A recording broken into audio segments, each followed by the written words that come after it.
Get the fuck out. Holy shit.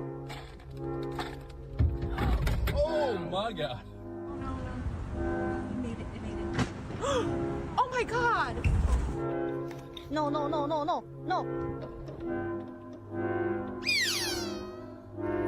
Hello. Hello. Where are you going? これ何これ何これ何これ何これ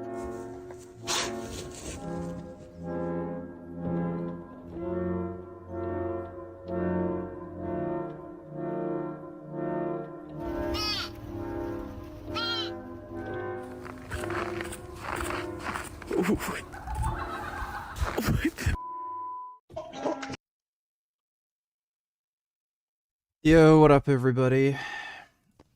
Ooga booga and such.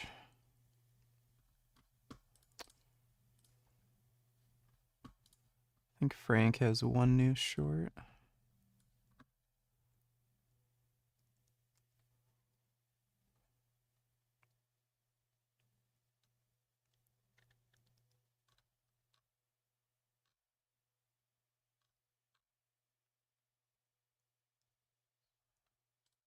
And it's the high-profile murder mystery in Maine. Who killed a paddleboarder named Sonny in a quiet town that has never seen such a violent crime? Now police have a suspect, and he's just 17 years old. An arrest has been made in the murder of the paddleboarder whose body was discovered on a deserted island in the state of Maine. After a 2-week manhunt, state police say they have apprehended a 17-year-old male in connection with the murder of Sunshine Stewart, known as Sunny to her friends for her sparkling personality. The teen suspect was identified as Devin Young. According to his Facebook page, he was staying with his family at the Micmac Cove campground, where Sunshine Stewart had also rented a camper.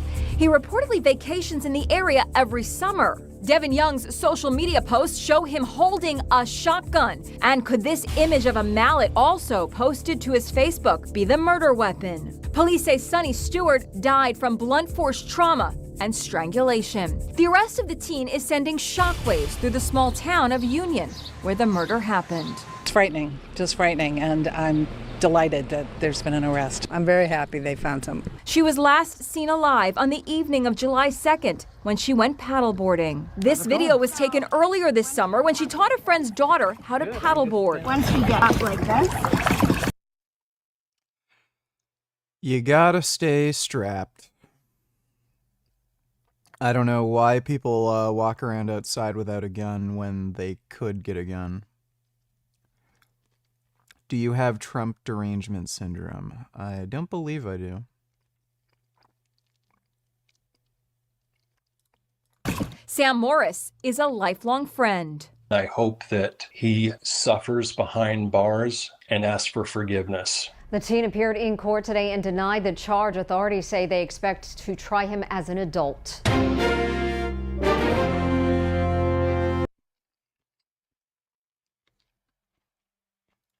The Justice Department asking a Manhattan court to make years-old grand jury testimony related to the Jeffrey Epstein case public. Paula Reed joins us again. And Paula, you've had a couple minutes now to go through this grand jury ask. Again, for everybody watching, this is just one small part of the Epstein documents writ large. There's a lot that the Trump folks are not asking to release. But on this small part, what can you tell us? Yeah, it's really interesting. I wanted to see what argument they were going to make here to this judge. They're arguing that all of this is in the public interest. And I will say the Justice Department has not gotten a lot right on the messaging about this effort. But here it appears that the Attorney General Pam Bondi and Todd Blanche, they're at least striking the right tone. Look, I don't know if this is going to work, but what they're writing here, they're saying, quote, public officials, lawmakers, pundits, and ordinary citizens remain deeply interested and concerned about the Epstein matter.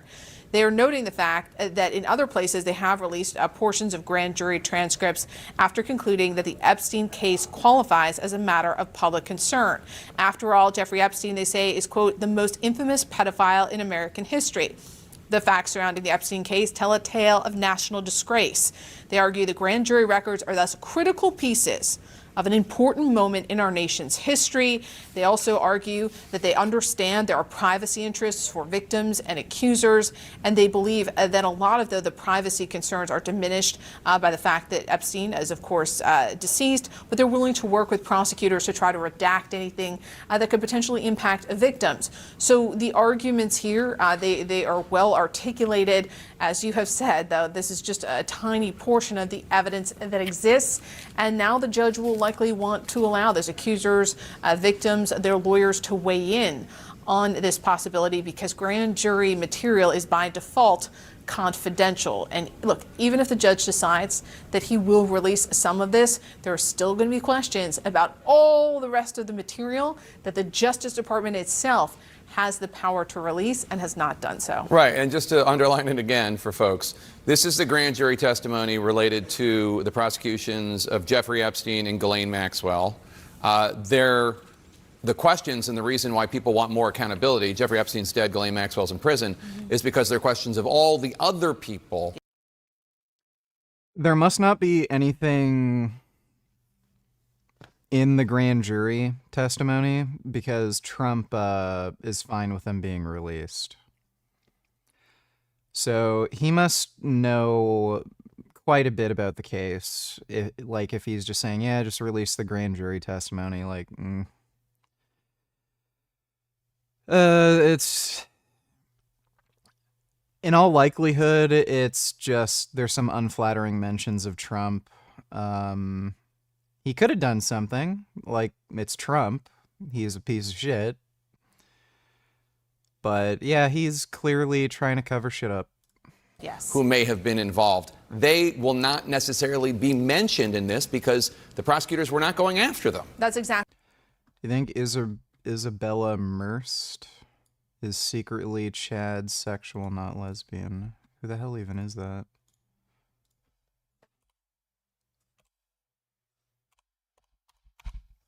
Oh my god, I hate this keyboard. Did it just shut off for no fucking reason?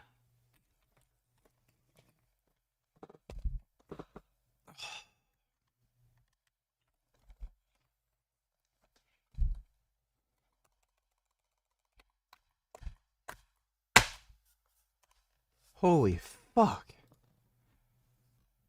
I don't know who the hell that is. No idea. I don't find her particularly attractive.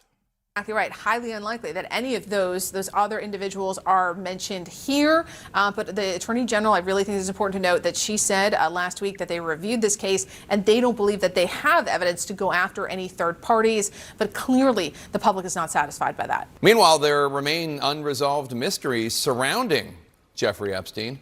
Joining us now is award-winning Miami Herald investigative reporter Julie K. Brown. She exposed many horrific details of the Epstein sex trafficking story previously not brought to light. In fact, it was her 2018 story that brought this all back into the fore. She's the author of a great book on the subject that I highly recommend. It's called Perversion of Justice, the Jeffrey Epstein story. Came out in 2021. Julie, thanks for joining us again. There's still so many documents about Epstein that can be released outside of what Trump has asked Bondi to ask the judge to release in the grand jury report in the investigation into Ghislaine Maxwell. There's Epstein's autopsy report, financial transactions, FBI investigation, interview transcripts, how the FBI and the Justice Department handled the case back in 2008, how they handled the case in 2019. Why do you think none of this has been made public? And do you think there's going to be more pressure on the president to release such information? Let me just ask you even a more narrow question. What do you, as an investigative reporter, if you could get one tranche of this information that has been held back, delivered right to you for your next scoop, what would you want? I'd want his financial records, to be honest with you, because I think that's the smoking gun here, Epstein's finances and how he made his money, who he got money from. I honestly think that the way to go with this would be to follow the money and look at his finances. But to go back a little bit, just to... How much of a threat do you think AI is to humanity?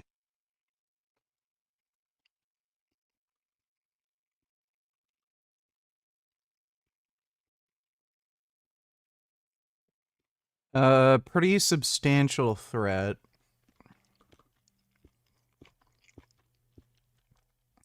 In some ways, it may be more dangerous than nuclear bombs. Your Majesties, Your Royal Highnesses, Excellencies, dear laureates, ladies and gentlemen. I can't stand this dumb bitch uploading her face. I can't watch that. Fuck that stupid fucking dumb cunt who uploaded that video. Thanks for the donation, Grey Knight. This grand jury effort that he is mounting right now. I was able to speak to a couple of victims and lawyers that represent the victims, and they're very skeptical about what's happening here because they believe that there are certain words that are being used by the Justice Department and by the president, words like pertinent and credible. And those to them are words that mean that they might not be getting everything, even with asking for the grand jury records, because they believe that those kinds of things are being used to siphon off records that maybe they don't consider are pertinent or credible. Didn't you literally just say it was harmless a day ago? No, you just like to imagine things that I say and then, you know, tell people that I said something that I never said. That's what you do. Credible.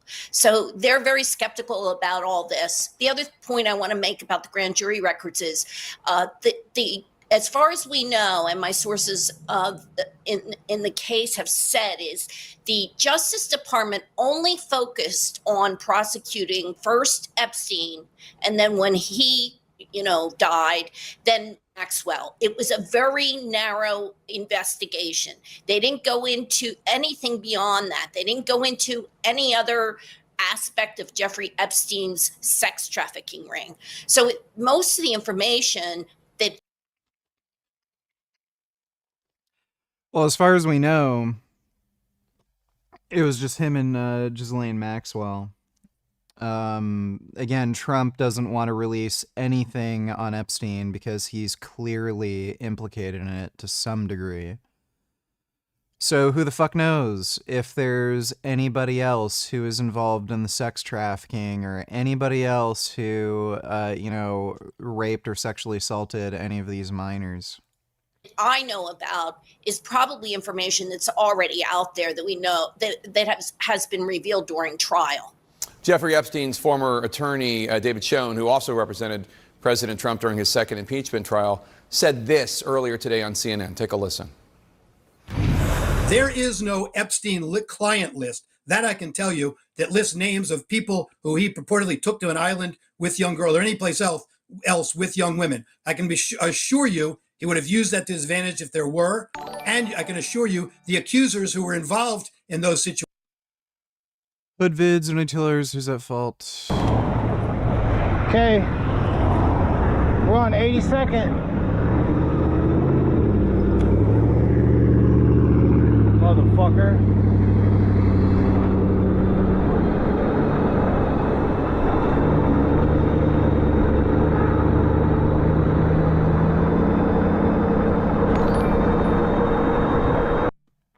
Okay, fine. Here's the video without the chick's face. Alright, I'll look at that in a minute. Thanks for the donation, Grey Knight.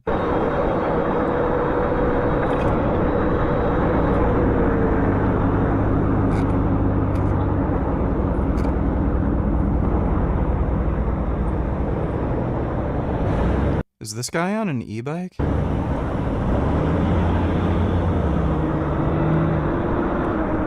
He's driving like a fucking retard for one thing, but what is he complaining about? Nothing happened. Oh, somebody drove next to me. Wah. Guys, look at this. Look what happened to me today. Somebody drove next to me. Can you believe it? Wah. Dude, people on bicycles are the most whiny, crybaby, just fucking Karens on the fucking planet. American Decay, let me see. Goes in. Fire patrol, guys. Let's go. Crazy people in LA. That's our drinking water. Now we're gonna starve. Good job. Guys, fire department, you weren't here. Fuck, look. There's the guy starting the fires right there. Here. Alright. That's good. Why don't they just beat that dumb bitch up? They have a car, just run her over. How you doing? Average American highway. Good. What? I'm gonna ask you for a favor. What's up? It's a really awkward, out of the ball. You can ask me anything you want to. I want to ask you if you'll film me committing a crime. What's the crime? I'm gonna discharge my firearm within city limits into the ground. No, you can't do that. Why not? Not on my channel. No. No, because they'll give me a copyright strike. All these people out here want to pretend like my weapon isn't real, that it's fake. So I was gonna show it, demonstrating. I'm sure they understand you're real and you know what you're doing. You just don't. You don't want I'm not here to get rid of rapists. Why waste the bullet though on the ground? That's what I'm trying to say. I would rather have a target, but because all the victims out here are too damn scared to mention who it is who causes them harm. They think that we won't do anything. You know, me, my clubs, my sets. I mean, what's your set out here? Here I'm repping Gangsta Disciples and the Folks nationwide. Alright, well that guy's crazy. Dodo donated $3. Let me see. The artillery strike on the Holy... Alright, I'll take a look at that in a minute. Thanks for the donation, Dodo. Your Majesties, Your Royal Highnesses, Excellencies, dear laureates, ladies and gentlemen. This year, the Nobel Committees in Physics and Chemistry have recognized the dramatic progress being made in a new form of artificial intelligence that uses artificial neural networks to learn how to solve difficult computational problems. This new form of AI excels at modeling human intuition rather than human reasoning, and it will enable us to create highly intelligent and knowledgeable assistants who will increase productivity in almost all industries. If the benefits of the increased productivity can be shared equally, it will be a wonderful advance for all humanity. Unfortunately, the rapid progress in AI comes with many short-term risks. It has already created divisive echo chambers by offering people content that makes them indignant. It is already being used by authoritarian governments for massive surveillance and by cybercriminals for phishing attacks. In the near future, AI may be used to create terrible new viruses and horrendous lethal weapons that decide by themselves who to kill or maim. All of these short-term risks require urgent and forceful attention from governments and international organizations. Why does everyone in the room look like inbred retards? Is that just the UK? There is also a longer-term existential threat that will arise when we create digital beings that are more intelligent than ourselves. We have no idea whether we can stay in control. But we now have evidence that if they are created by companies motivated by short-term profits, our... Yeah, whatever, boring. Family Church in Gaza City confirms the worst nightmares of the small Catholic community still living in the Holy Land.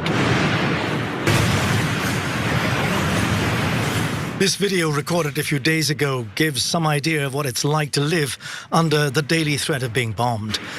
The Latin Patriarchate of Jerusalem confirms the death of 2 people as being killed. Several others have been wounded, including the parish priest.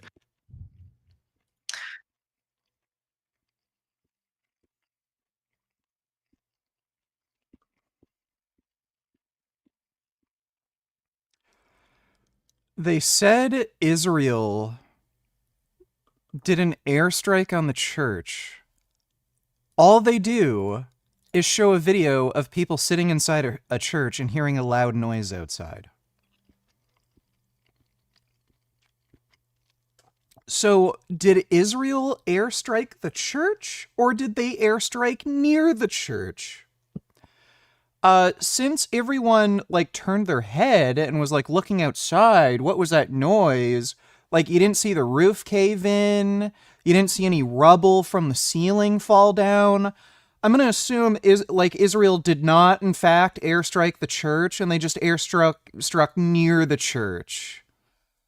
Oh my fucking god, how retarded can you be?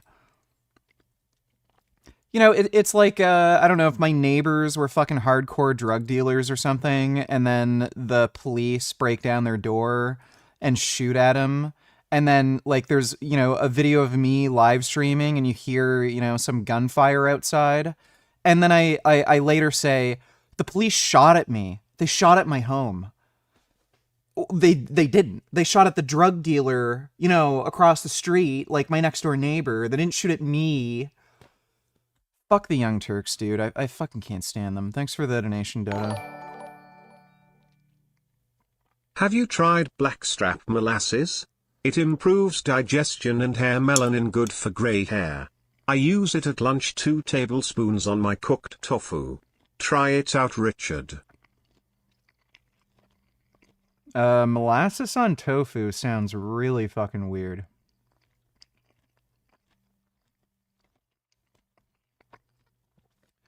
Like, I have had molasses, you know. Poor people used to have it because they couldn't afford sugar, so then they used molasses as a sweetener. And a lot of poor people also used to pour molasses on really disgusting food that they had to eat because they were poor. But, yeah, I don't know. Like, apparently molasses is, like, high in potassium and shit. I'm not going to bother eating it, though. Thanks for the donation, Blake. Situations. If they were involved with fill in the blank, some famous person, they would have sued by now. Their lawyers are very aggressive and have made millions off of those lawsuits. What's your response? Oh, gosh. They did sue. They sued a lot of powerful men. We just don't know about it. Because when you sue somebody that powerful, they settle. And so there were plenty of lawsuits that the victims filed against these powerful men. That's part of what their lawyers did. And it's been all settled all quietly. And we just don't. Hopefully the Young Turds will be going bankrupt soon. Hopefully. I have no idea what their overhead costs would be, but can only hope. Thanks for the donation, Dodo. Don't know about it. So that's just simply not true. Schoen says he met with Epstein 9 days before Epstein was found dead in his cell in 2019, and they discussed several topics, including Trump. Take a listen. I specifically asked him about Donald Trump, and he was adamant in making clear that he had no bad information about Trump. Remember, Trump had thrown him out of his club years earlier. He wasn't happy about the idea of Trump being falsely accused because Trump was one of the names being thrown around then. Now, there's still a lot unknown about Trump and Epstein's relationship, although nothing illegal has credibly been put forward. But according to the Wall Street Journal's new story, there's this letter bearing Trump's name with a drawing, a crude sketch of a naked woman that was part of this birthday book for Epstein in 2003. Again, that's 2 years before Epstein was ever accused of anything untoward with underage girls. The Wall Street Journal says the letter concludes with the line, quote, "Happy birthday, and may every day be another wonderful secret." What a bizarre thing to say. I wonder what he meant by that. Again, President Trump vehemently denies this. He writing on Truth Social, quote, "These are not my words, not the way I talk. Also, I don't draw pictures." He does, in fact, draw pictures. He's also filing this libel suit against the Wall Street Journal and News Corp and Rupert Murdoch. On the drawings, just as a side note, here's a sketch Trump drew in 2000. Yeah, he does. Bible donated $2. Let me see. This time on Atheist Church Audit. Baptist told me I'm going to hell. Atheist Church edit. Listen, today I'm not going to use the Bible for my sermon. I'm just going to kind of fly off the dome. Now, when the Bible talks about greeting one another with a holy kiss, don't be shy. Use a little tongue. The story surrounding my visit to the church today was really cool. So this channel has been growing at a kind of overall. I'll be super candid and upfront with this, that produced grayscale on a praise team.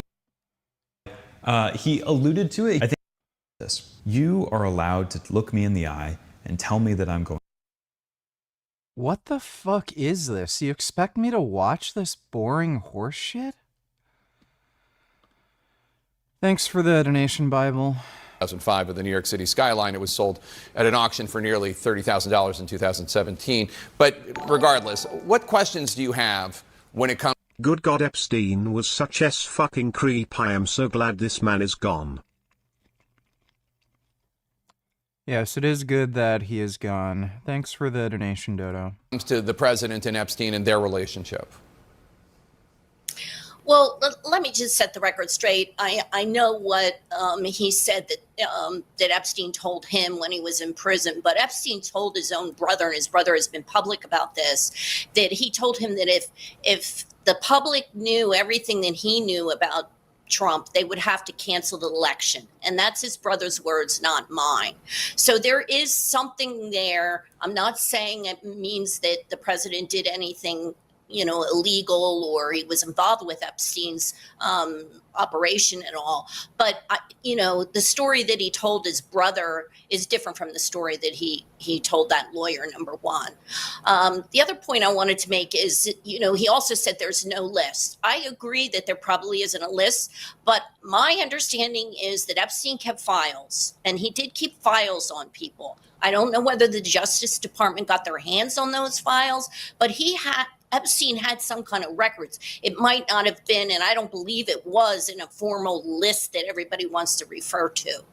So, In a major revelation, Democratic Senator Dick Durbin has sent a letter to the FBI revealing that FBI agents were told to flag mentions of Donald Trump in the Epstein records that they were collecting. The letter says, quote, Yep, we all knew it.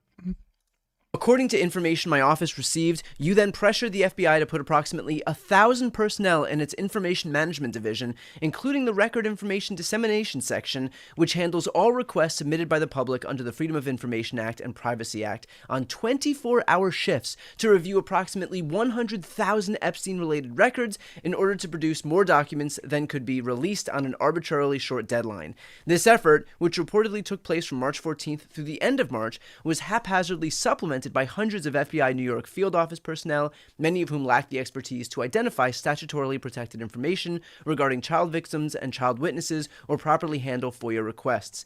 My office was told these personnel were instructed to flag any records in which President Trump was mentioned. Notably, in 2002, Mr. Trump said of Mr. Epstein, "I've known Jeff for 15 years, terrific guy, he's a lot of fun to be with. It is even said he likes beautiful women as much as I do, and many of them are on the younger side."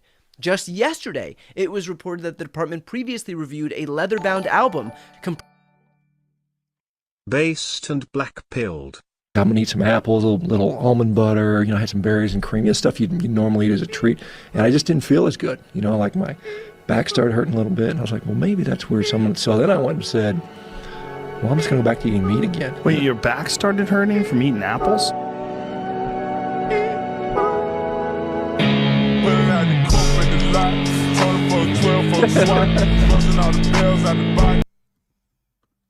What a stupid person, dude. Like, these people on the carnivore diet are just fucking retards. I don't know how anybody takes this shit seriously. Thanks for the donation, Blake. Comprised of dozens of letters from Mr. Epstein's friends in celebration of his 50th birthday in 2003. The letters were collected by Mr. Epstein's partner, Ghislaine Maxwell, and included one from President Trump that allegedly contains several lines of typewritten text framed by the outline of a naked woman, which appears to be hand-drawn with heavy marker, and the future president's signature is a squiggly Donald below her waist. Hey, can anybody watching right now let me know what you think it means when you task 1,000 people with looking out for just one guy's name in a file that concerns the activities of a known pedophile? Does that strike you as something that a person who is completely and totally innocent might do? Take all the time you need with that one. What's especially ironic here is that Trump has spent the last few days claiming that the files are... Yeah, dude, that's fucking bizarre. Really bizarre. Like, we knew he did it. We knew it, but... Jesus Christ. Yeah, I wonder what Trump was really doing with Epstein. I don't know if he was just, like, fucking around, shooting the shit, or if he actually diddled kids. are the result of Democratic interference. Mr. President, I know you want to move past all this intrigue over the Epstein files, but I do want to ask you to clarify something you said this morning. You said this was all a hoax. Has your Attorney General told you this was a hoax? What evidence have you seen It's of not that? the Attorney General, no. I know it's a hoax. It's started by Democrats. It's been run by the Democrats for 4 years. You had Christopher Wray and these characters and Comey before him. And it's a bad group. It's all been a big hoax. It's perpetrated by the Democrats. I lost a lot of faith in certain people. Yeah, I lost because they got duped by the Democrats. The Democrats are good for nothing. Instead, they want to talk about the Epstein hoax. And the sad part is it's people that are really doing the Democrats' work. They're stupid people. All my supporters want to talk about is the Jeffrey Epstein hoax. It's unbelievable. It's a disgrace, and I remember every one of these guys. Yeah. They're my supporters, and they love it. They love it, and it's all induced by the Democrats. Democrats are the ones that are getting them to say this stuff. It's all the same scam. They could look at this Jeffrey Epstein hoax also, because that's the same stuff. That's all put out by Democrats. Sir, will you get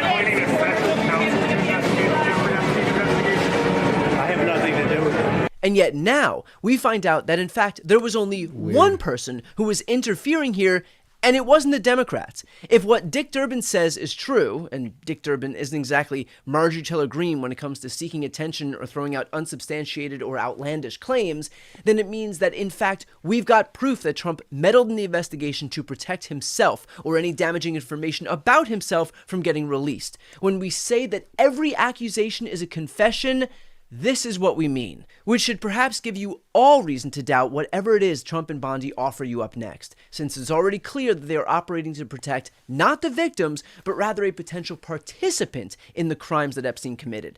So when Trump comes out and says, based on the ridiculous amount of publicity given to Jeffrey Epstein, I have asked Attorney General Pam Bondi to produce any and all pertinent grand jury testimony subject to court approval. This scam perpetuated by the Democrats should end right now. And Pam Bondi chimes in and replies, President Trump, we are ready to move to court tomorrow to unseal the grand jury transcripts. Perhaps we should offer a little bit of skepticism. Yeah, there's clearly going to be nothing in it, or else Trump wouldn't allow it. I've been playing VR for cardio. It's fun to lose weight. Yeah, VR actually is a pretty good form of like cardio or just, you know, light calorie burning. Because they are going to do things like this to intentionally confuse people and send them in the wrong direction. A point that Glenn Kirshner brought up here. I don't know if you've ever played it, but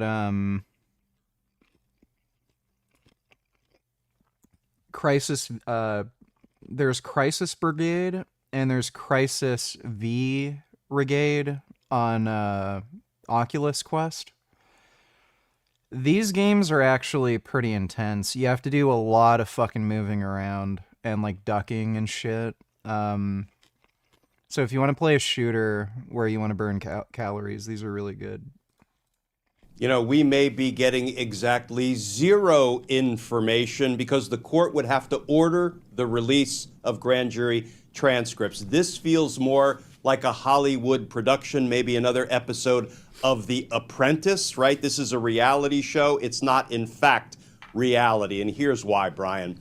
First of all, we have to start with the rules that govern grand jury transcripts and all grand jury materials. It's Federal Rule of Criminal Procedure 6E. Here's what it stands for. Grand jury information. That means witness testimony, records that are produced pursuant to grand jury subpoenas, telephone records, photographs, videotapes, you name it. It is all protected by grand jury secrecy, and here's what everybody needs to know.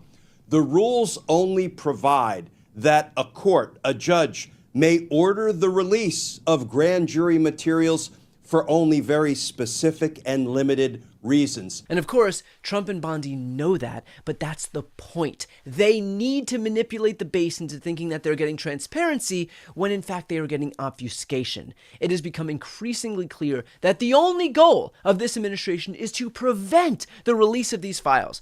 which is why Donald Trump has leaned on Republicans in Congress and the Senate to block the release of the files not once, not twice, not 3 or 4, but 5 separate times in just the last week. Twice in the Rules Committee, twice on the House floor, and once on the Senate floor. If Trump truly wanted transparency, he would release the files just like he promised. Yeah, dude, everyone knows Trump's in the Epstein files. But he doesn't. You know, I'm starting to think there has to be some pretty unflattering mentions of him in the Epstein files. Like, for him to go this far and be this defensive about it, it has to be beyond, like, oh, Trump flew to Epstein Island, stayed for, 3 days, then left.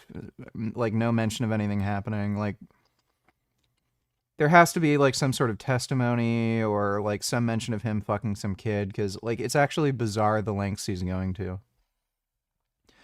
Dodo donate $2. Let me see. Do you support Palestine? Yes, I do. Why? Why? I love Palestine, man. Come on. You're losers. There's a genocide going on. Really, we're gonna win. Yeah, gonna win. Of course, we're gonna win. There's a genocide going on. Genocide is a war. Isn't this guy an alcoholic who has sex with trans girls? It's not a genocide. Yo, I'm about to rock you right now. You coming up to me like this? Yeah. What do you mean rock me? No, this is the way you came up to me. You know what it is? Like, well, you're a Palestine guy. But you knew that against me. If I do that, he's gonna say, "Oh, that's what you do." Adam Sella is just a cowardly, lying, attention-seeking whore. What? No. We don't even see some real ones right there. We good. Release the Epstein files. Whatever.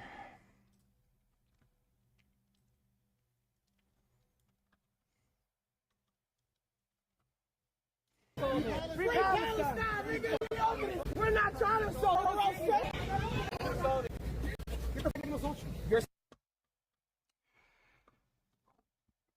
I can guarantee you he wouldn't do that with me. Also, really bad idea for him to put on boxing gloves and then leave me barehanded. To do this, you certainly have talent, but also practically 0 IQ.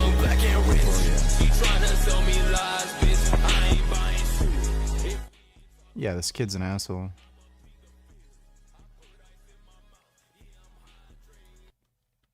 I don't know why they have to be dickheads like that. She seems like a annoying, needy psycho. The link is broken, unfortunately. In Texas, she's been writing a bit about how she's been testing antibody levels. And what she's finding is that levels of antibody to spike protein for people who have been vaccinated, who are her patients, they remain elevated for long periods of time. So, one, this is made up. We know that this doesn't happen with the vaccine. 2, I don't know how the hell she'd be able to determine that's from the vaccine and not COVID. So it's just nonsense. And so that would indicate that they have COVID infections and the virus may be lingering in their body for very long periods of time. And we know that can happen. The virus can remain in certain organs or body tissues long after symptoms relieve. That's not normal. That's completely abnormal. So this is just part of the reason why we absolutely need more infrastructure in this area, more scientific infrastructure, more funding. Yeah, sure. That's all cool story. Thanks for the donation, Dodo. Truly incredible stuff.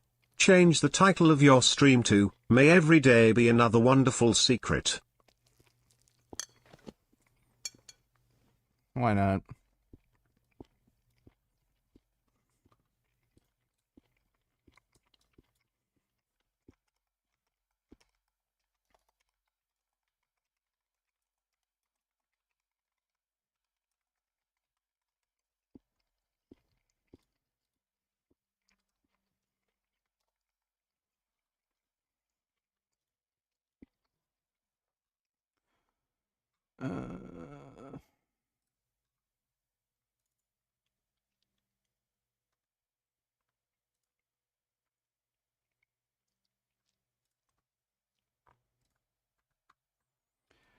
There we are.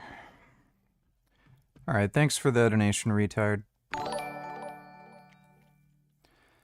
Dodo, donate $2. Let me see.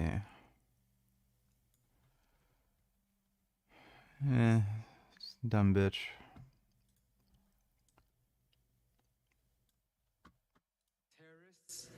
We heard them being called terrorists. We heard them being called drug dealers. We heard a lot of insults. We heard that they're a threat to our national security. And that's a flat-out lie. You want to know who the real threat is, Madam President? I'll give you a hint. They don't look like our chief author. They don't look like the folks up in the gallery. They don't look like the folks out in the rotunda. They look like many of the members that sit in the front. And you don't have to take my word for it. According You're a Somalian communist. to DHS, Madam President, the greatest domestic threat facing the United States comes from, quote, racially or ethnically motivated violent extremists, specifically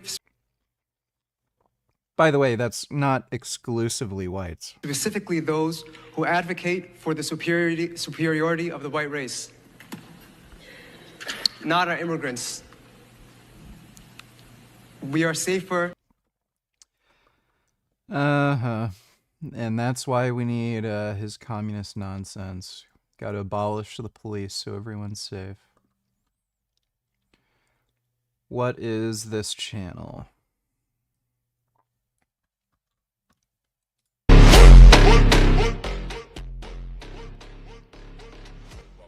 Fuck. Okay.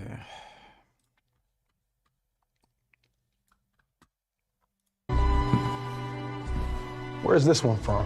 The Bobo Ashanti tribe, present-day Ghana, 19th century. And what about this one? Tell me about this one. Get it off your hands for you. Fair price, you got it. Yay. My problem is, what do you B. Man, we have a problem, Mouse. My problem is, what do you Mr. McMahon, we have a problem. What are you doing in the parking lot? You stay here! You stay here with Stephanie! You take me to him! Take me to the son of a bitch! Take me to him! Come on! Go, go, go, go, go, go! Go, go, go, go, go, go, go, go! Where's the son of a bitch?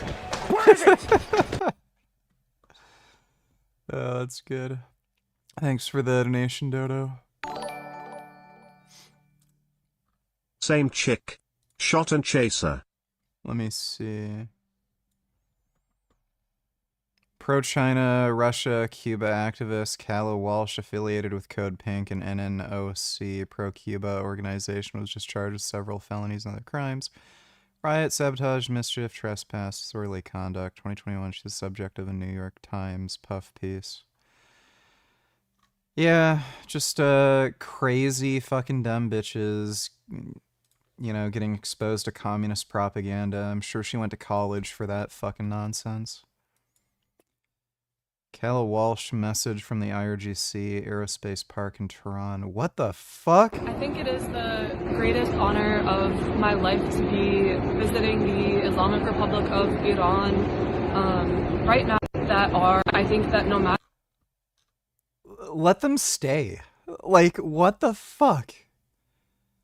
Let these fucking people stay in Iran.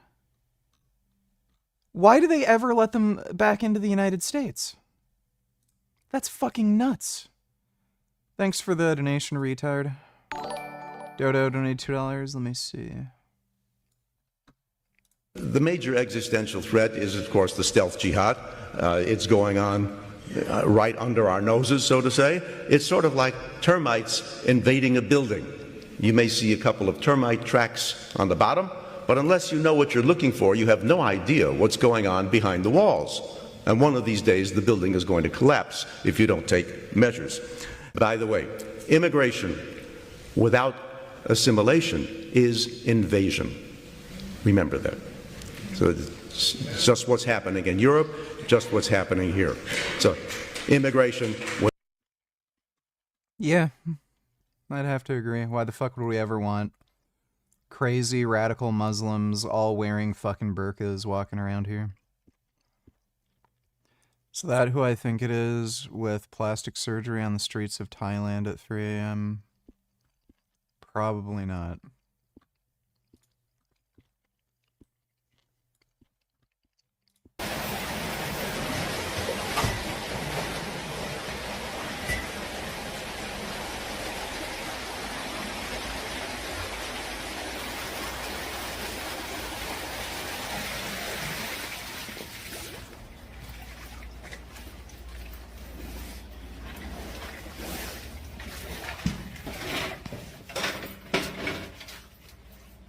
Okay, just get in real fast. No, I can't do it. You did.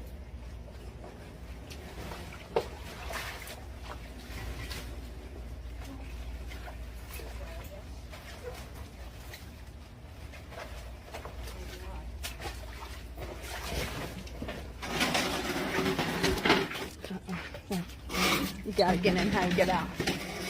You gotta get in how you get out. Don't fucking touch it. Come on, brave girl. Come on, brave girl. And you're not brave. You're brave.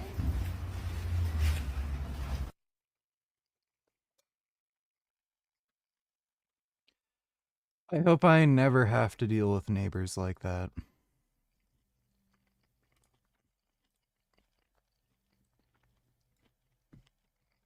House spent 10 years collecting scrap metal, saving every...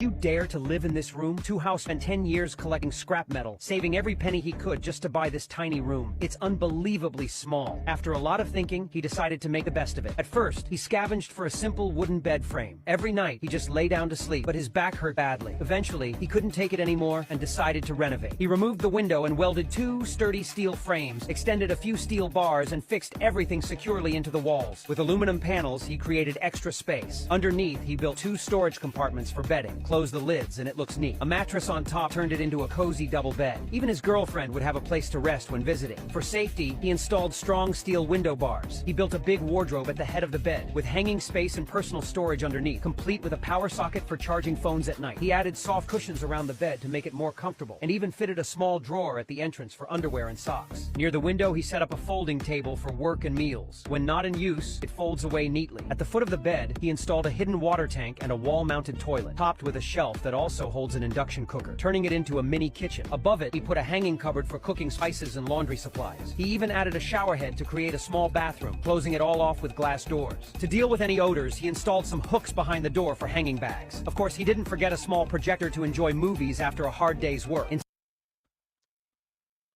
That's nice. Thanks for the donation, Dodo. Retard donate $2. Unearthed Donald Trump judges the 1991 Look of the Year modeling competition organized by Elite Modeling Management, featuring participants as young as 14. That's very, very weird. 2020 Guardian investigation into Elite's Look of the Year competition covered allegations from former contestants and industry insiders that the competition was used by founder John Casablancas and others to engage in sexual relationships with vulnerable young models, some of whom are teenagers. Participated in an exhaustive round of personal interviews designed to help our judges discover what makes each one special. Your 5'9" reading? Serious, huh? We may measure again tonight before Okay. Okay. Thank you very much, Amy. The concentration was intense inside the judging room. I don't like you as you are. And out. I'm just so excited. Each girl was considered not only for her beauty and poise, but also for her personality and that indefinable something. Her opinion. Yeah, that's really weird. Thanks for the donation, retard. Did you know that Matt Gaetz vote against releasing the files? Triangular flag on post emoji. There's also suspicion of previous Israeli prime ministers that are on the Epstein list. Wouldn't surprise me because Israel is in fact a pedo haven of the world after all. Fuck Israel. Oh, that's great. Yeah, I'm sure Palestine, you know, who are all Muslims who worship a child rapist who fucked a 9-year-old. I'm sure none of them would ever do anything with young girls. Dodo donated $2. Let me see. Trump urges supporters to move on from societal disdain for pedophilia.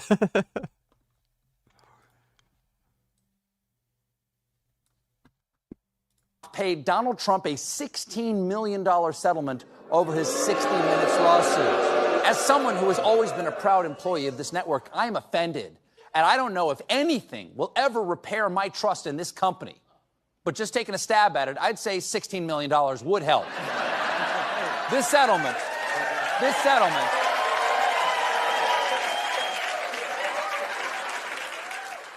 This settlement is for a nuisance lawsuit Trump filed claiming that 60 Minutes deceptively edited their interview with then-candidate Kamala Harris last fall. Paramount knows they could have easily fought it because, in their own words, the lawsuit was completely without merit. And keep in mind, Paramount produced Transformers: Rise of the Beast. They know completely without merit. Now,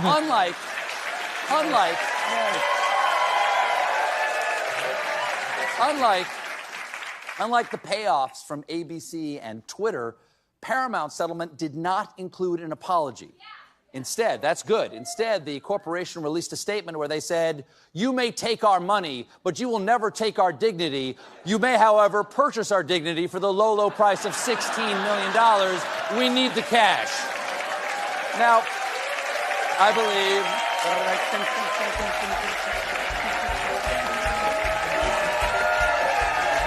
loves to dance. A financial settlement with a sitting government official has a technical name in legal circles. It's big fat bribe. Because this all comes as Paramount's owners are trying to get the Trump administration to approve the sale of our network to a new owner, Skydance.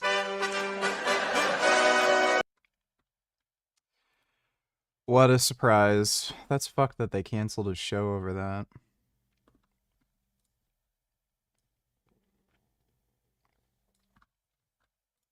All right. Yeah. Oh, look at CEO of one of the largest tech companies in the world was just caught on camera having an affair with his head of HR. these two. All right, come on. You're okay? Oh, what? Either they're having an affair or they're just very shy. I'm not quite sure.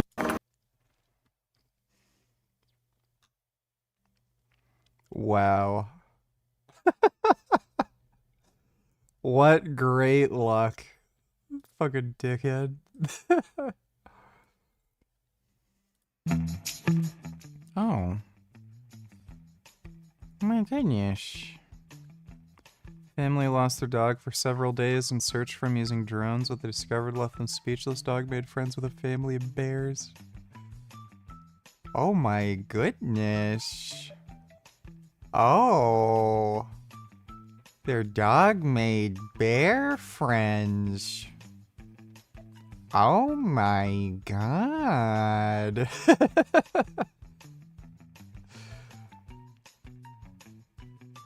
That is fucking hilarious. What a weird thing.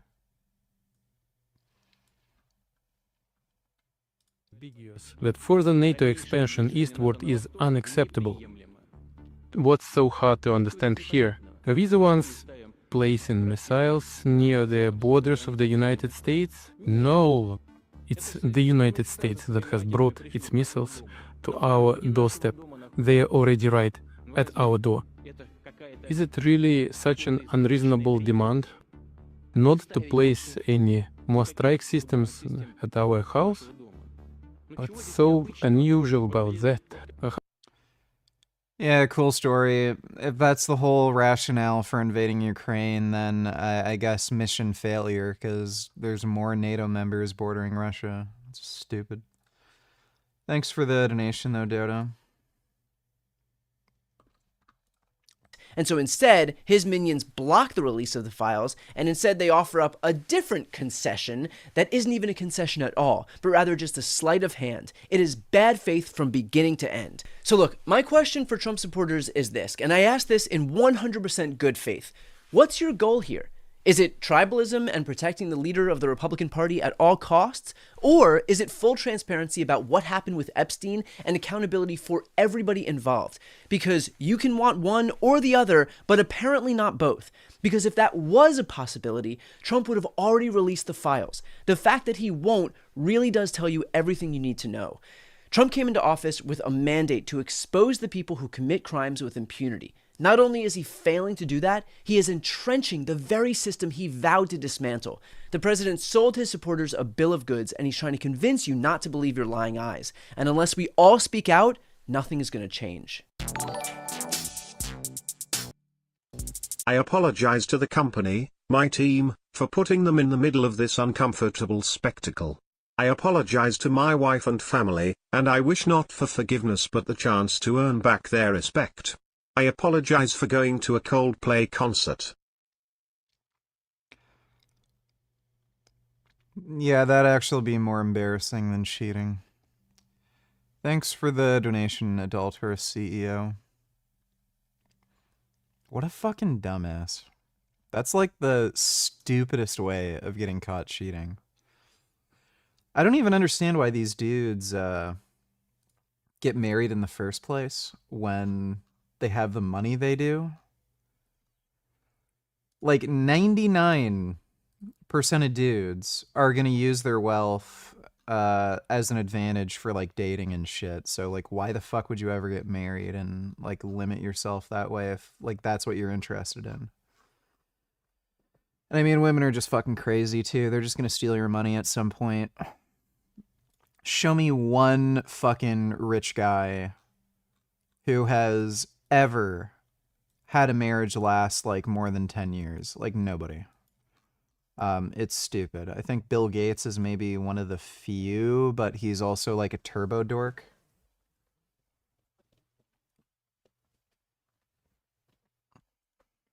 No, wait! Epstein is actually a host. No, wait! Since everyone is spending a ridiculous amount of time on this, I don't know why, just release all of the grand jury testimony, even though that's not what people are asking for, and you can't do it without court permission, and the court will probably block that. Trump's "I'm not involved with Jeffrey Epstein" t-shirt has a lot of people asking questions already answered by his t-shirt. And the funny thing about that meme is that it was originally literally about human trafficking. But the long and short of it is that the MAGA movement may have finally taken a stand against the Trump administration. The current DOJ under Pam Bondi is covering up crimes. But back in 2024, candidate Trump made some promises about releasing these so-called Epstein files. Would you declassify the Epstein files? Yeah, I would. During his most recent presidential campaign, Trump said that he would have, quote, no problem looking into the Epstein client list. The list of clients that went to the island has not been made public. Yeah, it's very interesting, isn't it? The way he... I didn't see that part of the interview. The way he answers these things, he just seems so fucking guilty. Like... yeah, that is interesting, isn't it? Bro, this guy, like, probably fucked kids or something. He is so defensive about it, it's crazy. Like, if he's just mentioned in passing, like, you know, flight logs or something, like, I don't think he'd be acting like this. Yeah.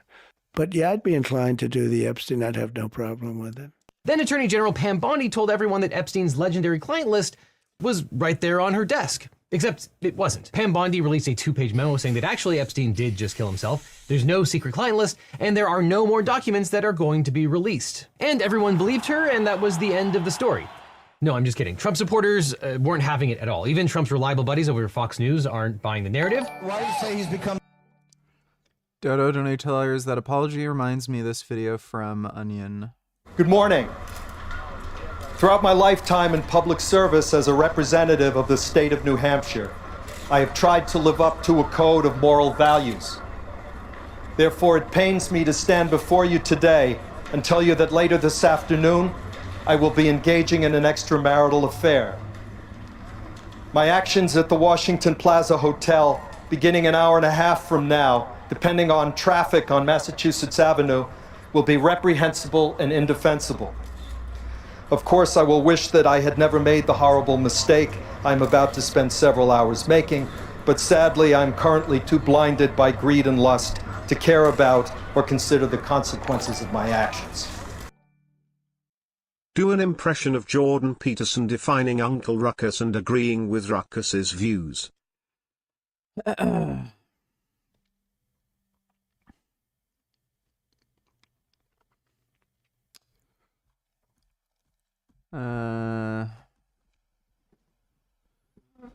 Let me think.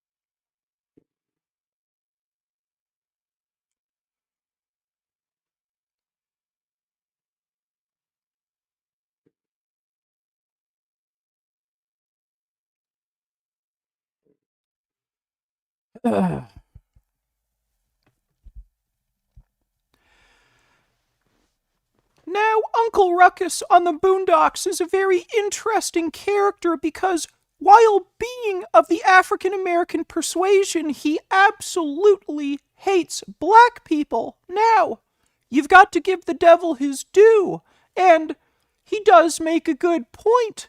They are loud, they are obnoxious, they are frequently unemployed, and if you look at Uncle Ruckus's past history, now, a lot of these cultures that are very racist and alienate outsiders, they also have very high degrees of infectious disease, sickness, and they learn to distrust and expel outsiders.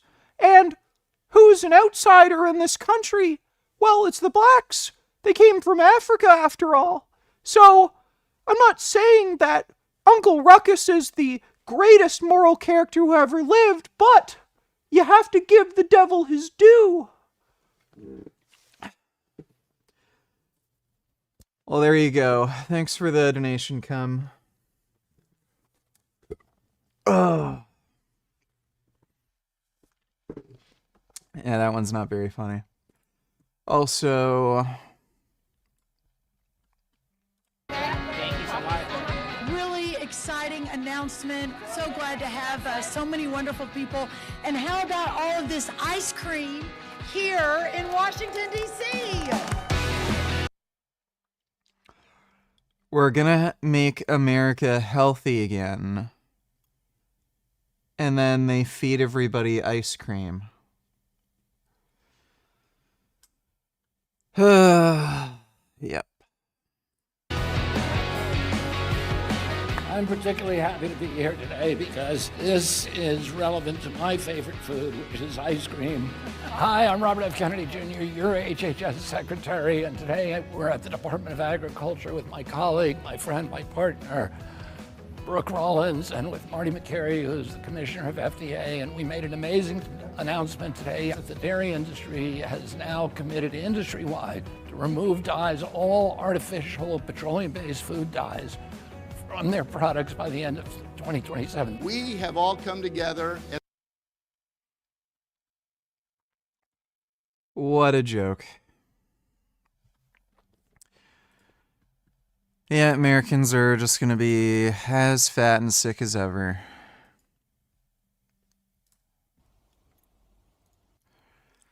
"13-year-old girl forced to marry 29-year-old man crying. The girl can't say no. It's against our culture. The man smiles. It's love at first sight."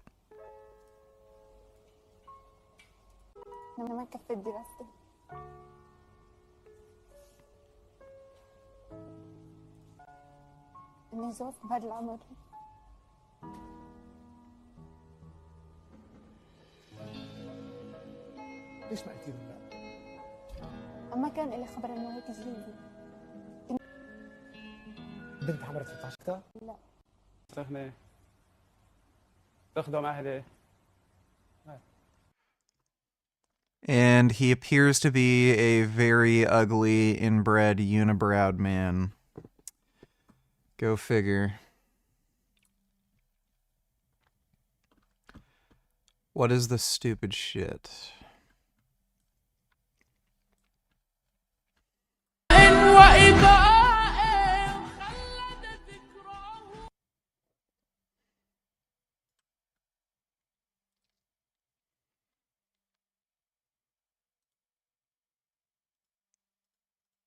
She was doing this for the camera.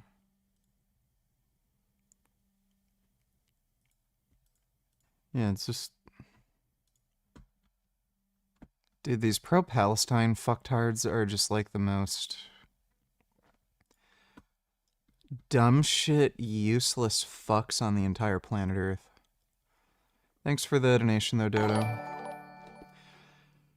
Dodo Donatillers also, you know, all the Kool-Aid drinkers and RFK Jr., after a Democrat gets elected, they will say the Democrat reversed all health policies they made to make America healthy, and that's why people are so obese and sick again, is what they do, yeah.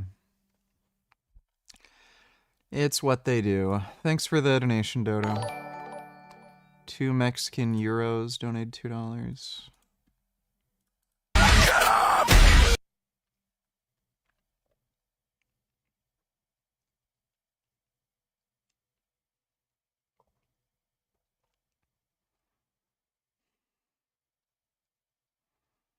I'd smack that bitch.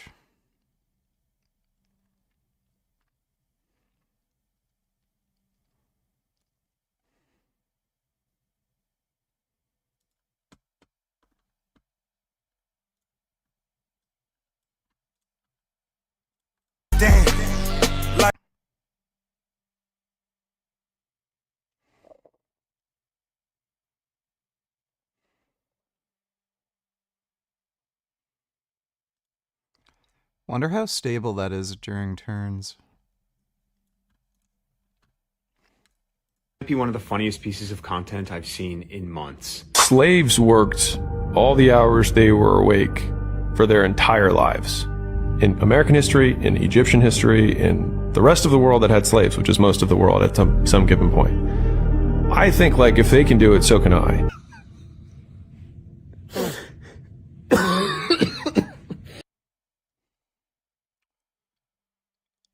That is a very, very odd statement. Me, copper. I don't know who the fuck you think you are. Come to my place, talk to me like that, huh? I got business to run here. Sure. Stop accusing me of shit. Seriously, stop accusing me. Laugh it up.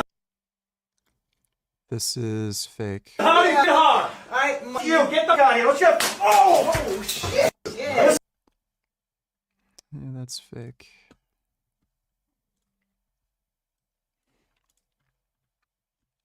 Have them ribs. And pussy too. I did not call Senator Sanders an ignorant slut. It's an attempt to make TikTok better. Tic-tac-toe. A winner. Do not come. I'm gonna come. So, just a yes or no, you still do not have a plan? I have concepts of a plan. America is a nation that can be defined in a single word. I was the foot him of...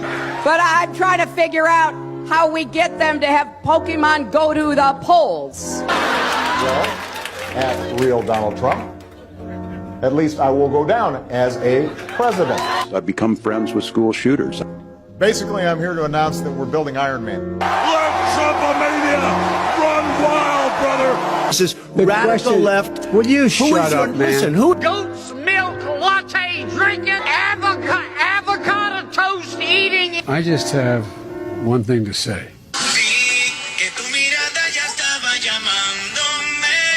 There you go. Wakanda forever. Paid for by Kamala Harris. Yeah, thanks for the... Wait, is that all the links? Yeah. Thanks for the donation, T Mexican Euros. Went vegan for love, now I hate everybody. I already hated everybody. So that didn't change after I went vegan. The deep state. What is more deep state than covering up for pedophiles? And Trump took to Truth Social to post a long screed proclaiming how great Bondi is and telling everyone to, quote, not waste time and energy on Jeffrey Epstein, somebody that nobody cares about. Except that a whole bunch of people care a whole lot about Epstein. Make some noise if you care. It's so stupid. Bootycom donated $2. Video unavailable. What does the title say? Police drive into man during migrant something? Oh yeah, video unavailable. Thanks for the donation though, Bootycom. About the Jeffrey Epstein scandal. Raise your hand if it matters a lot to you. Raise your hand.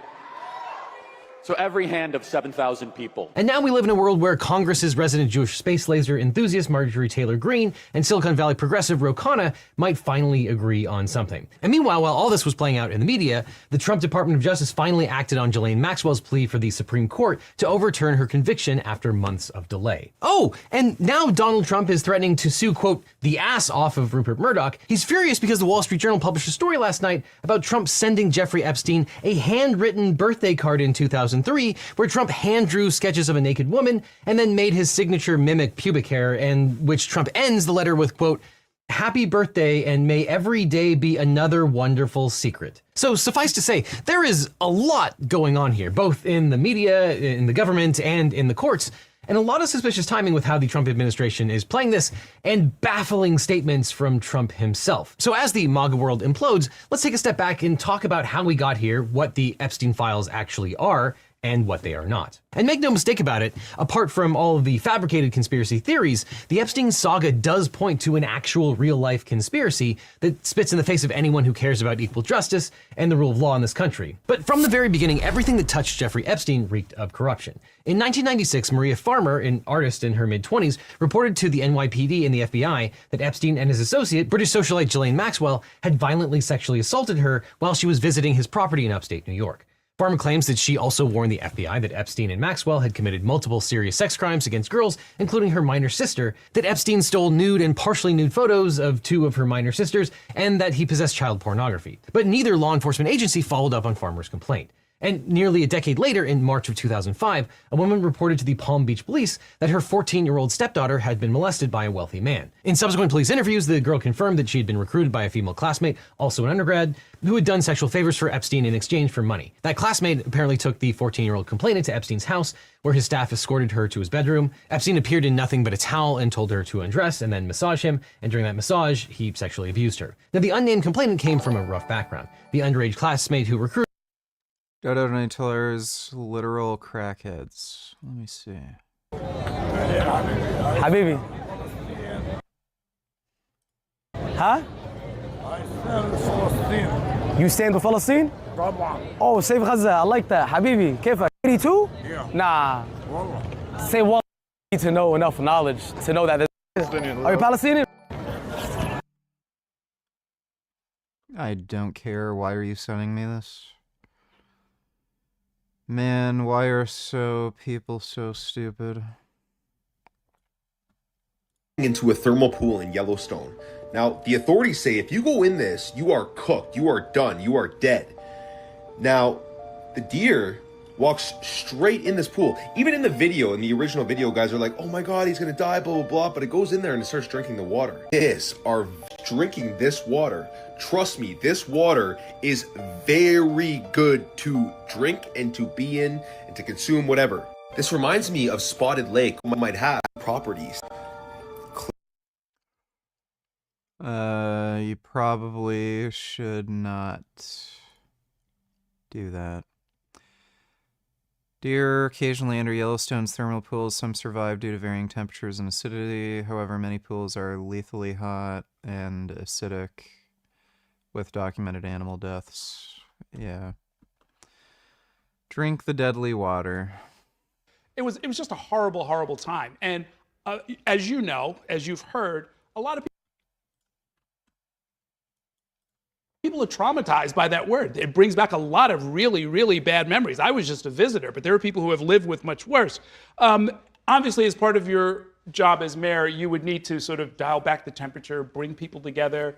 Where are we now in that conversation, and what else might you want to say about that particular phrase? You know, Errol, I've thought about this quite a lot. And for some New Yorkers, this phrase is one that refers to civil disobedience and protests, a call to end the Israeli occupation. Yeah, cool. Like we've heard it before. Thanks for the donation, Dota. Bootycam donate tillers 8 sit-ups now and here.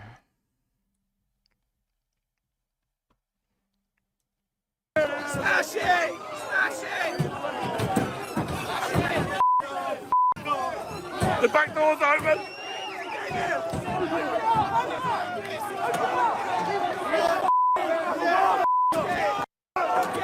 He's on top of the van!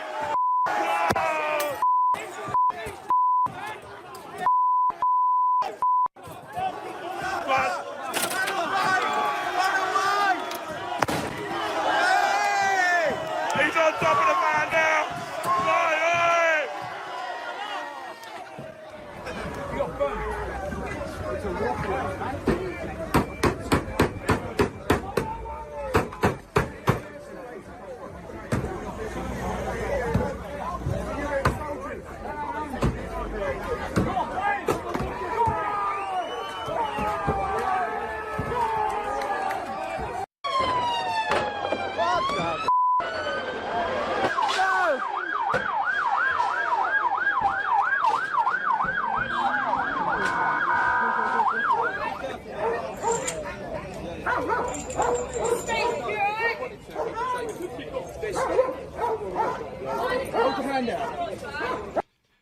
Well, that's the UK now.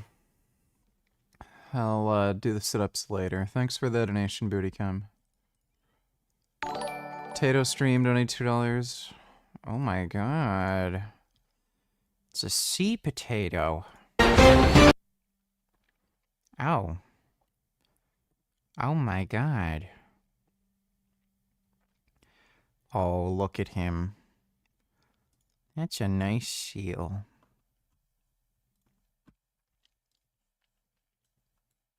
Oh. Is that a wombat eating a sweet potato? Wow. Next door you can hear Oh my god. munching away. Oh. A little fear. Oh my goodness. Oh, they love sweet potatoes. Oh, look at them. Navy. Wow, that's a lot of wombats. Oh. Oh my god, he's so person. Oh. Oh my god. He's so round. Why is he so round? Oh my god. He's sitting on his bum. That's amazing. Wow. So round. So potatoey. Oh.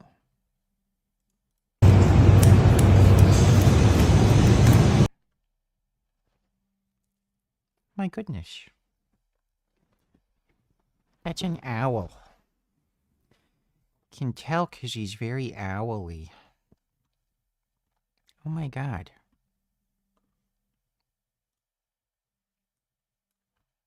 Oh. Edible creature that's native actually to Australia. It's called a tawny frogmouth, and it's part of a family of birds that a lot of people call nightjars or nighthawks. And even though their beak doesn't look that big, it'll open really, really wide, and they actually use that for catching insects in flight. While they're flying around, they'll use those big eyes of theirs to actually catch an insect in flight, and those big hairs that they've got around their mouth will help guide that insect in. She's semi-doing what's called stumping, where when they're a little bit nervous, they'll stand completely still in that kind of angle, trying to look like a tree stump. And if you saw this animal in the wild, if you saw this bird in the wild, you would hardly be able to actually make it out. Their camouflage is so good. It's a weird looking bird. Thanks for the donation, Potato Stream. 21st Unitillers, what do you notice? Embracing nihilism feels amazing. I lost my virginity to a prostitute and fucked another one today, 4 so far. When you realize that nothing matters and many social expectations are just stupid, you feel so free and can actually enjoy life for what it is. Yeah, true. Not really into prostitutes, but you just enjoy yourself. Thanks for the donation, Nihilist.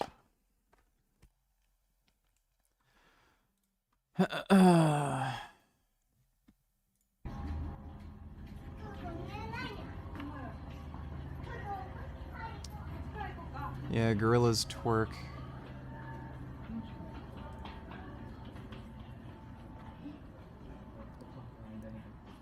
I don't know if that's where twerking came from. Somebody saw a gorilla in a zoo do it. Pretty weird.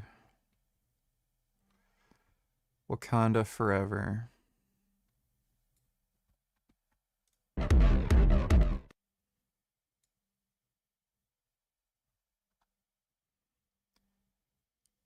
I hope this dipshit gets shot.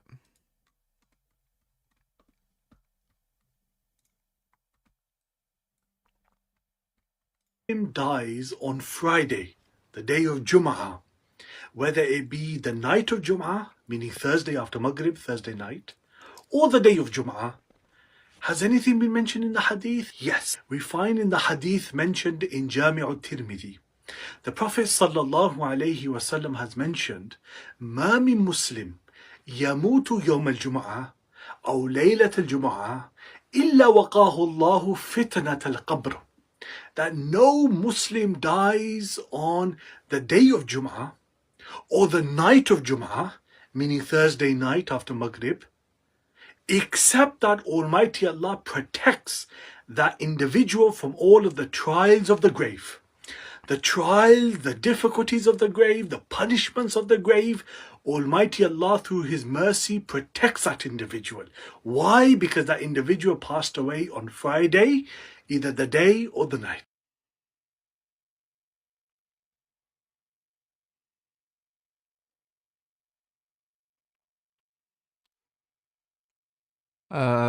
This guy's a fat retard. I don't know how anybody believes this nonsense. Values were implemented by him over his 23-year career, and his final sermon was meant to anchor these rights as expectations for all human beings. These values are meant to be lived for and struggled for. These values were... Okay, thanks for the donation, 21st. Dodo donate $2. VG, name 3 mammals that live in water. Go. Seals. Dolphins. Whales. Also.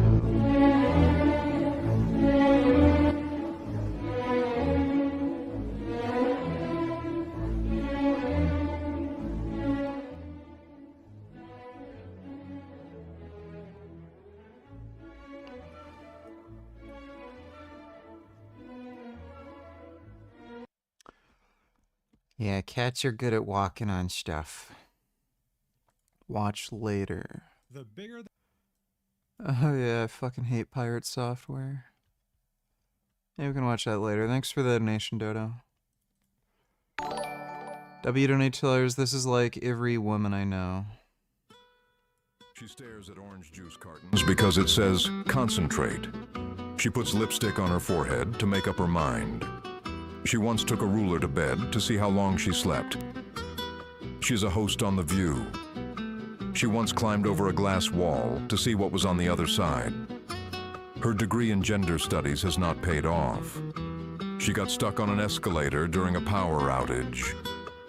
She is unburdened by what has been. She saw a sign that said airport left, and she went home. She almost drowned once because someone left a scratch and sniff sticker at the bottom of a pool. She tried to return a donut because it had a hole in it. She wrecked 3 McDonald's because the sign said, drive through. She once got a brain worm and it starved to death. She is every woman you have ever met. She believes equal pay means getting paid the same for doing nothing. She got a tattoo of her name in case she forgets it. She studied for a blood test and failed. She thinks a quarterback is a refund. She put her phone on airplane mode and threw it, expecting it to fly. She thinks Taco Bell is a Mexican phone company. She is the dumbest woman in the world. I don't always drink wine, but when I do, I spill it on my fake tits. Stay dense, my friends. I mean, I know the type. Thanks for the donation, W. Just random vids donated $2. Ow. Oh my god. The dog's getting a wash. Oh, that dog's gonna be clean. Oh my goodness, that's gonna be a clean dog. Oh, imagine how good that dog smells now. Oh my goodness. Oh. Oh wow. Oh my goodness, that's a clean dog.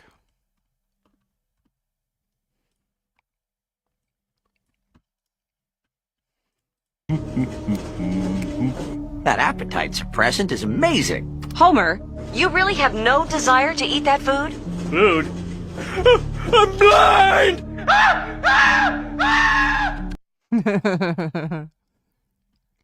That's funny. Jesse Lee Peterson, 1 Muslim, Lantern 0. You live in a white country rather than your own country. You live in London there. Why do you live in a white country? I'm sorry? It's not a white country because I want to tell people about Islam. And if I stay in a Muslim country, they're already Muslim. So there's no point of me telling them about Islam, right? So I have to be in a place where people are not Muslim, right? So if I'm in the UK, there's a lot of people who are from different religions, different faiths, where I can have a dialogue because... Dude, imagine getting wrecked by Jesse Lee Peterson. This is what I do, right? Interfaith, religious discourse, and all of that. So I engage with different people. Could a Christian move to a Muslim country and freely and openly convert the people from Islam to Muslim? I mean, to Christian? Well, ideally, under Islamic law, no, you're not allowed to because Christianity is false while Islam is the truth. You don't allow these harmful ideologies to infiltrate into our people. When tolerance becomes a one-way street, it leads to cultural suicide. When I am able to fly to Saudi Arabia with my Bible in hand, with my cross around my neck, to go to Mecca and go to a church, then guess what? We're good to go. Okay. But until that point,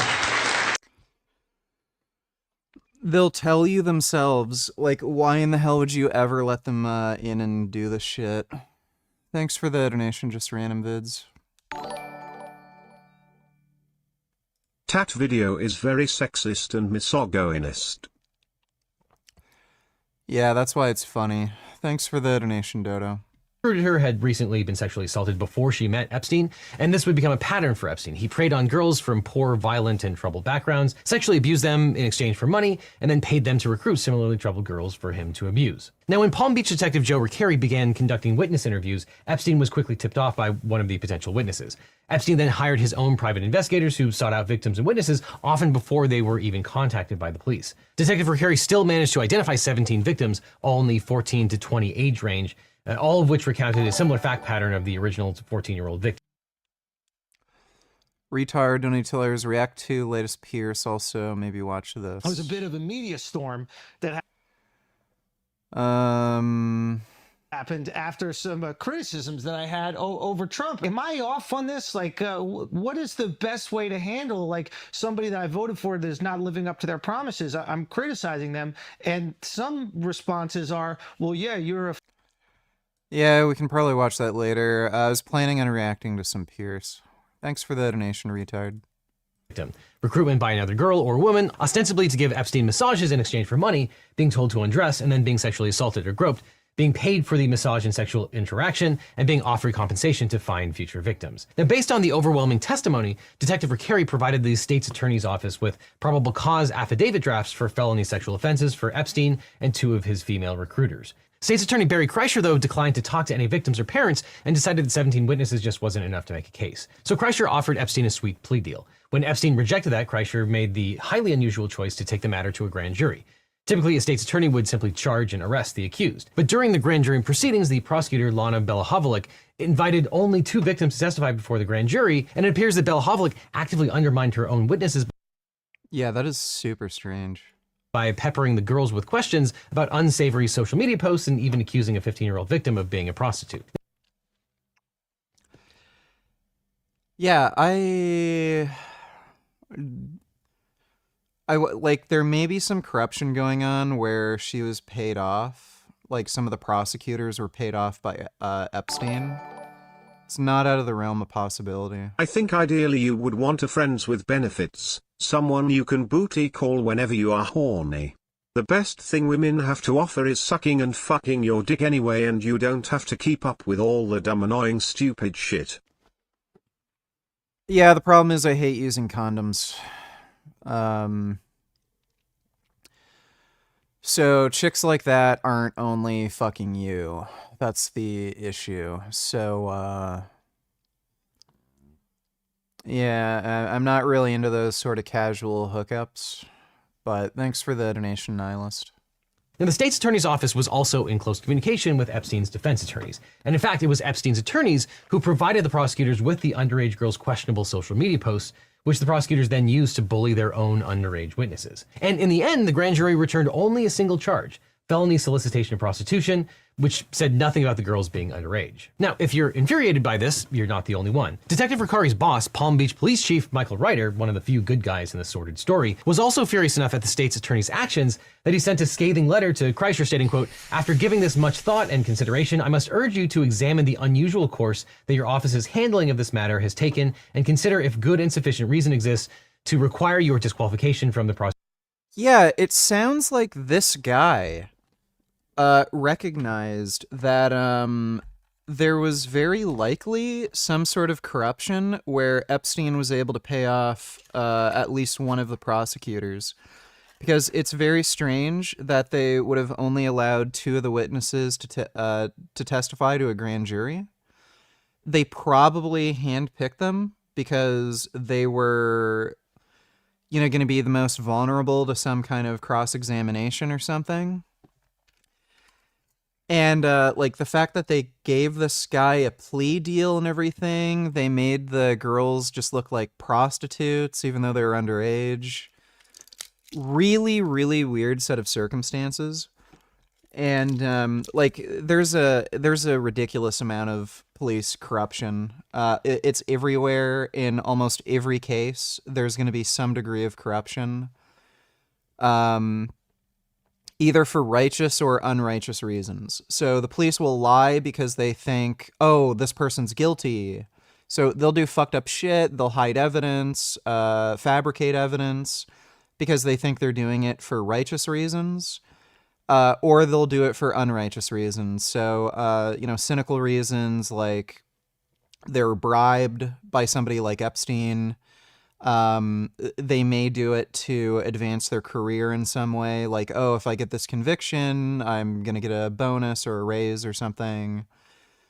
So it's everywhere. It sounds from the just the way this letter is written, this guy actually thought she was, like, paid off by Epstein. Prosecution of these cases. Detective Ricari also took the extraordinary step of going to the FBI to ask them to prosecute the case, since the state's attorney had done such a poor job. But the feds agreed to launch their own investigation. One can only speculate that this was because they already had a file on the guy from 1996 and probably wanted to save face, but we'll never know. But the FBI's reinvestigation turned up evidence of additional victims, including 34 confirmed minors. And the victims reported the same fact pattern of massages and sexual abuse. The feds found pictures of many of Epstein's victims in his house, as well as plenty of other corroborating evidence tying him to numerous underage victims. And armed with this mountain of evidence, the feds sharpened their lawyers' war axes and offered Epstein a slap-on-the-wrist plea deal that should have made national headlines as a travesty of justice, but it did not. Now, back in 2007, we didn't have the tools we have today to get a bird's eye view of how the Epstein slap on the wrist spread throughout the media and public sentiment. At best, a Google trend history reveals that the search term Jeffrey Epstein peaked at 100 searches and was mostly confined to users in New York. But when you use modern technology, you can see the massive political earthquake over Epstein in real time. We can see that there have been 372 stories about Epstein in the last 3 months, with 46% of the coverage coming from right-leaning sources, 24% coming from the center. Footage is critical minutes that point to a larger sources, with 40% of the coverage on the right. Footage is critical minutes that point to a larger cover-up and possible conspiracy. On the right, sources largely agreed with the left that the missing footage was critical. Why echo chambers feature, which highlights are underreported by the subscription given in of the century. In June of 2007, the local U.S. Attorney's Office, under the leadership of Alex Acosta, issued a 53-page indictment against Epstein. Now, negotiations for a plea deal began with Epstein's all-star legal team. Ken Starr, famous for serving as independent counsel during the impeachment of Bill Clinton, Alan Dershowitz, famous for lots of stuff, and Jay Lefkowitz, a partner at Kirkland & Ellis, the same law firm where Acosta was previously a partner. And after a lot of cozy meetings with defense attorneys at hotels over breakfast, Acosta offered Epstein a remarkable deal. Epstein could plead guilty to state charges, 1 count of solicitation of prostitution and 1 count of solicitation of prostitution with a minor under the age of 18. He would be sentenced to 8 months in jail following a year of house arrest and be adjudicated as a convicted sex offender who must register twice a year in Florida. And that was it. That was the penalty for sexually abusing at least 34 underage girls in a systematic, calculating way for years. And even then, Epstein only spent his evenings in Florida jail. During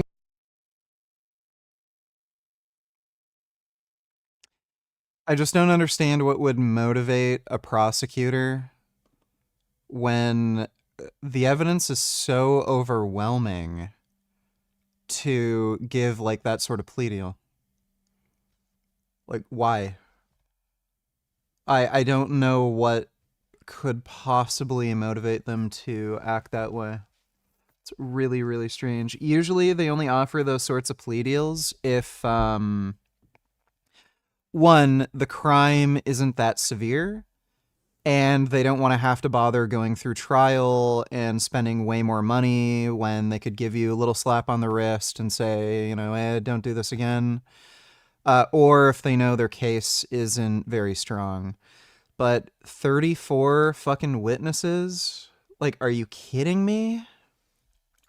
During the day, he was permitted work release at his swanky office building. And such now, a heinous Acosta's deal with crime. Epstein included several other gifts fit for a king of Wall Street. An agreement that the victims would not be notified, a promise that the deal would be kept under seal, and an agreement to dismiss all grand jury subpoenas. And Epstein's all-star legal team also... Yeah, that is insane too. They didn't even notify the witnesses. So they wouldn't even have an opportunity to know if they should, like, say, pursue with a civil trial. So making it that much easier for, like, statute of limitations to run out and shit. Like, it's crazy. Also managed to secure one more extraordinary victory, a non-prosecution agreement which allowed Epstein and his co-conspirators to avoid federal sex trafficking charges. Now, we've covered this before, but this plea deal was extraordinary for several reasons. First, 18 U.S.C. 3771, the Crime Victims' Rights Act, gives victims the right to be apprised of the developments in criminal proceedings. Yeah.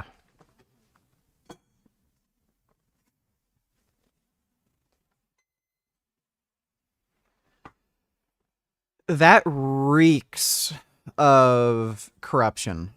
I can guarantee you some money was thrown around that some of these prosecutors pocketed. I'd be very fucking surprised otherwise. Unless they're, like, child rapists themselves and they're looking out for their own. But that is so fucking strange. The right to be present at public proceedings, and the right to be heard related to plea deals, sentencing, and other key developments.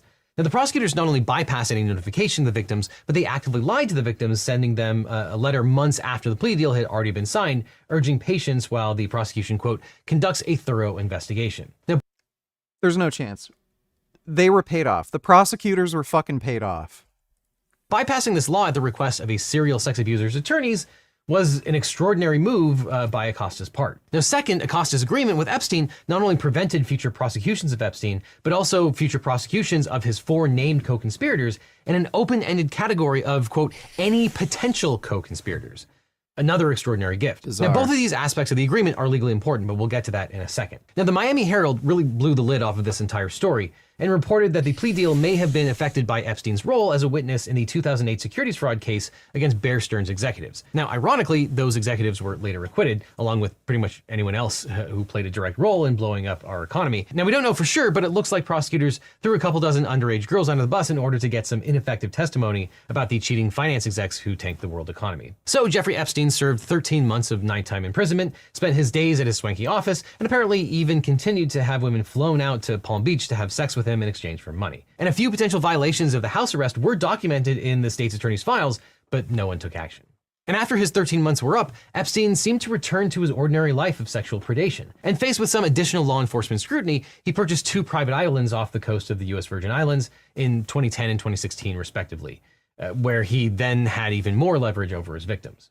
In a later lawsuit, one of his victims revealed that in an act of desperation, she tried to swim off the island to escape him. But Epstein and his co-conspirators located her and then took her passport in an attempt to keep her captive. Another victim alleged that when she tried to escape the private island, Epstein and his co-conspirators returned her to his house and suggested physical restraint or harm if she failed to cooperate. And meanwhile, U.S. Attorney Alex Acosta went on to be appointed as Trump's Secretary of Labor.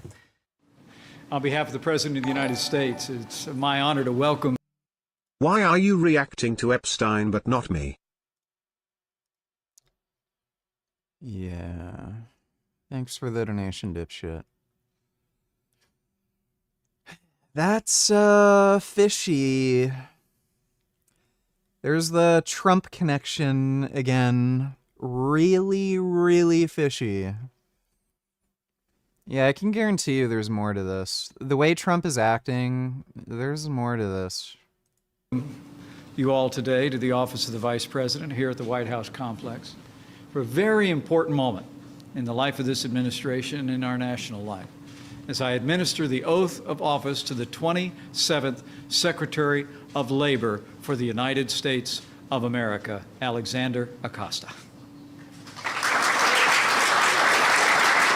And all the bad guys lived happily ever after. Until 2 scrappy reporters, a few more heroes in the story, started looking into this. Julie K. Brown, an investigative reporter at the Miami Herald, and Miami Herald videographer Emily Michaud began investigating Epstein in early 2017, about the same time as Acosta was being nominated as Secretary of Labor by Donald Trump in his first term. And they uncovered 80 potential victims as young as 13 and 14 years old when the abuse occurred, and conducted video and written interviews with 8 survivors.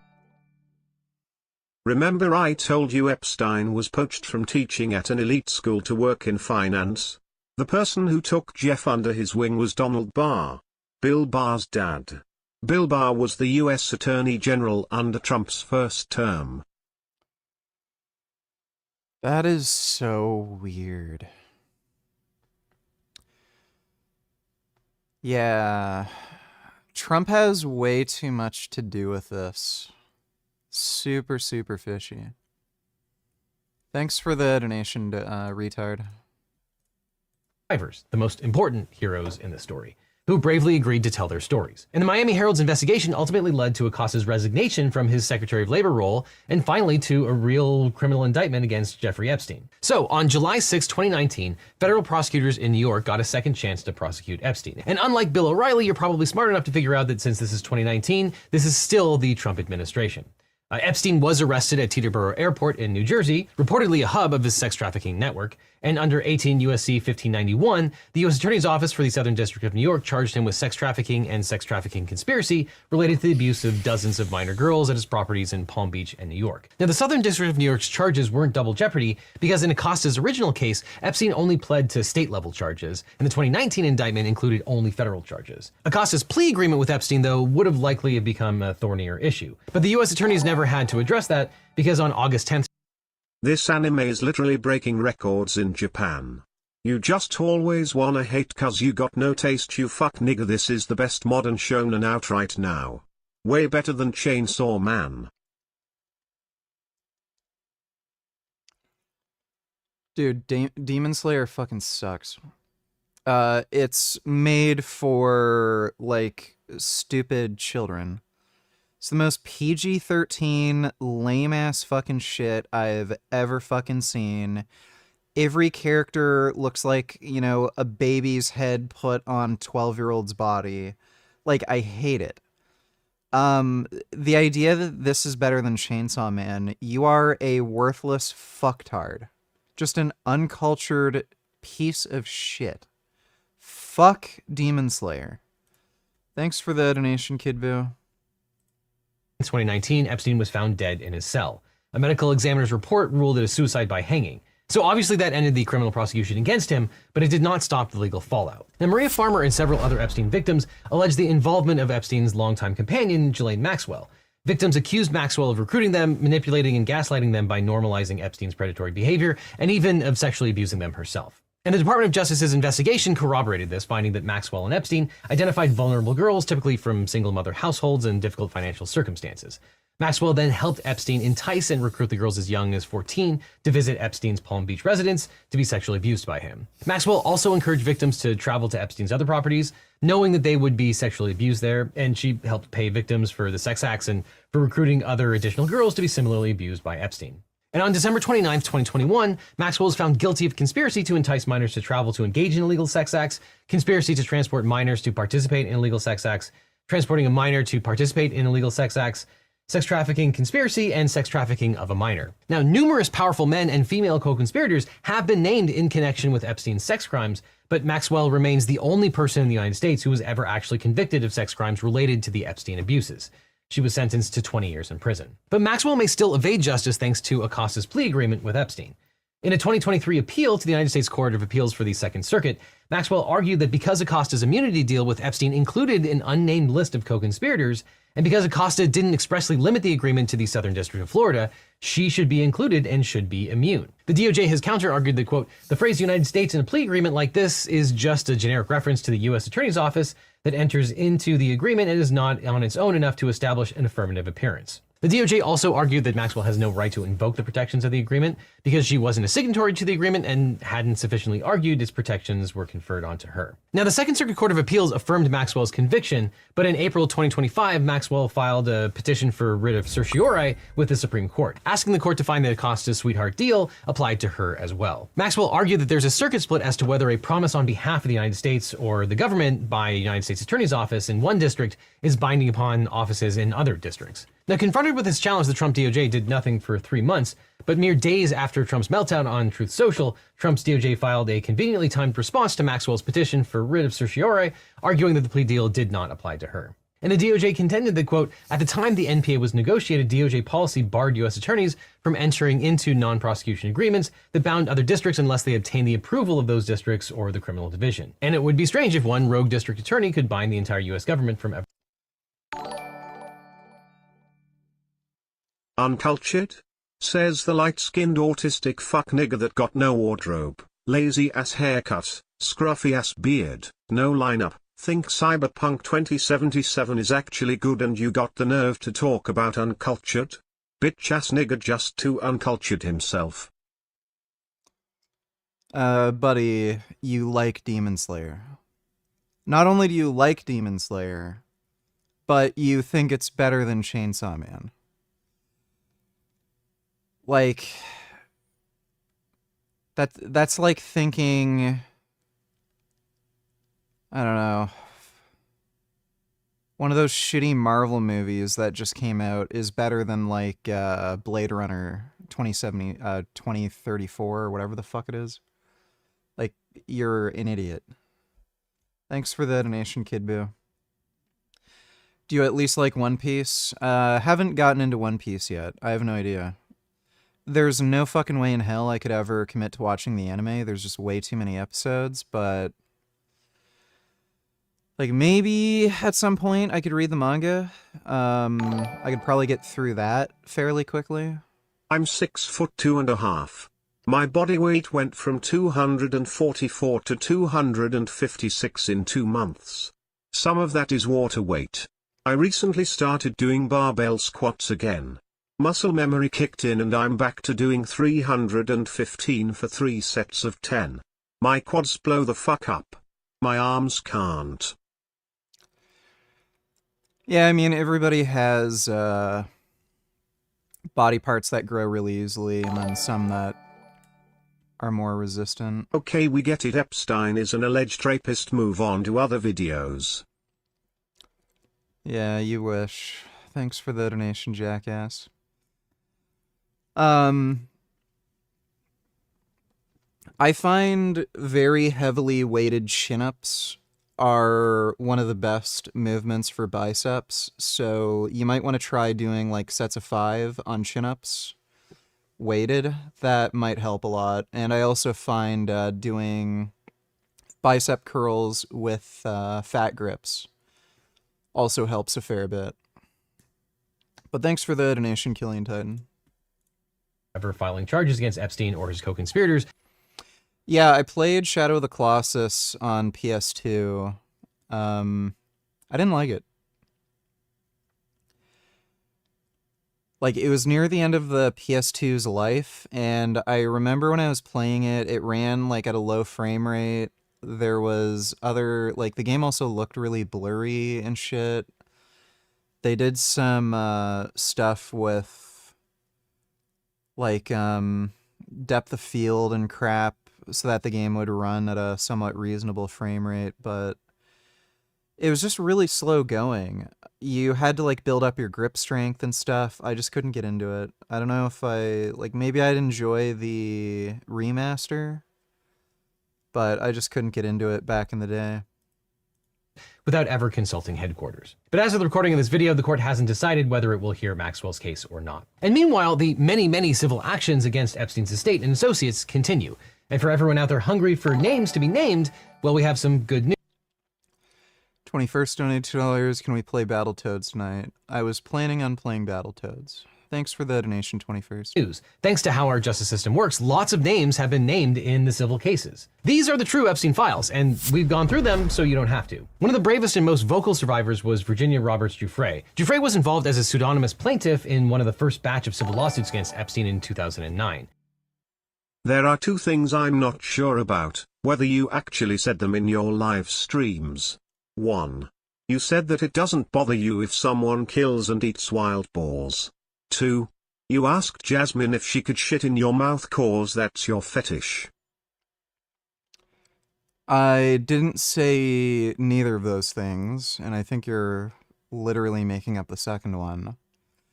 Someone asked me if I think it's ethical to kill wild boars, and I said maybe if they're an invasive species and they're like omnivores and they're killing off other animals. Thanks for the donation, Elias. Donated $2. Have you seen the animes Dr. Stone and also Overlord? Haven't seen Dr. Stone. Overlord. I think I tried watching the Overlord anime. It's not a very good isekai. Like, it just isn't.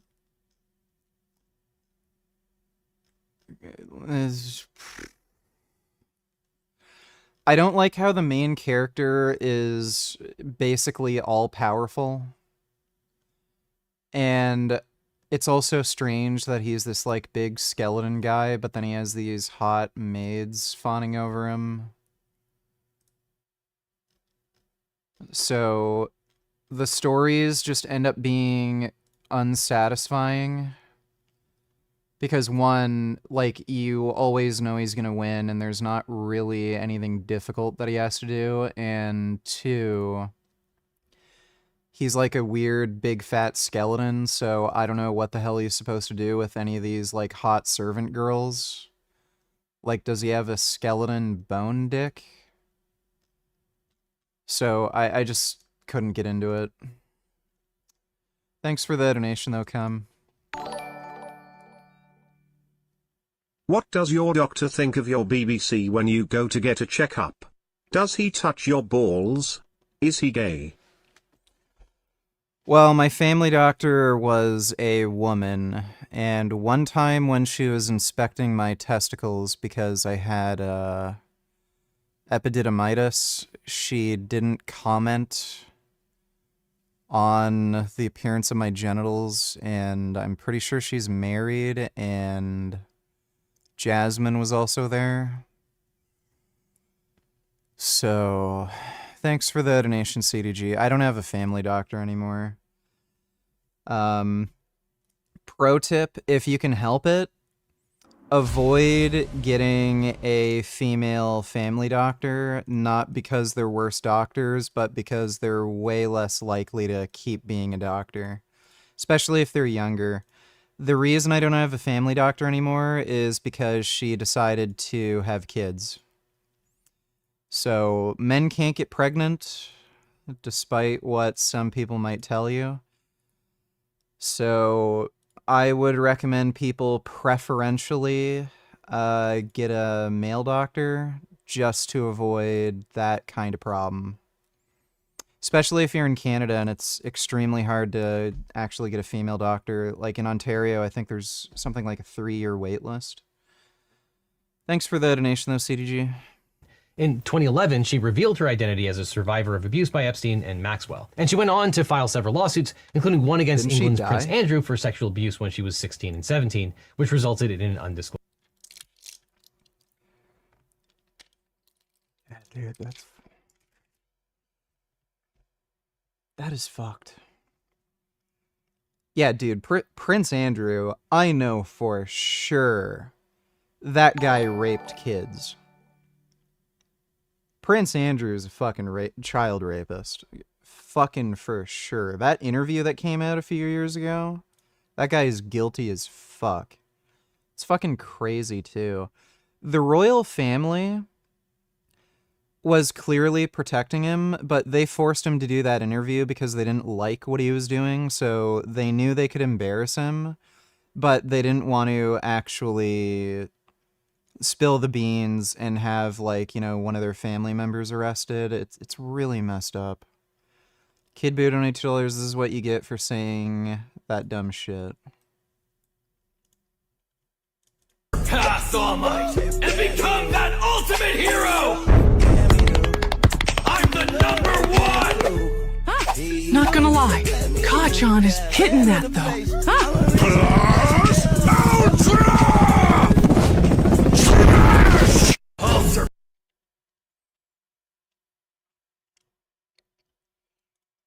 Okay, that was weird.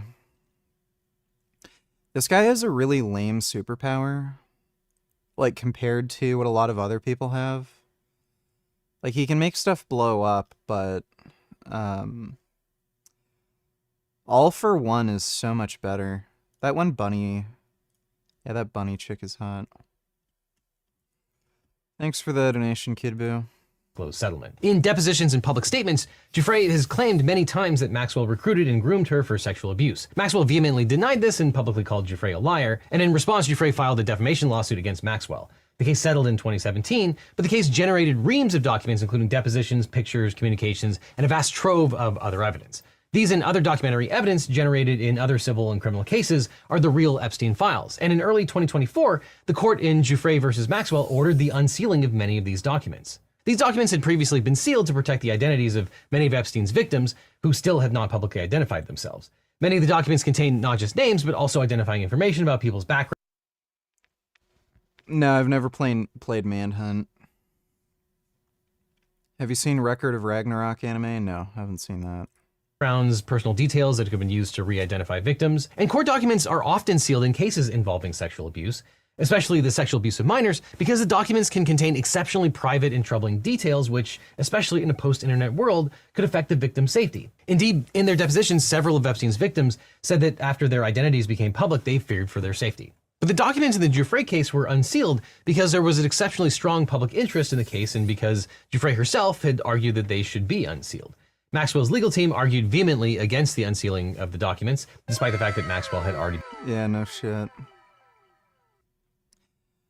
King Kale, Veggie Vulcan, Broccoli Beast, Tofu Tempest. I like King Kale. Yeah, I think I like King Kale the best. Tofu Tempest is pretty cool, though. Maybe Tofu Templar. Tofu Templar sounds more badass. been convicted years before. But this highlights a key tension in the case, the balance between the victim's need for privacy and the public's need to hold Epstein's co-conspirators accountable. And this tension is particularly strong in the Epstein case because many of the girls involved were not only victims themselves, but were also paid to recruit future victims. Even still, many redactions were applied to protect the identities of victims who have still never publicly identified themselves and feared for their safety if they were named. And many prominent people were also named in the unsealed documents, but they had all been previously identified as Epstein. Did she massage your ballsack to check for ball cancer? And did she touch your black pee-pee to feel for a hernia? Were you hard? So you don't have a doctor now even though you're a middle-aged male? What's the point of free healthcare then? She had to feel around my ballsack to feel the epididymitis. I don't know how you get a hernia on your penis. She never touched my shaft. I did have an ultrasound girl feel around my groin. So there's that. And no, I did not get hard. And like, you can still go to the hospital. So, yeah, not having family doctor is a pain, but you can still, like, go to a walk-in clinic or emergency or something. Thanks for the donation, CDG. Associates. Giuffre's unsealed deposition detailed several times that Epstein directed her as a minor to have sex with prominent men, including Epstein's attorney, Alan Dershowitz, former Governor Bill Richardson, former Senate Majority Leader George Mitchell, CEO Les Wexner, Prince Andrew, MIT scientist Marvin Minsky, hotel company heir Thomas Pritzker, and billionaire Glenn Dubin. And all these men, except Minsky, who died in 2016 before Giuffre's allegations against him were public, have denied these charges and none have been criminally charged. And the accusation against Dershowitz was particularly contentious. He and Giuffre both sued each other for defamation, agreeing in 2022 to settle their lawsuits against each other. And immediately after the settlement, Giuffre released a public statement saying that she, quote, may have made a mistake in identifying Mr. Dershowitz, but she later clarified that she, quote, did not and would never exonerate Mr. Dershowitz. The Giuffre's case was one of the many against Epstein and his associates. And companies tied to Epstein, including JP Morgan Chase, Deutsche Bank, and Barclays, have also been sued for turning a blind eye to obvious signs of human trafficking. And Epstein's estate has also paid out several $100 million in settlements to various parties, including victims and the government of the U.S. Virgin Islands. A voluntary victims compensation fund set up by Epstein's estate has paid out more than $120 million to 136 survivors of Epstein's sex trafficking network. And another 52 women filed and privately settled claims outside of the compensation fund. The documents and statements associated with these lawsuits, though, have revealed a plethora of additional information about Epstein and his sex trafficking patterns. One important pattern is that Epstein also often dangled not only money, but his social connections in order to lure his victims into his orbit. And Epstein was quite wealthy and very well connected to CEOs like Les Wexner of Victoria's Secret parent company L Brands, to politicians like Bill Clinton and Donald Trump, to arts patrons like Eileen Guggenheim, to universities like Harvard and MIT, and even to scientists like Stephen Hawking. And to be clear, many, if not the vast majority of these people, were never involved in Epstein's trafficking operation, but part of his ability to evade capture and his ability to manipulate his victims was based on his CDG donated $2. Why did Jasmine accompany you to get your ballsack checked? Was she scared you were gonna bang her after? No. We just usually went to the doctor together. Were you packing a jungle or was your pee-pee shaved? Also, is Jasmine's pussy usually shaved or trimmed or hairy?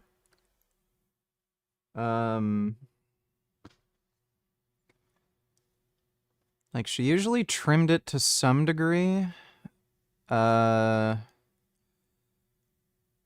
Usually, so, like, yeah, I think actually every time I went to the doctor, if I had to get my testicles checked, like if I got epididymitis, I'd shave. So I'd shave down my balls, make them smooth, so it's just easier to feel around. And if I had to get an ultrasound, just made things easier. Thanks for the donation, though, CDG. Would you adopt a 5-year-old child if you don't want to take care of a baby? No. I don't know why the hell I'd ever want to adopt a child or have a child in any way. Like, I've got a cat. Why would I want a child? Long list of powerful friends and acquaintances. Okay. To Maria Farmer, he offered an introduction into the art world. To other girls, he offered help with their modeling careers, and to some, he offered help to further their education. And it's reasonable to conclude that Epstein's ability to evade accountability in 2006 was probably due to his wealth and connections. He was able to leverage those resources to hire the best attorneys, who in turn had connections to the prosecutor's offices. But MAGA and QAnon conspiracy theorists took those actual facts and blew them into fantastical conspiracy theories, which President Trump and his allies often encouraged. And last week, that practice of fanning the flames of conspiracy theories and making fantastical promises came back and bit President Trump and his administration. Have you seen Devilman Crybaby?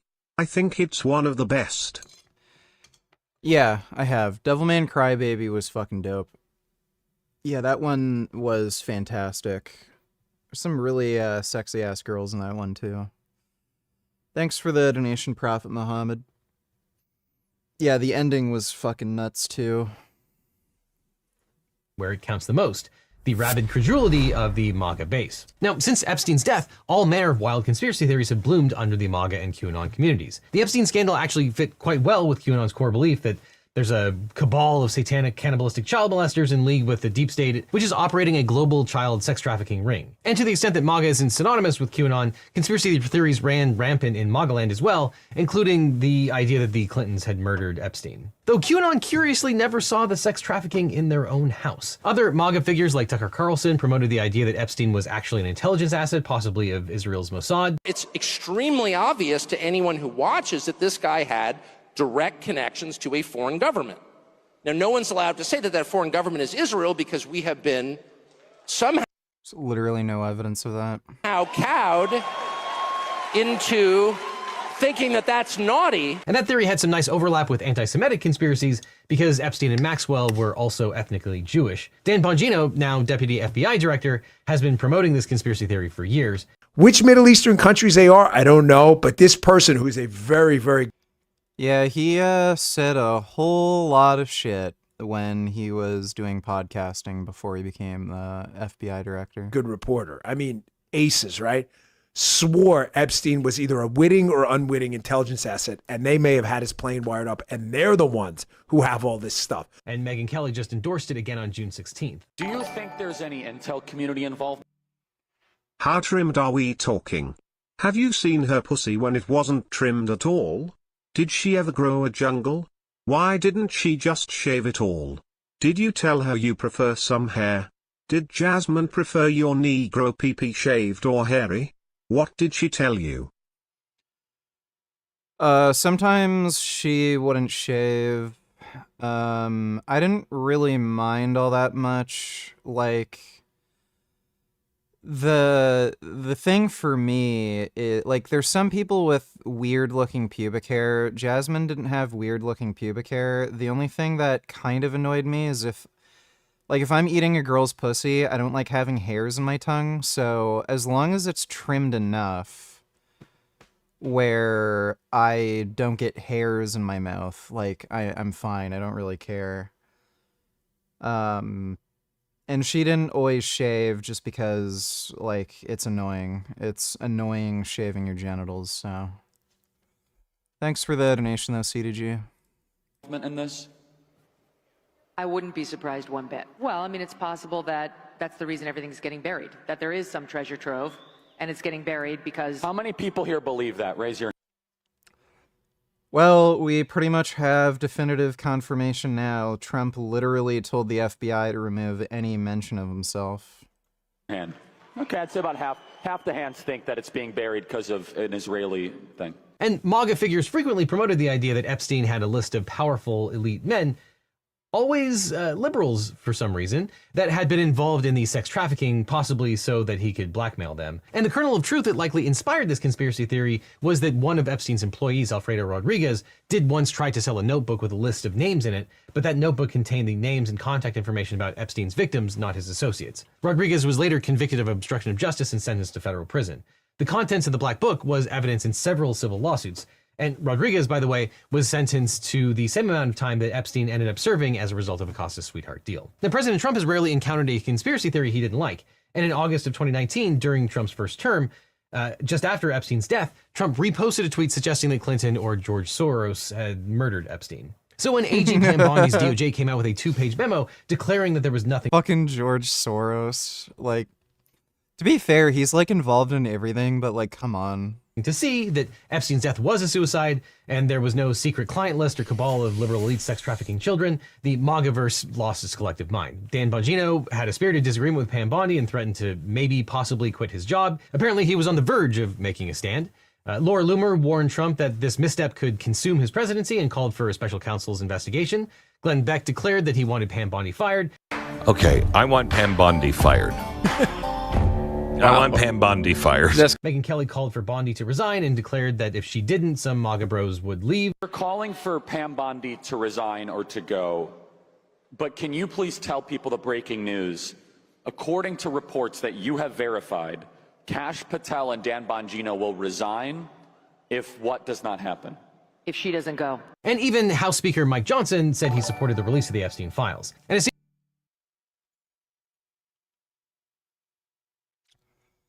I seriously doubt Trump would ever fire Pam Bondi. That's never going to happen. They're going to resign before if they made that threat that they're going to resign if Pam Bondi doesn't go, no chance. They'd resign beforehand. I'm not sure how accurate that source is. Bongino seems to have more of a problem with Pam Bondi than Kash Patel. He might resign, but yeah, there's no way Pam Bondi's getting let go. CDG, you don't need $2. You didn't answer my question, dude. I asked if Jasmine preferred your nigger dick shaved, trimmed, or hairy. I don't think she really cared. I have to trim down my bush a little bit. Like, I get really hairy down there to a point where it's like uncomfortable for me. So I just periodically trim it down, but I don't like full shave it. Also, when would you argue for an hour to get her to take her clothes off? Was the sex enjoyable? What about for her? Was she enjoying it? Well, it's not like, you know, it was a constant thing. Like, when she gained weight, she was really reluctant to ever take her clothes off. So, you know, every week or two, I'd have to kind of encourage her, and on a couple occasions, we got into a big fight about it. The sex was enjoyable for me. She is kind of sensitive, guess you could say that.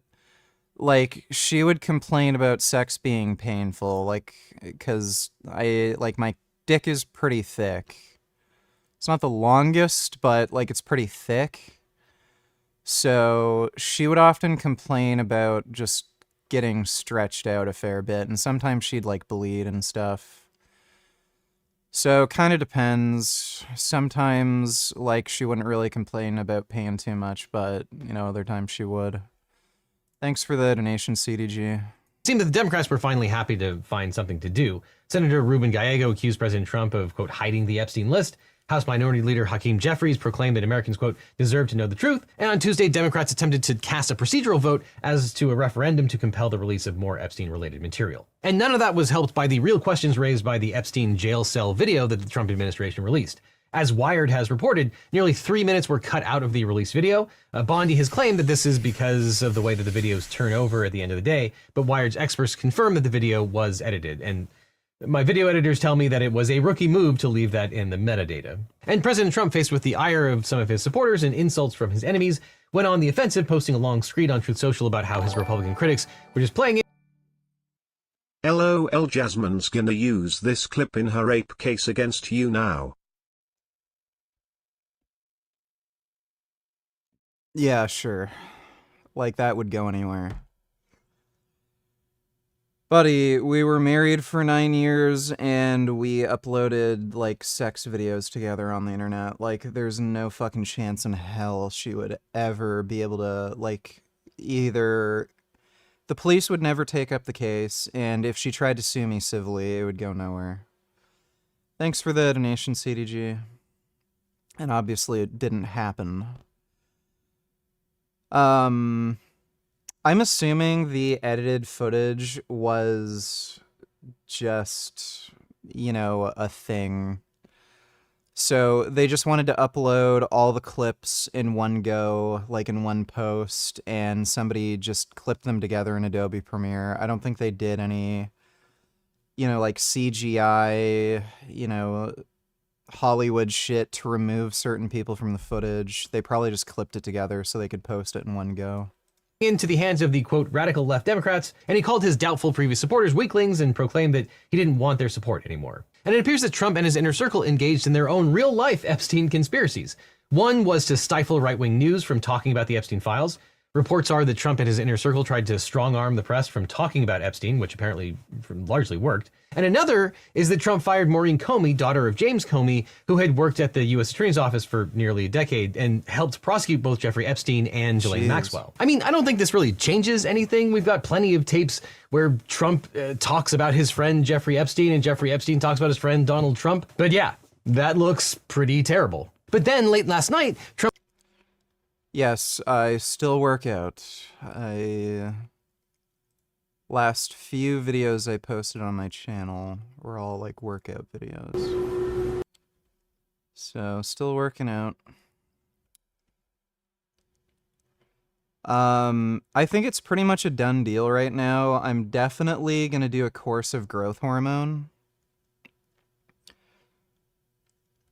Don't know if I'm gonna like start blasting and using testosterone and masteron, but I'm almost like it's pretty much guaranteed. Like I'm 99% sure I'm gonna do a course of growth hormone. Trump posted, quote, based on the ridiculous amount of publicity given to Jeffrey Epstein, I've asked Attorney General Pam Bondi to produce any and all pertinent grand... You coerced her into having sex and stretched her pussy out to the point of it bleeding, and you admitted on video she didn't enjoy it, but you coerced her into having sex. LOL, she's gonna file rape charges against you also, black so cooked, hahaha, LOL. No, I don't think that's gonna happen. Thanks for the donation though, CDG. Grand jury testimony, subject to the court approval. This scam perpetrated by the Democrats should end right now. But the thing is, as Congressman and former federal prosecutor Daniel Goldman points out, grand jury testimony is both very specific and isn't what people were asking for and wouldn't be the most relevant documents. And in fact, he tweeted, quote, nice try, AG Pam Bondi. What about videos, photographs, and other recordings? What about FBI 302's witness interviews? What about texts and emails? That's where the evidence about Trump and others will be. Grand jury testimony will only relate to Epstein and Maxwell. Yeah, they know it. That's why Trump's fine with the grand jury testimony and shit being released. They're all just trying to hide anything implicating Trump in anything. Like, the extent to which they're going to. You know, if there's just like some flight logs or something like that, or phone calls, you know, Trump could just hand wave that away and say, like, yeah, you know, I just knew the guy, hung out with him sometimes, I didn't see anything. Like, there has to be something really incriminating and like scummy for him to act this way. Well, and in any event, as president, Donald Trump cannot order the DOJ to unilaterally release sealed grand jury testimony. In fact, the Federal Rules of Criminal Procedure, Rule 6E3E,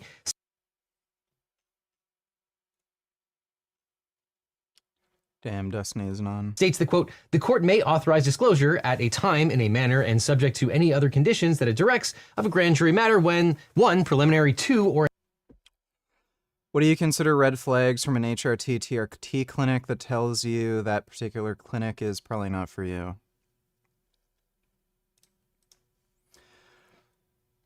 Well, there's not really any way to know beforehand until you start working with them, but one big red flag is they're not willing to increase doses, even though you haven't gotten symptom relief, and especially when you're not experiencing any side effects. So there's obviously risk of side effects when it comes to TRT, Some of them are very easily treatable and manageable. Some are a little more serious. So due to the things like the aldosterone pathway, your blood pressure can increase. It's very easy to take blood pressure meds that target that pathway to counteract that blood pressure raising effect of testosterone. You can also get polycythemia. Again, if you just get regular blood draws, it's literally bloodletting, basically. It's not a big deal. Those are probably the two biggest ones that people are going to experience. Other than that, there's not really too much to worry about. So if you're getting like some polycythemia and then they're not willing to raise your TRT dose even though you haven't gotten symptom relief, just because you've gotten polycythemia or your blood pressure's increased a little bit, like, these things are manageable. You can just go on some more blood pressure meds. You can just get some blood drawn. So it's just a sign that they don't know what the fuck they're doing and they're not willing to actually treat you effectively. Another big sign is them not knowing how to do proper estrogen management. There's no reason to really ever use an aromatase inhibitor. Like, very, very rare exceptions, but if they pretty much immediately put you on an aromatase inhibitor, that's a good sign. Again, they don't know what the fuck they're doing. So those are probably the two big ones. I don't know what the taboo is with testosterone, but if you ever go to like a family doctor, especially, they're always like, "Oh, I don't know if you should do that." But women can go on birth control pills that are either estrogen or progesterone based or a mix of those two hormones.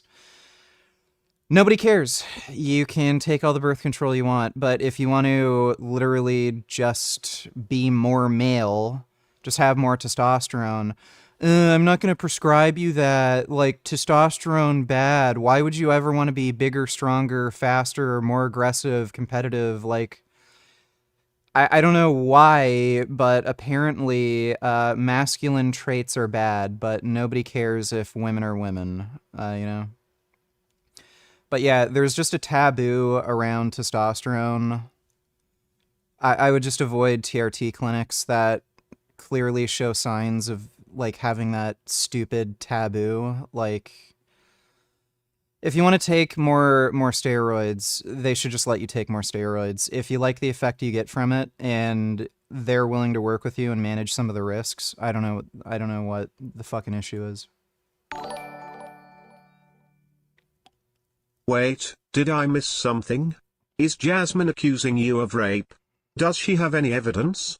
If you raped her, would you tell us the truth, Richard?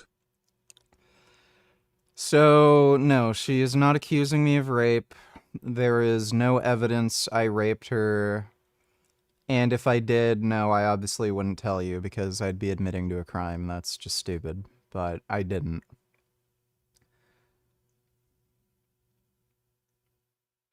Huh.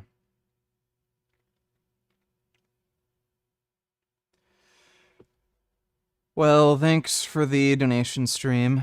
Or in connection with a judicial proceeding. 2, at the request of a defendant who shows that a ground may exist to dismiss the indictment because of a matter that occurred before the grand jury. 3, at the request of the government when sought by a foreign court or prosecutor. 4, at the request of the government if it shows a matter may disclose a violation of state, Indian, tribal, or foreign criminal law. And 5, at the request of the government if it shows that the matter may disclose a violation of military criminal law. Now, President Trump...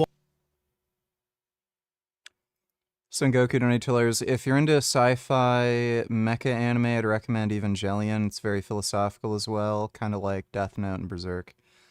I've seen Evangelion. Evangelion's really good. Thanks for the donation, Sengoku. Wanting AG Pam Bondi to release sealed proceedings from a grand jury because of political pressure seems like it fails to meet any of those requirements. And even Trump's post recognizes that the release of these documents must be made with court approval. And I'm not going to engage in conspiracy theories, but who knows? Maybe Trump doesn't want the court to approve the disclosure. But in any event, hopefully by now you understand that the sealed grand jury proceedings are probably not the real Epstein files to the extent they exist. But the real Epstein files are now largely public and aren't what people think. The real Epstein files are the thousands of pages of documents that have been generated by the criminal investigations and by civil lawsuits against Epstein and Maxwell. And some of these were unsealed in the Giuffre case, but many are still under seal. And it's likely that there are reams of witness interviews, financial statements, flight logs for Epstein's plane, records regarding his friends and acquaintances and co-conspirators, and photos and videos, including the child pornography that the Fed seized from his house. But while Megyn Kelly and Alan Dershowitz and others are calling for the unsealing of these documents, there are some very real reasons to keep many parts of those files secret. Not to protect the potential perpetrators, but to protect Epstein's hundreds of underage victims. But even if President Trump wanted to unseal these civil court documents, he can't do that unilaterally. The only reason he's avoiding it is because he's implicated. The Department of Justice could file a motion in the relevant cases, and the judges could like, dude, when has Trump ever cared about the law? So he'd just start throwing his weight around, unseal the documents. If he got any pushback, he'd just start accusing everybody of, you know, being part of the deep state. He is being defensive about it, and it's because he knows he's part of the Epstein files and shit. Consider them, but because of the privacy and safety concerns, a judge might not necessarily grant the request to unseal. And if Trump were to declassify the federal criminal case files, there would also be legal implications. When the Trump administration released the JFK files, they accidentally disclosed a bunch of social security numbers. Any Epstein files would threaten to disclose even more private details about underage girls, potentially exposing them to yet more traumatic experiences and putting them at risk of harassment or physical violence. And there are laws, including the Privacy Act, which prohibit the government. Can HGC and Clomid get back testicle size I lost 9 years ago? You'd have to talk to like an endocrinologist. I have no idea. Maybe, but I wouldn't really be able to tell you. Probably not. Maybe a little. Government from disclosing private information about individuals without their consent. One important aspect of the Giuffre case is that Giuffre argued in favor of unsealing. She consented to it. It was an empowered choice that she made, which, when you're considering the rights of survivors, is important. So if you're looking for a real scandal in all of this, it's right there in plain sight. The real scandal is the consistent miscarriage of justice that's played out over the past 30 years. And while hundreds of victims have been identified and numerous powerful men have been implicated, only one person, Ghislaine Maxwell, has ever been convicted of sex crimes related to Epstein's decades of sexual abuse. And the sweetheart deal. This is Democracy From one of Trump's prior cabinet secretaries may end up resulting in her escaping justice too. But all this highlights the massive gap in the justice system, which is one of the Crusher Creel Cocaine Man donate $2. Is Smith Machine that big of a difference compared to a standard bench? Less balancing, does that matter? In terms of developing muscle mass and strength, no, it doesn't really matter. If you're interested in, say, competing with other people in some form or fashion, so if you wanted to like upload videos online showing how strong you are, it's going to be harder to do that using a machine because machines, one, eliminate a skill component from, these lifts. And every machine is a little different. So one Smith machine might have, might be completely neutral, where there's zero weight to the bar. Other Smith machines might be equivalent to a 45-pound free weight. So there's no way of really knowing how much weight you're lifting. So if you wanted to, do a fitness YouTuber thing, show off your lifts, show how strong you are, you don't have as much of an ability to demonstrate an objective measure of strength if you're using a machine. Now, if you only care about how you look and you just want to build a lot of muscle mass, Smith machines are totally fine. There's not going to be any difference in the amount of muscle you can build on a Smith machine versus a bench. And even in terms of strength, you may not have the technical skill to do a free weight bench with as much weight possible, but in terms of transferability, you're going to build as much strength. So your chest, shoulders, triceps, they're all going to be about as strong. And aside from that, you may just have some lifting preferences. You may just prefer using the Smith machine, feels better for you, whatever. Yeah, there's not really a big difference in ability to build muscle strength on a Smith machine or a machine compared to free weights. Thanks for the donation, though, Crusher Creel Cocaine Man. Reasons I started my law firm, the Eagle Team, and one of the reasons I'm proud to fight for the little guy. Because after I started this channel, every week I'd get hundreds of comments and emails from viewers who are dealing with legal problems. People... Now, democracynow.org, the War and Peace Report. I'm Amy Goodman. Missing in much of the MAGA frenzy over the Jeffrey Epstein files are the voices of survivors of the sexual abuse he perpetrated against them.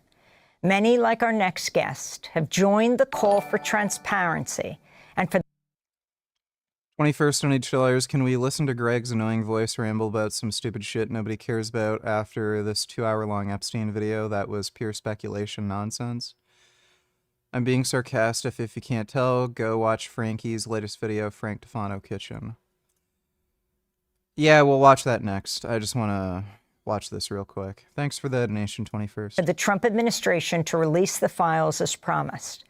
This comes as Virginia Giuffre, an outspoken survivor of sex trafficking by Jeffrey Epstein, died apparently by suicide at age 41 in April. She was the first survivor to come out publicly against Epstein. That situation was really weird. Her dad doesn't believe she committed suicide. It definitely was a suicide. It's just strange. It's a strange series of coincidences. She got into that accident with the bus, and then, what, a month or two later, she ended up killing herself. Probably, like, you can get severe depression from accidents like that, especially if you have severe brain trauma. So that could have had something to do with it, and especially if she was, like, immobilized for a little bit, couldn't walk around and stuff, or, you know, do what she normally did. She might have just had some severe depression and then just killed herself, and it was, like, a very spontaneous, unplanned thing. Epstein and his co-conspirator, Ghislaine Maxwell, who remains in prison. She also sued Prince Andrew for sexually assaulting her when she was 17. The disgraced prince was forced to step away from his royal duties and settled with Giuffre in 2022. Her family said in a statement, quote, Virginia was a fierce warrior in the fight against sexual abuse and sex trafficking. She was the light that lifted so many survivors, unquote. Just last week, when the FBI and Department of Justice announced there was, quote, no incriminating client list, it also said Epstein harmed over 1,000 victims over 2 decades, far more than previously known. For more, we're joined by Teresa Helm, who is a survivor of sexual abuse by Jeffrey Epstein, facilitated by Ghislaine Maxwell. She was assaulted by Epstein in the early 2000s. She now works as the Survivor Services Coordinator for the National Center on Sexual Exploitation. Her 2024 piece for Newsweek is headlined, I'm a Jeffrey Epstein survivor. The documents are an opportunity. Thank you so much for joining us. You, Teresa Helm, have talked about the dangers of grooming. As you see all of this taking place, the uprising within the MAGA movement, lost are what sexual violence survivors go through. Talk about how you first met. Are you loud when you orgasm, or are you quiet? Like, I make some light moaning noises, maybe? I'm not really loud. Jeffrey Epstein, how you were brought to him, how you were groomed. Well, hello, good morning. I can certainly talk to that. So I was attending college out in California at the time and was a full-time student and a full-time employee there. And so that began the process of recruitment to grooming, passed along the line from various people as far as this.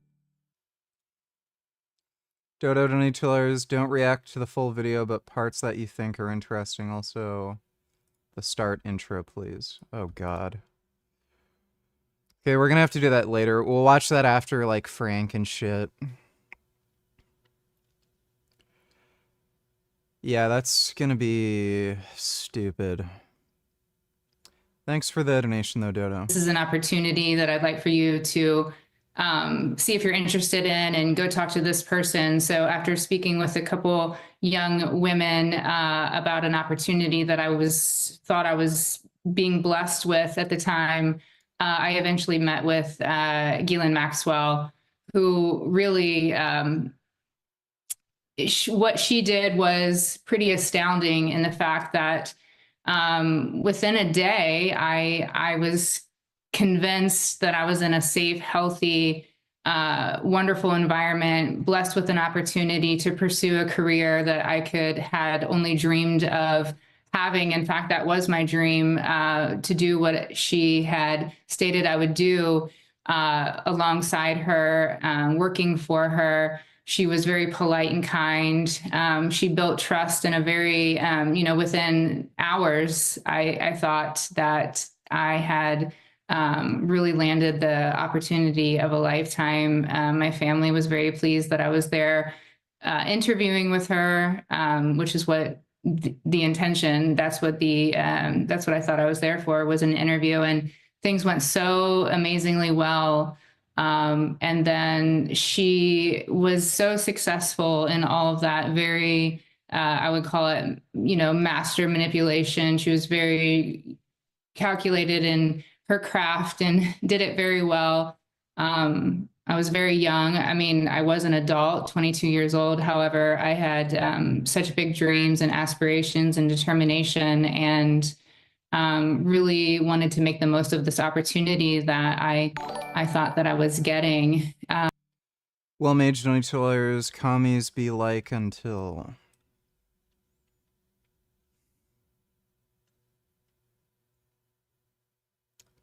yeah, pretty much.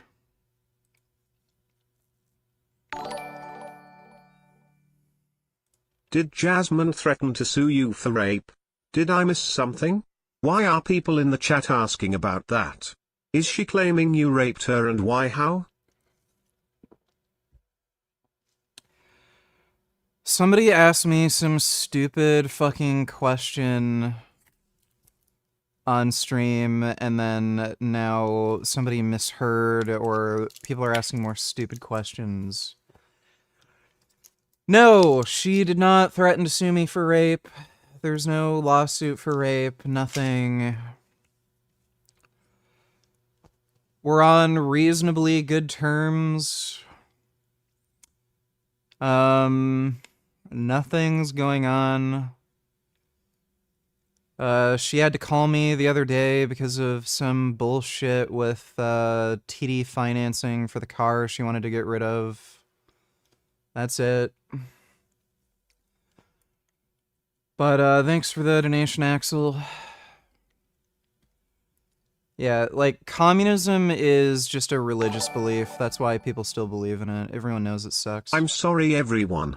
We can't react to Vegan Gains anymore since he is an alleged rapist. Fuck you, hypocrite Richie.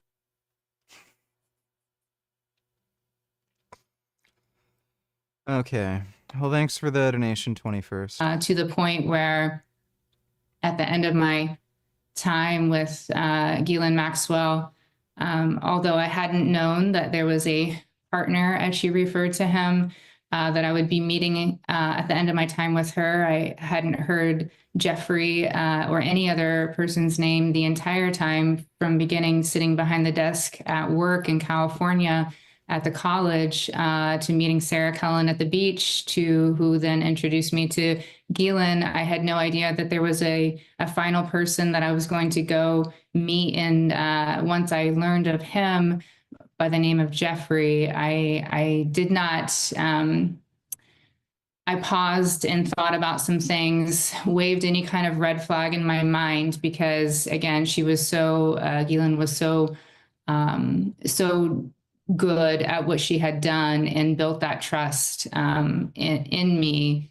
And so then I walked myself to Jeffrey's home later that day to what I thought was to interview with him, without really a lot of question, actually being quite excited, because I thought, well, if I was so successful here with Ghislaine, which he has really made me believe that I have been, now I get the opportunity to go complete this, like a second round of the interview.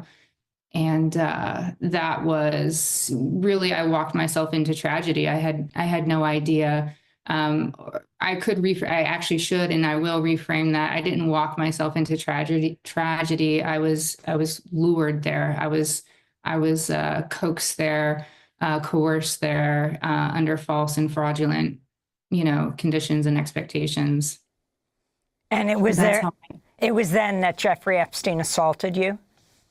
That's right. There in his very big, beautiful home there in Manhattan. The home that Ghislaine was raving about after I had been complimenting her on her home and speaking about the different various buildings and the architecture and how much I enjoyed it, and comparing different cities to New York. And then she raved about his. If I thought hers was great, wait till I see his. Yeah, so it was there. Mm-hmm. So you have joined the call for the Epstein files to be released. Can you explain why you feel this is so important? Okay, that's interesting.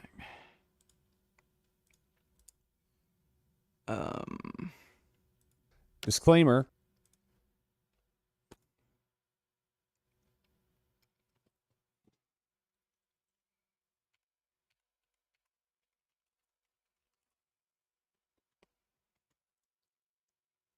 More complaining.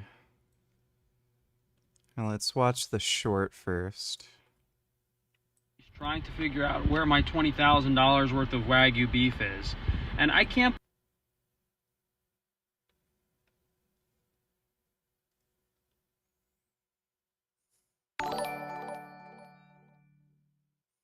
You admitted on stream you coerced Jasmine into having sex with you after she tell you for over an hour she didn't want to. You made her bleed and she made it clear she didn't enjoy it. Name the trait between you and Diddy that is a symmetry breaker. There's a huge difference between, like, locking a chick in your fucking, like, hotel room or something, not letting her leave and be like, oh, let's fuck, and then she makes up some excuse, oh, I'm on my period, oh, I don't care about blood, oh, I feel sick, oh, well, it's fine, you can still suck my dick, and, oh, I gotta get home at a certain time, and, oh, I'll drive you back home, like, and just going through all the excuses, versus, like, your wife just not wanting to take her clothes off because she feels insecure, and then you just trying to, like, say, look, we have to have some intimacy, like, I still think you're beautiful and all that, like, give me a fucking break. Can't live in a sexless marriage. Pretty big fucking difference there. Shut up! Thanks for the donation, CDG. Believe that I had to pull. I don't understand. He said this was $27,000, and then there's a bill for $6,700?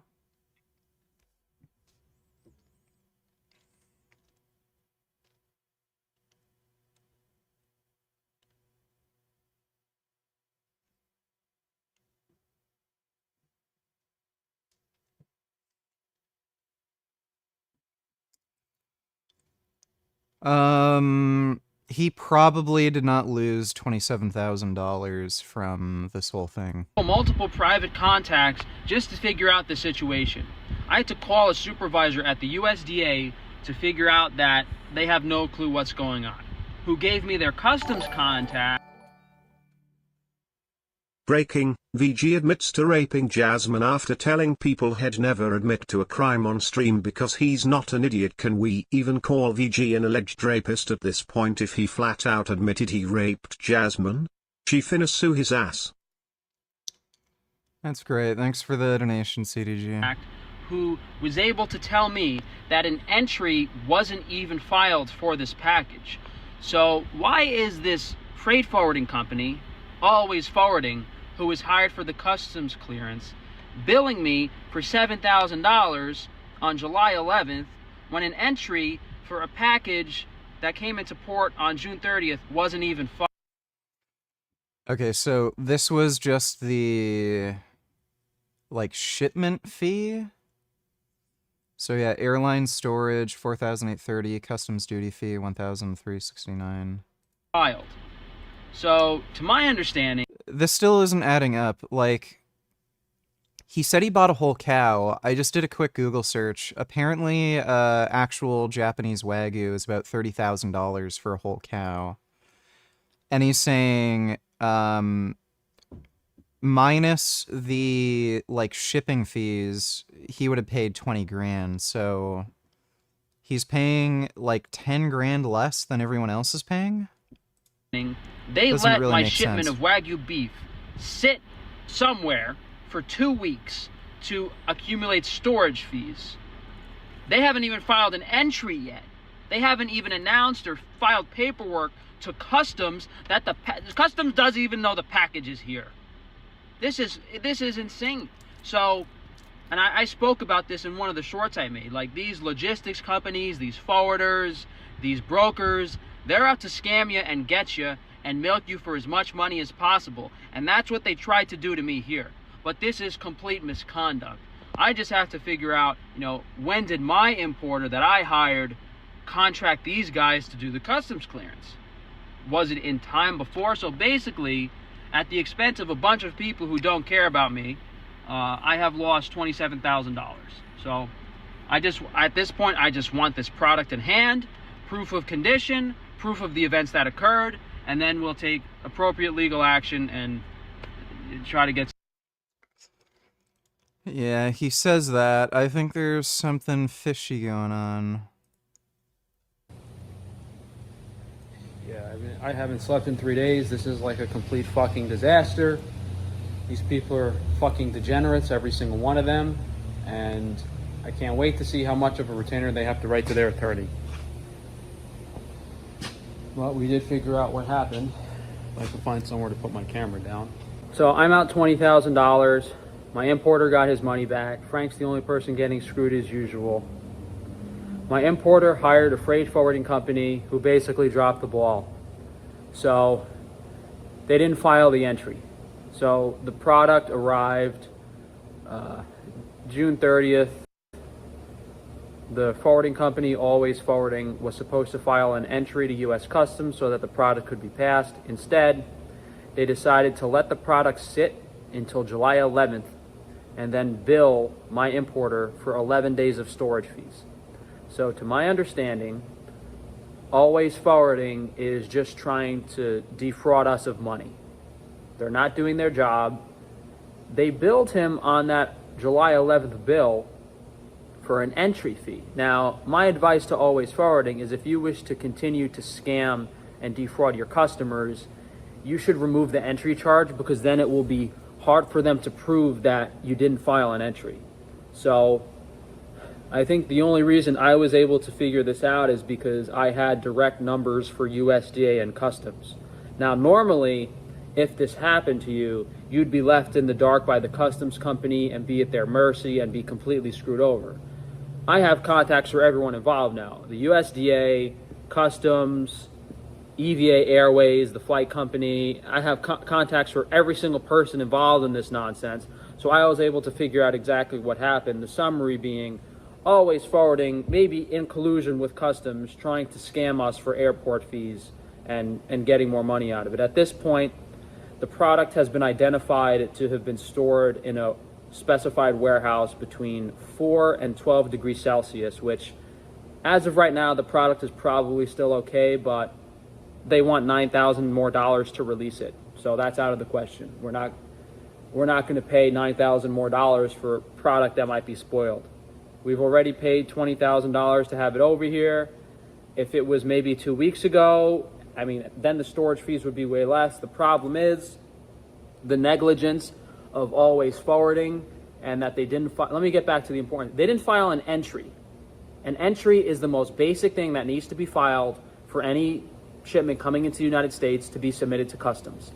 What Always Forwarding told us was that they filed the entry and then customs got back to them and said more things needed to be handled. Point is, regardless, Always Forwarding did not know the proper paperwork to fill out, did not fill out the proper paperwork, and as a consequence of it, our meat has now been in storage for 16, 17, 18 days, almost 3 weeks now, just a completely unreasonable period of time to the point that the product is likely spoiled and not good.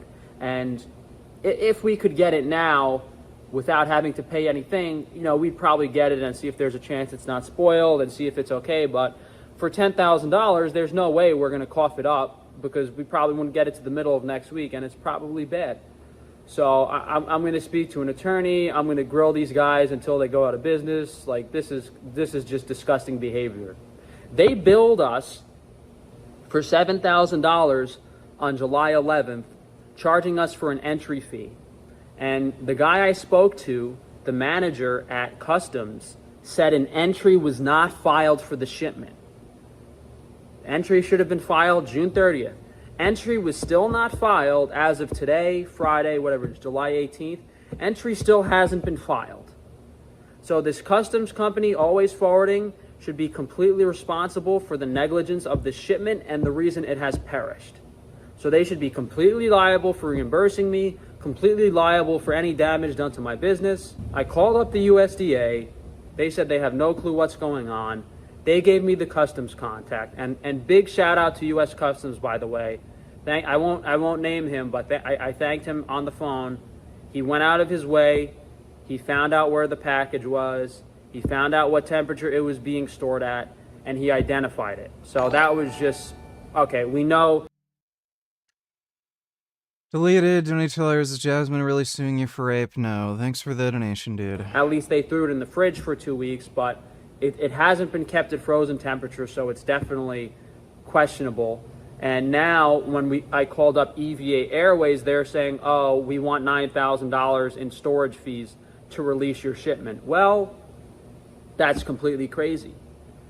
Now, with the holiday and July 4th and everything, my importer told me this was all handled. I trusted my importer. He said, oh, it's good, don't worry, we'll have it to you maybe before July 4th. And then a week later, I was calling him up, and he said he seemed like he was handling it. And as of 2 days ago, me calling these people, it was not being handled. It's a complete disaster catastrophe at this point that I had to get involved and figure out what really happened. This company, Always Forwarding, has been nothing besides completely useless. I'm out the cost of the Wagyu beef product. I'm out all future Wagyu beef sales for 20 years, which is valued at least like $1.8 million.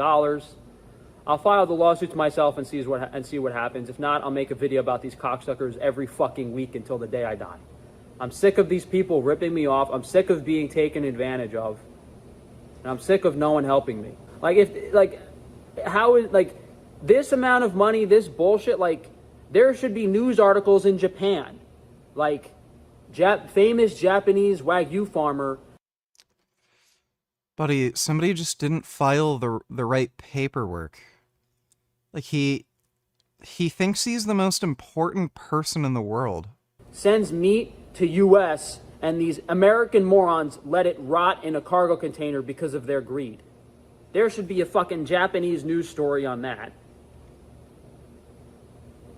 These fucking shitheads at Always Forwarding should be run out of business by the end of this year. And what role U.S. Customs played in this entry stuff, maybe it was partially their fault too, because you know how government workers are. But at the end of the day, who suffers? Frank Tufano and small business owners out $20,000. Who suffers? And this Japanese guy got his money. He doesn't give a fuck. But now he's going to suffer because I'm going to tell every single person don't ever import any fucking meat ever. Don't. They're going to fuck you. Your forwarding company is going to fuck. There's too many people that are going to fuck you over. Don't do international business anymore. Don't. They're all fucking greedy beyond belief. They want you to pay. It's unfathomable. It's fucking twice the value of what I'm buying. Already with me paying the shipping fee, I didn't even want to bring it in anymore. And then you're telling me I got to pay $10,000 in storage fees? Yeah, let it fucking rot. It's fucking done anyway. If you guys could please afford to support the business, we still have the Botched by Taban donations. I'm still looking for more people in New York and Los Angeles to hand out flyers and do direct marketing. Focus on your business, Frank. Forget about the butcher that ruins your fucking face and vision so you have to lay in bed all day. Focus on your business. Focus on U.S. Customs and always forwarding, stealing and extorting you for fucking Wagyu beef. It's fucking unbelievable. People are fucking comedians.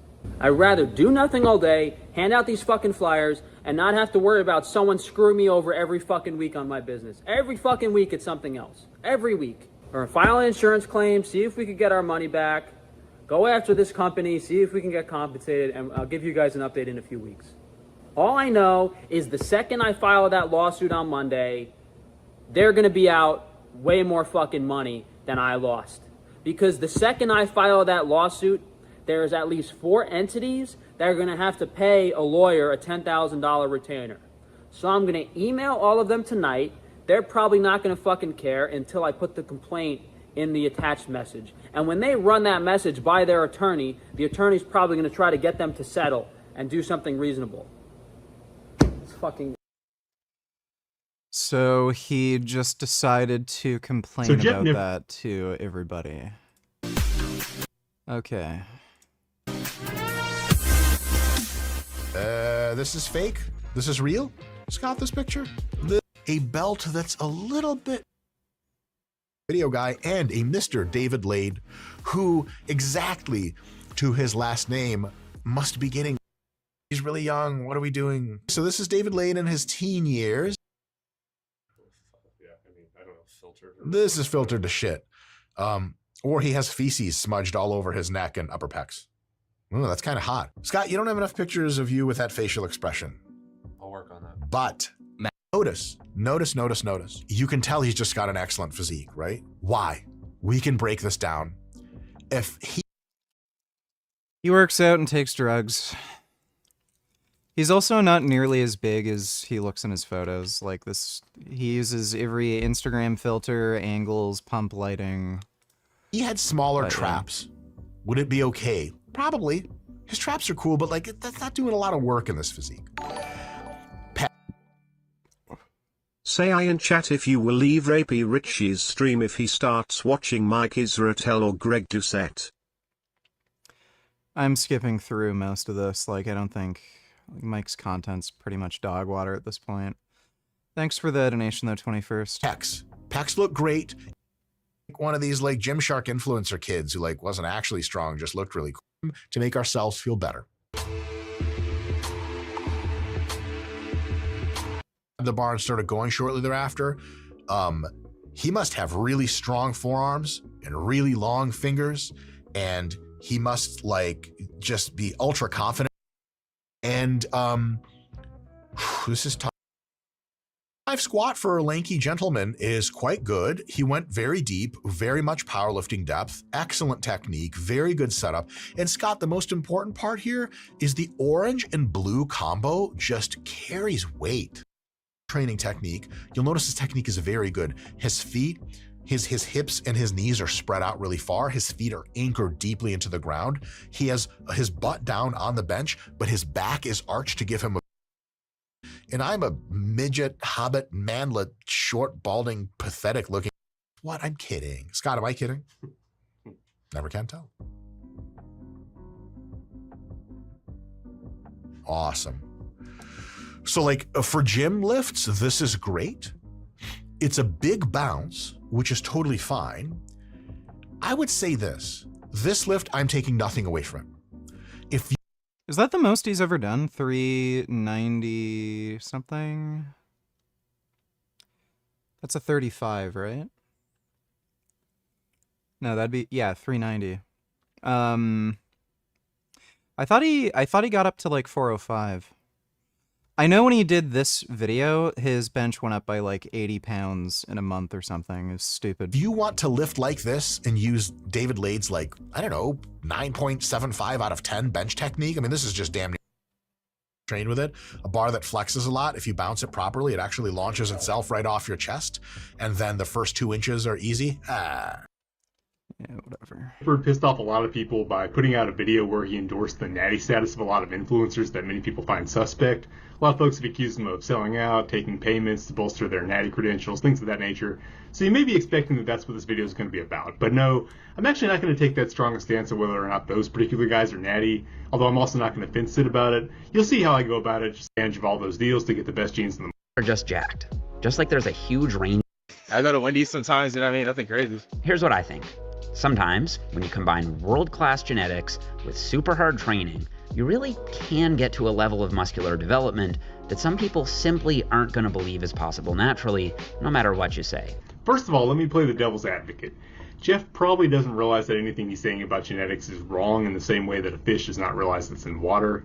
It's all around him, always has been, and that's how making up whatever story you feel like making up about genetics is in the fitness industry. Everybody does it. It's all around you. Some champions will tell you that they beat their bad genetics. Others will tell you they have amazing genetics. Can you tell who I'm talking about there? And, you know, normal people can't possibly expect results like theirs even with. Are you going to have a roommate now that you live by yourself? Are these good tips for vetting roommates? Hey there, Hungry Investors Coalition. I am the Real Hungry Investor, and today we're going to be giving you 3 tips on how to properly vet a tenant for your real estate. Well, this is a tenant, not a roommate.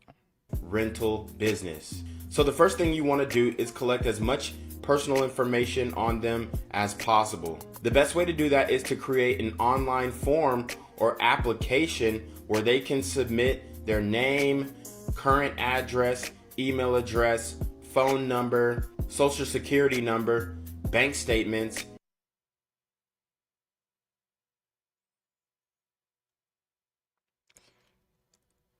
I don't think that's a thing. DR. Yeah, I'm just gonna skip that. Thanks for the donation, dude. That seems dangerous as fuck. I'd never give out my social security number. That's really weird. And any other pertinent information that you are going to use to evaluate their tenant readiness. If you're able to go through the information that they submitted and you like what you see, it's now time to move on to the next vetting process. The next step you should take is to ask for references.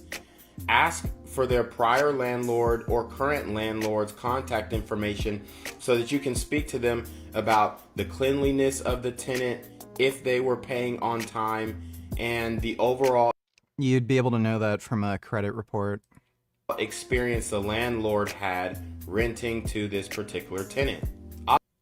You'd be able to know this from a credit report. Obviously, your decision, good or bad, is going to be based off of what the references are telling you about this individual. Another good tip is to interview the tenant on the phone and in person. And when you interview them in person, make sure that you check their vehicle. Oftentimes, if a person keeps their vehicle dirty, they're most likely going to keep their home dirty. So you want to make sure that they have a clean space in every avenue of their life so that they aren't going to go into your property and damage it. Well, yeah, bank statements. Credit reports can be bullshit. You can end up having some weird shit on credit reports. But yeah, if you just have their bank statements from the last like 6 months or something, you'll know how much money they make, how likely they are to make payments. Like, it's not a big deal. Final step in vetting is to make sure that you understand how long the tenant is trying to stay. Are they looking for a month-to-month lease, a 6-month lease, or a full year's lease? This can determine how good the I don't know if this varies, like, from state to state, but I'm pretty sure you, by law, need to have like a year-long lease. Because it doesn't even make sense not to have under a year-long lease. Like,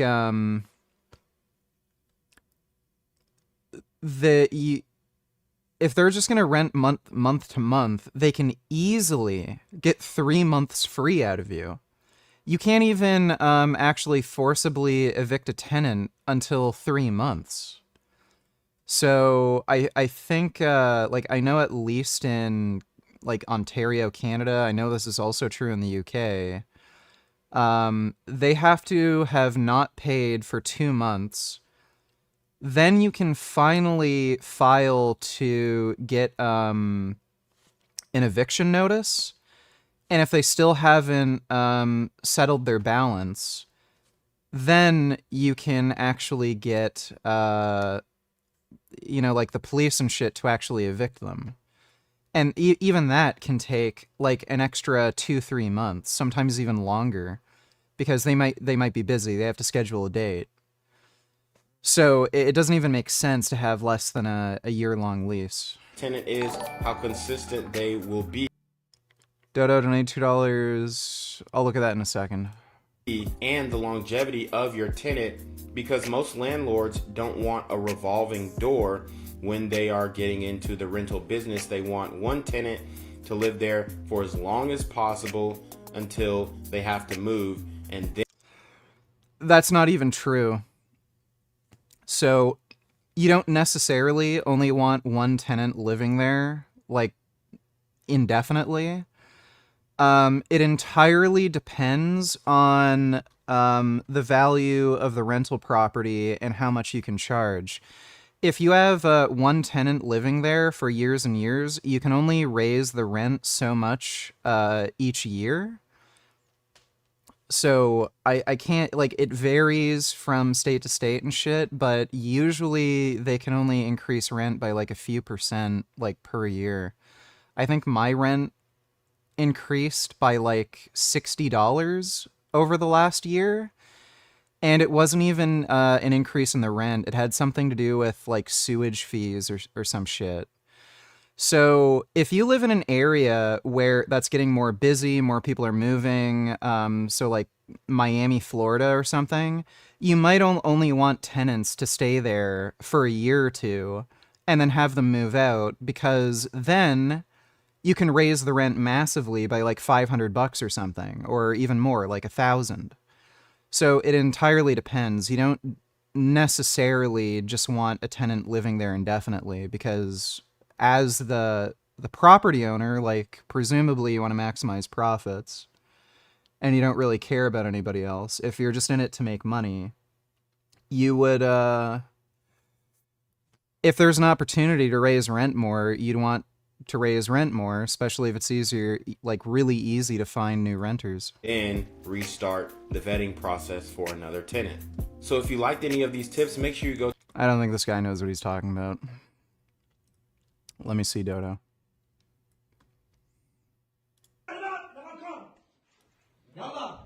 يلا مست حالك بسرعة يلا بسرعة زت حالك يلا يلا يلا زت حالك على السريع يلا دقيقة Holy fuck, is this Syria?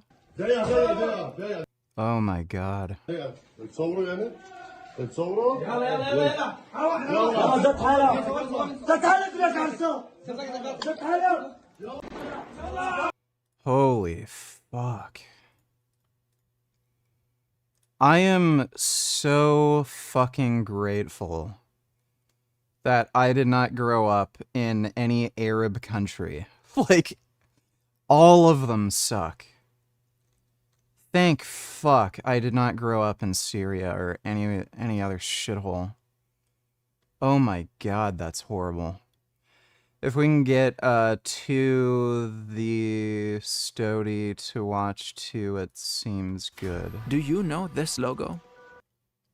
Okay, we can maybe watch that later. Thanks for the donation, Dodo. React to this. The age of consent was as low as 7 years old in the state of... We can maybe watch that later. Thanks for the donation, Dodo. Year. And then still others will just flip-flop back and forth, tell whatever story seems like it sounds better in a given situation. Some days they'll have terrible genetics they beat, other days they'll have great genetics. You never know, right? Some people even do that, right? Genetics is basically the fish that got away in the fitness industry. If you know any fishermen, you'll know that the fish that snapped their line and got away is always bigger than any fish that they've ever actually landed and measured. That's because no one can prove that they're lying, so they're free to make up whatever story they want, right? At least with steroids, there's the remote possibility that somebody who actually knows your secrets might out you, like happened with Liver King. But when you talk about genetics, you're kind of in the clear to say whatever you want, because there's really no way that anybody can definitively prove you wrong, right? So people take advantage of that. Now, DNA is a real thing, and it absolutely does have an effect on everything you do.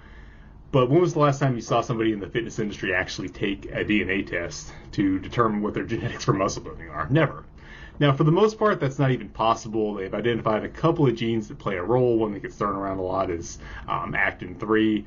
But this is far, far from giving you any kind of a complete picture of what your genetics from building muscle are actually like. Now, maybe these rudimentary tests could give you at least some idea which direction you might be leaning towards. But it doesn't matter because no one's taking DNA tests for this anyway, right? Not for themselves. And these people certainly do not have DNA test results for any of the other people that they're confidently making assertions about, right? So I would like to think that that alone would be enough to bother somebody who claims to be science-based like Jeff, that we're making all these big assumptions and pronouncements about things that we're just never actually testing. You'd think that's kind of what science is about, right? It'd be one thing if they were to at least try to double check the claims they're making. Sometimes, try to guess which guys have the...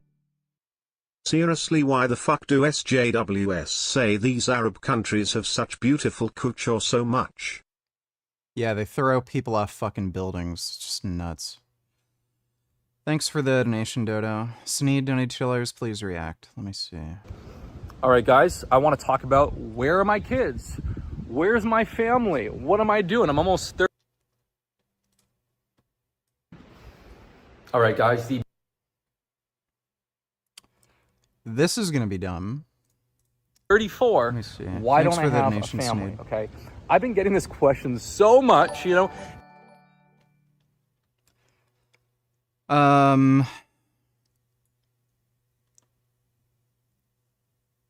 He still lives at home with his mom, doesn't he? This is his mom's house. Yeah, that's his mom's house. Why, he's final boss Nepo baby. He lives at his mom's house. His dad, I can't remember what he did, but his dad was rich. His dad died or something. And his mom owns this house now. And he's still fucking living here. He's 33.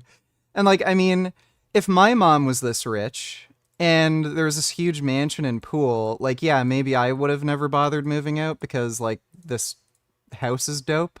And it's in Toronto. It's in a really nice area. It's near downtown. I know where he lives. It's fair. I'm not going to I'm not going to go, oh, you're fucking 33, still living at home with your mom. Yeah, I might do that if I was living in a big-ass mansion. We know none of his businesses are making, crazy money. If we're being generous, maybe he's making, 150K or 200K a year. I doubt he is even making that much. So, for him to move out and lower, his lifestyle where he's probably not going to be able to afford a home. Definitely not anywhere close to that. That's a 10 million, that's got to be a $10 million house at this point, at least, because it's in fucking Toronto.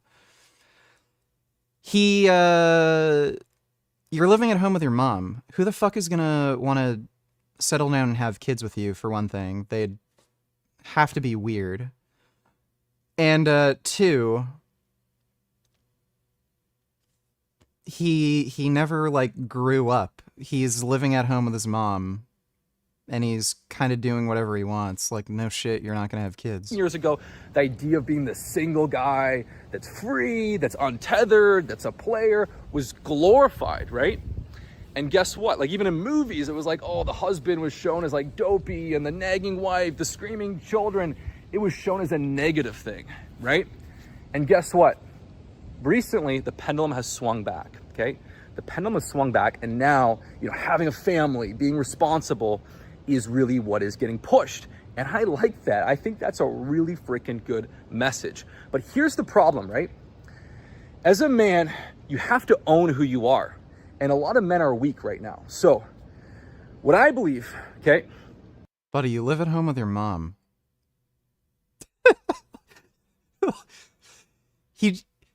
I don't even know if he works out all day, because I've seen his training. He doesn't really train hard or that often. Like, he lives at home with his mom. He works out like 3 days per week. He doesn't even train lower body, really. That's how lazy he is. And he's just spending his time driving around in his like nice car. I think he might have a Lamborghini, and it's his mom's. It's not even his. And just hanging out with like a few friends of his. Like, what are you?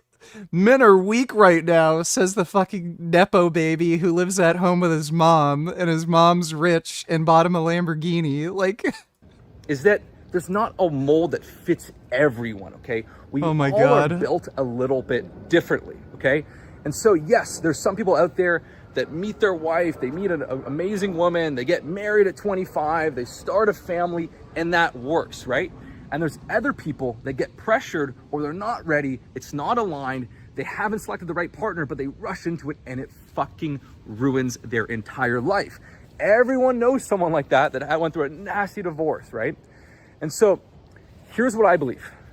I believe you need to own who you are, okay? I've always looked at like guys like Jason Statham, Daniel Craig, right? Some of these. well, that's just stupid. Here's the only advice you need. Never, ever, under any circumstances, ever get married if you're a man.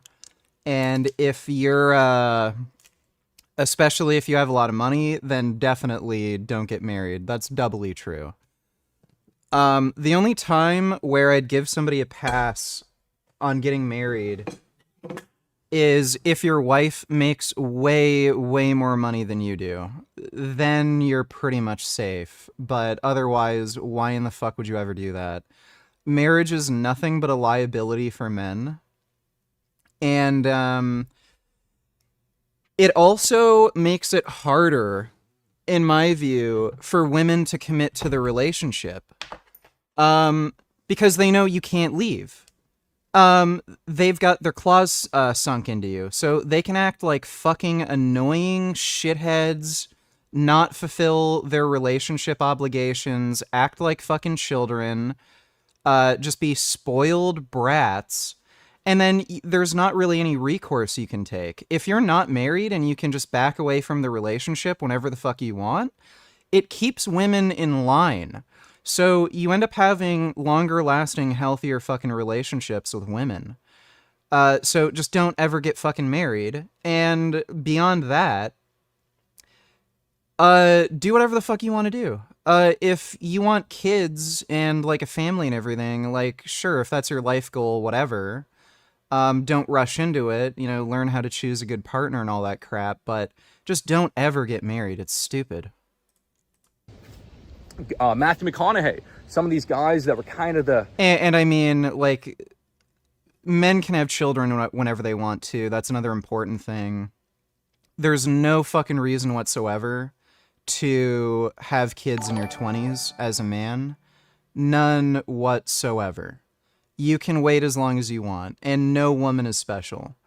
So wait until you've dated a bit, you know a bit more about yourself, about women, like maybe consider it in your 30s, but yeah, do not have kids in your 20s. Stuff like that makes me glad these Arab countries like Syria are getting nuked. I mean, they deserve it. If they can't figure their own shit out, yeah, get nuked. Thanks for the donation, Dodo. Kid Boo donated $2, this nigga spitting facts. Oh. The little dog there.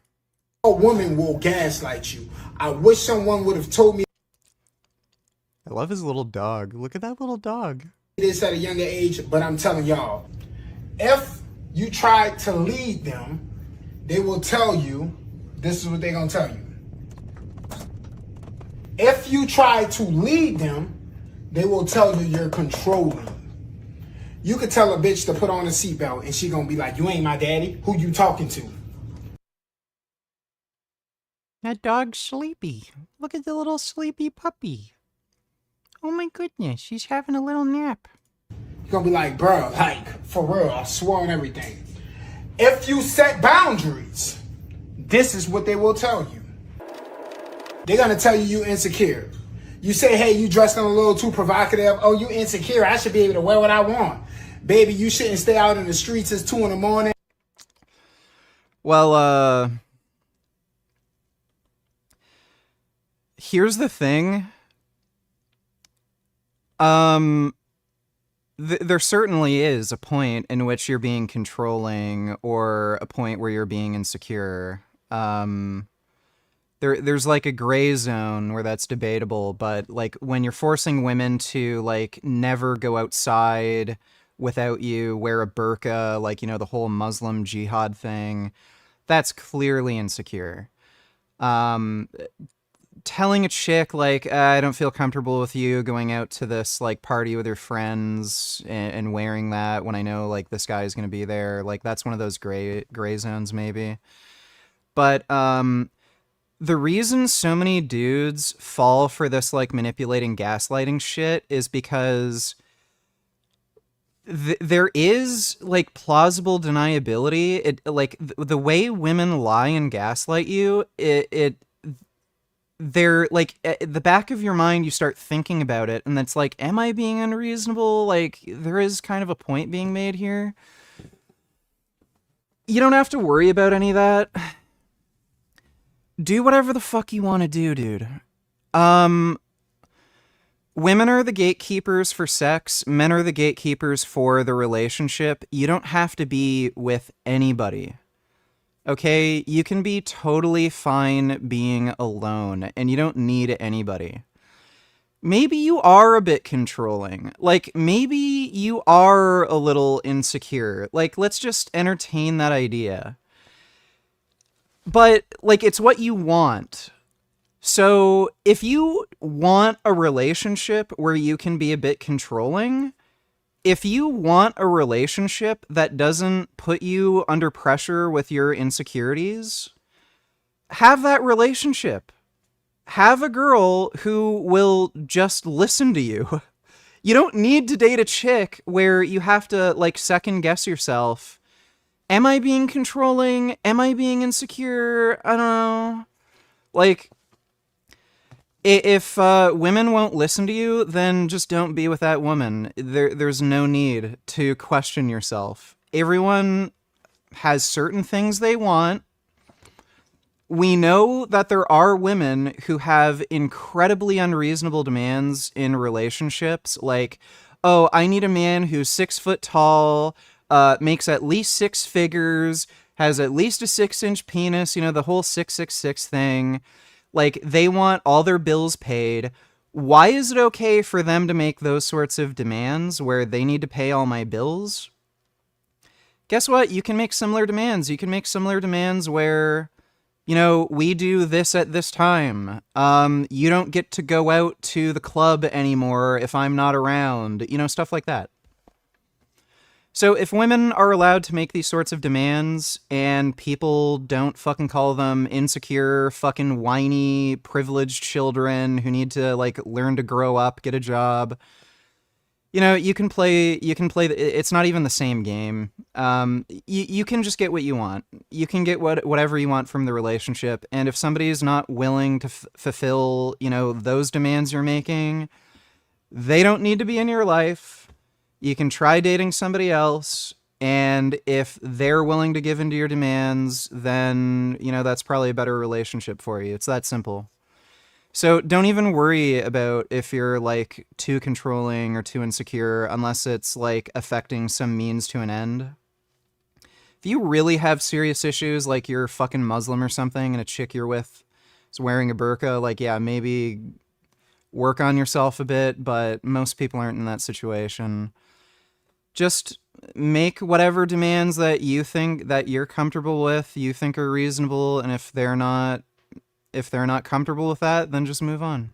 Oh, I'm a grown woman. I can do whatever I want. You too insecure for me. They gonna just swipe on to the next. All right, if you disagree with women, you sassy. As soon as you disagree with them and say something back, you a motherfucking sassy monster. This is what I'm telling. How is that dog sleeping with him moving around so much? That dog is fucking adorable. Y'all what it is. You a sassy monster. Now this is my favorite one right here. This is especially true with black women. If you just criticize how women behave or critique how women behave, this is especially true with black women.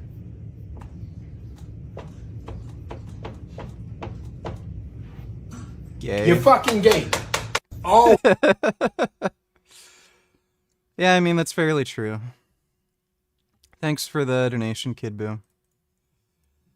Dodo donated $2. How does he have that physique if he only works out 3 days a week? Do you think he just does 3-hour workout sessions or what? Well, you don't need much training to build muscle, so, like, at least 80% of the progress you're gonna make is done with, like, 30% of the effort. It's that last 20% if you want to build, like, as much muscle as fast as you can, where it requires, like, 70% more effort. So, most people recommend, like, 3 sets of 10 for a given exercise and maybe 2 exercises per muscle group per workout. You're maximizing like 80% of your gains from those first 2 sets of the one exercise. You really don't need that much training to build muscle. It's people way overestimate how much work they really need to actually make progress. So, as long as you're consistent, if you're just training 3 days per week, say roughly an hour each session, you're already making like 80%, if not more, of the progress you're going to make anyway. It's just that a lot of people who train like that also just don't train consistently. So they might do that for a few months, then not train for a year, then get back at it, stuff like that. Consistency is the biggest number one thing. If you have shitty half-assed workouts, but you're training consistently, it might be like 3 days a week, might be 5 days a week, might be like once or twice a week. As long as you're consistent over the long run, you're going to make more progress than somebody who works really, really fucking hard, but they're completely inconsistent. And they might take like a few months off here, work out for like a few weeks, take another month off, and then like get back at it for 6 months, but then they fall off and they take like a year-long break. So consistency is number one, and outside of that, as long as you're working relatively hard each session, you're going to make most of the progress. And he might not have trained that way lifelong. So he might have been working out harder when he was in his teens and 20s, but then just decided to slow down because, other life interests and shit. But, yeah, he's also not that big and strong. Like, he has a really good physique, but I don't think he's benched 405 yet. I think his best is still like 365 or 370 or something. Thanks for the donation, Dodo. Sovereign artistes, right? They were, building, exploring, free in their 30s, and then near the end of their 30s, they met an amazing partner, pulled her into the world, and built a family later in life. That has always been the framework that has fit my neurochemistry, my biology. This is my sort of rhythm. And so I don't want to be the guy that rushes it for me, right? That might not be for you. And is like, oh man, the wife, all the kids, I got to do all this stuff. Because guess what?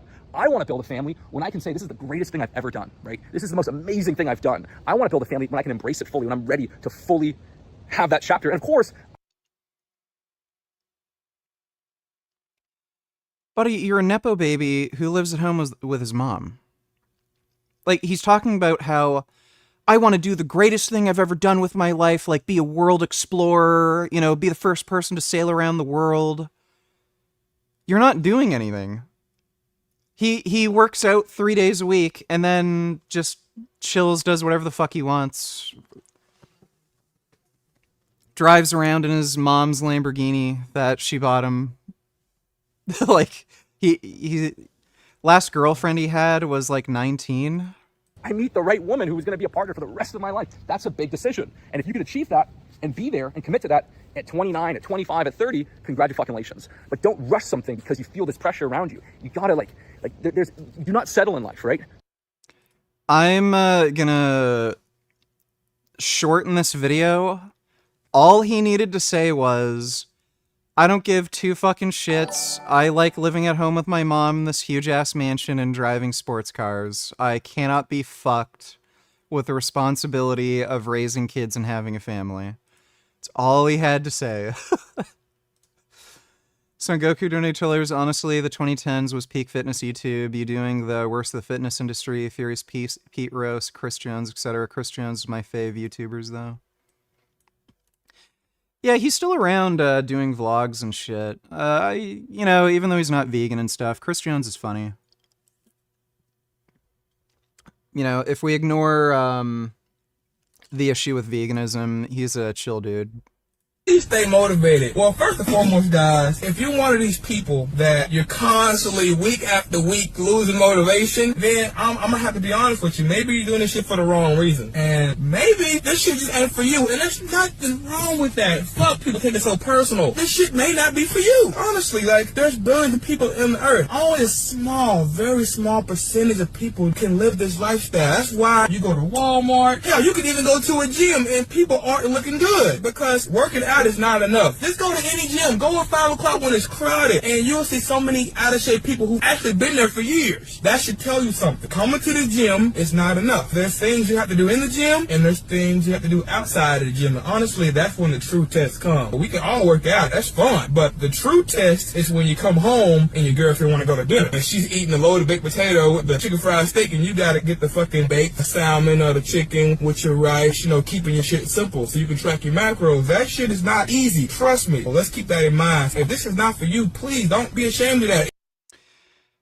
You know, everyone should watch the film Conan the Barbarian with Arnold Schwarzenegger. It explores the idea of what is strength, and there's a really important quote from the film that success can test someone's strength as much as the greatest adversary. So, like, success meaning, you know, things can go be very easy for you, and for the most part, we do live very easy lives. Like, we have easy access to food. Most people can get by just fine. Like, yeah, you might not have enough money for Lamborghinis and shit, but as long as you show up for work, you know, you're gonna have enough money to pay rent. There's not much to worry about. And when it comes to, like, dedicating yourself to something that's difficult, that you have to do, you know, outside of these, like, you know, daily, normal maintenance routine things, like just getting up for work, just brushing your teeth, just getting to bed on time, and you have to find that sort of inner strength and motivation, that can be very fucking difficult, and your mind can battle with you, because there's a part of your mind that just wants things to be easy. There's a part of your mind that you just want to relax. You don't want to have to try. You don't have to want to work hard. It's probably some inbuilt evolutionary mechanism to, like, preserve calories and shit like that. And yeah, you just have to ask yourself, like, what is strength? What does it mean to be strong? And do you want to be a strong person? And it takes, you have to ask yourself that every time you start to question whether or not you should take a day off, whether or not you should cheat on your diet, you know, stuff, that kind of crap. And you just realize that there is an infinite amount of strength within your own mind. You just have to make the commitment to access it. So That film is really great. It's really deep. A lot of people, consider it, one of these like 80s funny B-movie Schwarzenegger action flicks. It's actually really, really fucking deep. There's some real words of wisdom in it. Thanks for the donation though, Son Goku. Why do SJWs attack men for making demands but not women? Well, they don't get anything out of controlling women, but they get things out of controlling men. At the end of the day, like, women just aren't going to do certain things. They're not going to work 80-hour or more weeks so that they can make more money than some other dude. They're not going to put themselves at risk for, like, highly dangerous jobs. They're not going to be willing to go to war, to fight, to kill. There's a reason why most construction workers, garbage men, oil rig workers, soldiers, lawyers, doctors, there's a reason why these are very male-dominated fields. Shaming women for doing certain things, it's just not going to get them anywhere, but if you can control men, you're going to have much more power. So you can get a lot more from controlling men than you can from controlling women, and that's just why they do that. Thanks for the donation, though, Dodo. Retard donated $2. Let me see. Yeah, that's a good one. From the 1500s. So, you don't look very Native American to me. I am Native American. Whites are Native Americans. What are you talking about? You're not. What are you talking about? You're a little bit more than a far-right Republican. Hey, what can I say? I think you could say I'm a fascist. Yeah, I am. Listen to me. He's saying this when he's a Muslim jihadist. Islam is complete, like, not only is it compatible with fascism, it is fascism. It's a religion that demands everyone agree with you on just retarded horseshit nonsense, or else you get a punishment of death. To me, I am an immigrant. I'm speaking from personal experience. Get the hell out. I don't even like. I should get the hell out. Yes. Why? I don't want you here. My first. He should get out of the country because this guy's a Muslim jihadist who idolizes people like Osama bin Laden. Next claim is Donald Trump is pro-crime and pro-criminal. Donald Trump is defying the Constitution. Immigrants, overall, are good for America. Donald Trump's plan for Gaza is ethnic cleansing. I'm Mehdi Hassan. I'm a journalist and the editor of... Yeah, Mehdi Hassan's a piece of shit. Can't stand that guy. That's hilarious. He'd call them out for being fascists. Buddy, you're a fascist. This is the same guy who, not so subtly hinted during a debate, he wanted every single hostage taken by Hamas executed and killed.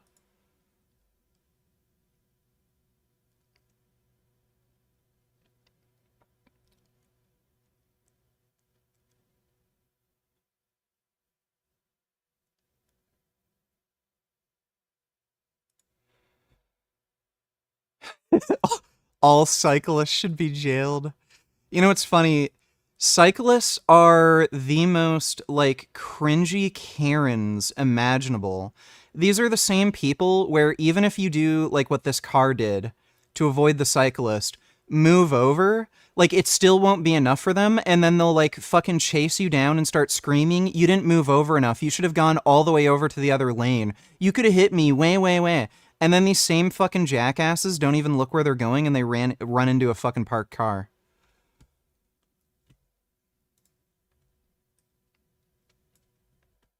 Always coming up with, no, it's not the Jews. No, it's not women. No, it's not blacks. It's actually really complicated. No, it fucking isn't at all. Jews are running society. Women need to shut the fuck up. Blacks need to be imprisoned for the most part. And we would live in paradise. It's that simple. Right, just like in Nazi Germany. That was paradise. Fuentes is an idiot. Thanks for the donation, retard. Gohan donated $2. It's called a tawny frogmouth. Somebody already sent me this. It's a really weird looking bird. Yeah, those are neat birds.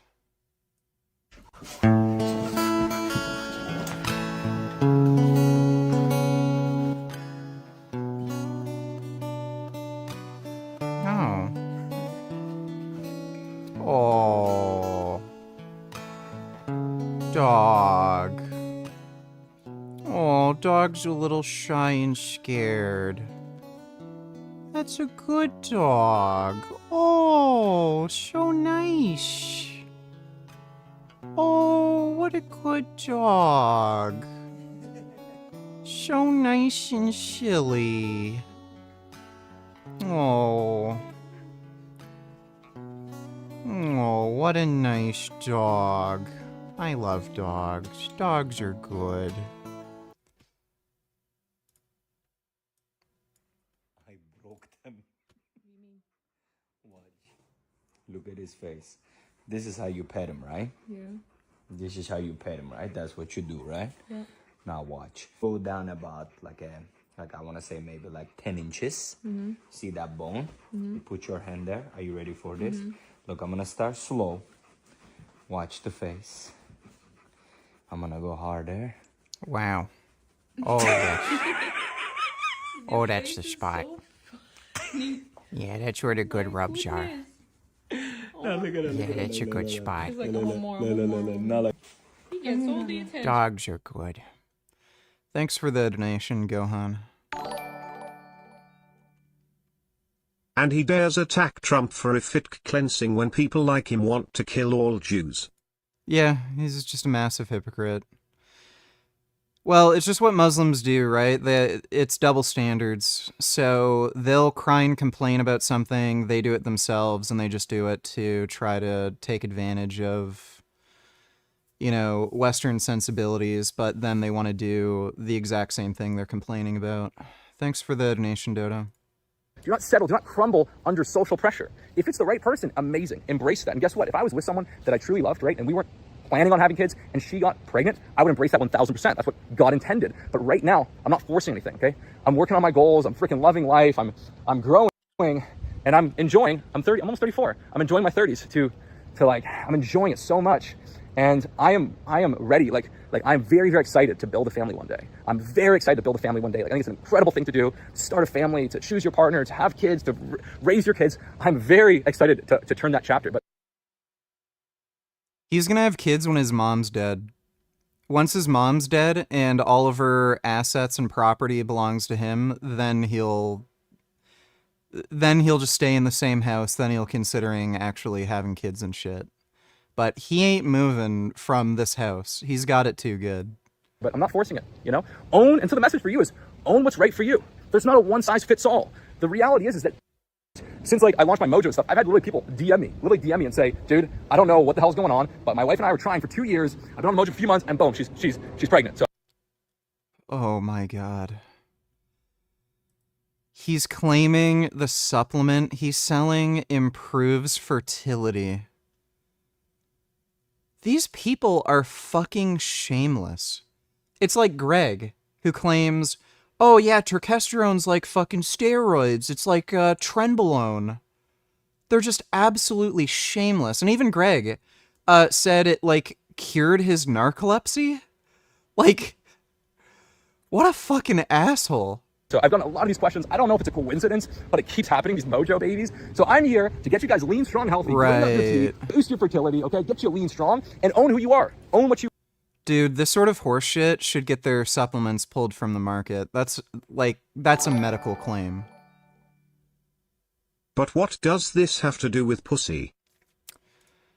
Well, at the end of the day, it doesn't really have anything to do with pussy. Thanks for the donation, Jeffrey Epstein. You want, right? Don't force... Dude, you want to build an amazing family. He's in great shape. If he works on his... Yeah, so he's just gonna wait until his mom's dead. Then when he's like 50... maybe. But this is just a spoiled rich kid who just wants to live in his mom's mansion. Bitcoin videos have been ripping, so I want to do one more here. Okay, this is a very important one, and this is how to massively outperform Bitcoin, okay, in a really, really profound way, because I see a lot of you guys, okay, I don't know what he means by outperform Bitcoin. How much is, like, is it even going up steadily? Bitcoin price. Yeah, it is. Oh wait, no, give me a second.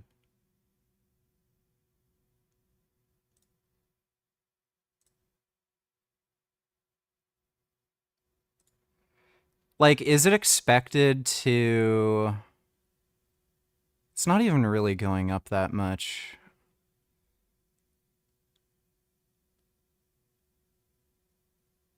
That is a stupid thing to say.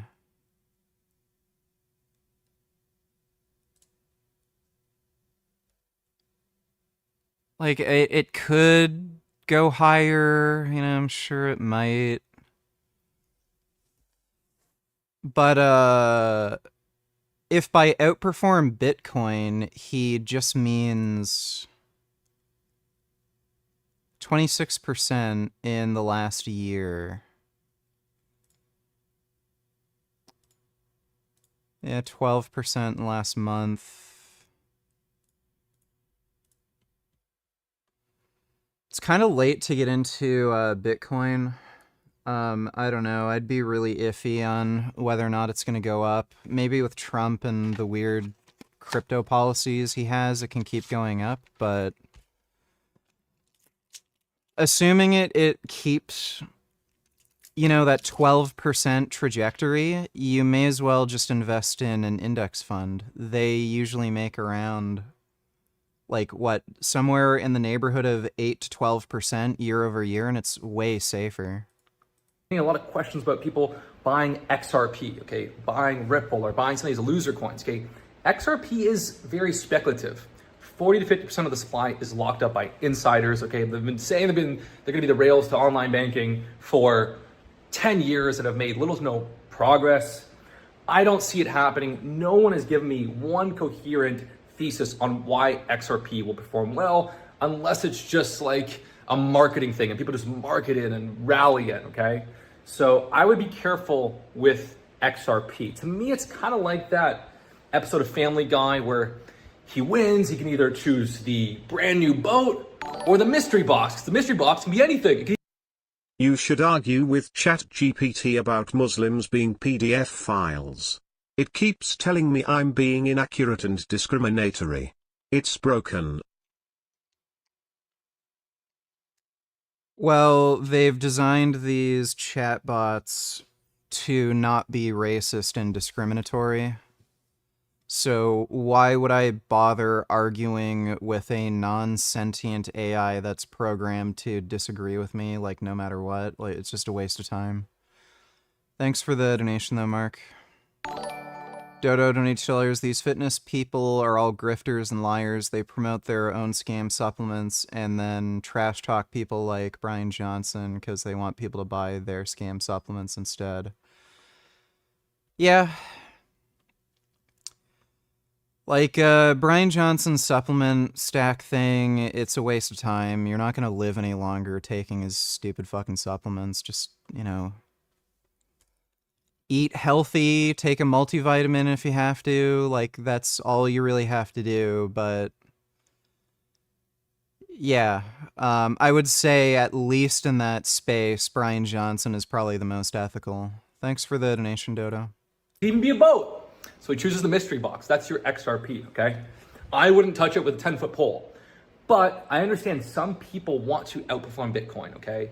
If Bitcoin goes to 1 million over the next 5 to 10 years, they want to outperform Bitcoin. So here's what I believe. And funny enough, I've been getting so many comments and questions of people talking about MicroStrategy. MicroStrategy is going to cause the next Bitcoin crash. They're going to get liquidated. All that debt they're taking on, they're going to be forced to sell, and it's going to be the next Bitcoin crash, okay? So this shows me how, you know, I thought people didn't understand Bitcoin, right? And just as Dodo Donatillers, I have a few questions for you. If Bill Clinton were involved with Epstein and underage girls, would that change your opinion on him significantly? No, I already would have figured. Also, I know this is unlikely, but if it really turned out, Well, facts don't care about AI's feelings. Yes, that doesn't mean I'm gonna waste my time arguing with ChatGPT. Thanks for the donation, Dodo. If it turned out Mossad was behind Epstein, would that change your opinion of Mossad? Probably not. Like, every intelligence agency does things like that, you know, the honeypot traps, you know, shit like that. So, thanks for the donation, Dodo. To some people are starting to understand Bitcoin, they don't understand the next level, right? They don't understand MicroStrategy, which is a Bitcoin proxy, right? They run these treasury operations to focus on buying up more Bitcoin, so on and so forth. So people really do not understand what MicroStrategy is doing. I think this is one of the most brilliant plays right now to massively outperform Bitcoin. And so here's the MSTR thesis, okay? If you are unshakable, we're listening to crypto investment advice from a guy who struggles to make his own money and lives at home with his mom, who has a huge inheritance from her, like, deceased husband. But what does this have to do with pussy? Well, nothing, Jeffrey Epstein. I don't think most people are watching this for pussy. Thanks for the donation, dude. on Bitcoin. If you believe Bitcoin truly is the perfect money, it's the best technology, the money's flowing to Bitcoin, it's going to be going to 500,000 and 1 million these next 5 to 10 years, and it is the apex asset. If you believe Bitcoin is the apex asset, when you see it draw down, you get excited to buy more. When you believe we're in an arms race, okay, to buy up and get more Bitcoin, then MSTR is the most genius play. Why? Because MSTR took all its cash to buy Bitcoin. Then it creates unique instruments to buy up even more Bitcoin, like convertible debt. Now they're doing dividend yield instruments, and all of these instruments are unsecured. So I've heard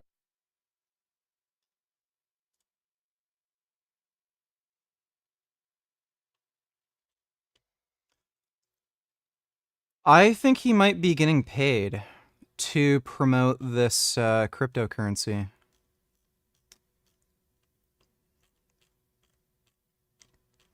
I don't think he knows what any of these words mean.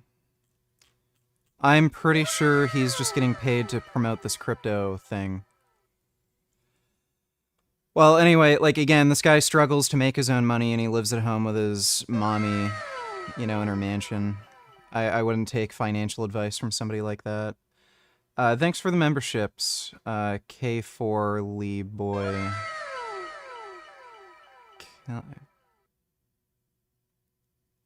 Oh, Kale Boy, is that what that's supposed to mean? Well, thanks for the memberships, dude. The best genetics, and then having them take, you know, what rudimentary tests there are, just to see if we're at least kind of guessing in the right general direction. But no one is doing that at all. Certainly not Jeff, right? So, you know, making confident claims about your own genetics the way that Jeff does in this video is sloppy, and maybe we could give a bro a passport since it is so common. But a self-proclaimed science communicator should still know better. And what really crosses the line in this video is using genetics to shame his followers into not questioning anyone's natural status when there's absolutely no evidence whatsoever that these individuals actually do have any kind of an outlier genetic makeup. Now, I'll get into Jeff's claims about his own genetics first, and then after that, I'm going to go into what he says about the other guys in the video, and that's kind of the bad part. Here that my delts look just a little too 3D, and while I owe a lot of my deltoid development to solid science-based training principles, I probably owe more of it to my mom. Like, just look at Lemon $22, hey, I'm behind on stream and skipped around. I'm a bit confused. Jasmine threatened to file rape charges against you. No, shut up! She didn't. Or what happened exactly? She's complaining that you argued with her to have sex and it hurt. LMFAO. Shut up. Somebody just asked me a stupid question. Thanks for the donation. her shoulders right now at 60 years old. Lifetime natty. So on face, that kind of makes sense, right? His mom does in fact have jack shoulders. Definitely built. Strong mom. But I see another possible explanation here. How about the fact that his mom is in fact a bodybuilder? I mean, how many people's 70-year-old moms lift at all, right? Maybe she's trained her shoulders really well, and maybe Jeff has too, right? Maybe having parents that could show him the ropes helped him to train effectively and has in turn helped him to build bigger delts. Is that a possibility? Now, I'm not saying he has bad delt genetics or average. They could very well be very good Delta genetics, right? Just like he claims. We just don't know because we haven't taken a DNA test, and there are alternate explanations, right? To the extent that genes for the development of specific muscles are even that big of a thing, which I don't think we really know, I mean, we haven't taken any tests, right? I think we have enough anecdotal evidence to say that something like that might be true for calves. It kind of seems like some people just have big calves, right? But for other muscles, I mean, how much is the case that your genetics will allow you to get huge in one area but not the next? Like, how much is the case that one person could have really good genetics for delts and then bad genetics for traps? Because Jeff makes both of these claims in this video. I never had the best traps personally, but I did manage to bring them up the best my genetics would allow. Obviously, shrugs are a staple, but a good tip is to use a slightly wider grip and think about shrugging up and in. That way you'll hit the upper trap fibers along their fiber orientation much better. The upper trap fibers actually run a lot more horizontally than many people realize. I also think including some kind of overhead raise is a good idea for the upper traps.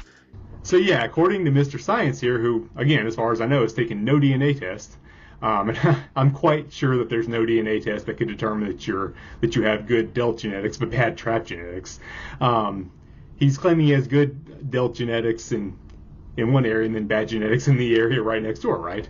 And again, that could be true. It's a possibility. You know, this is a good point. Nobody really knows how to actually determine if somebody has good genetics for something.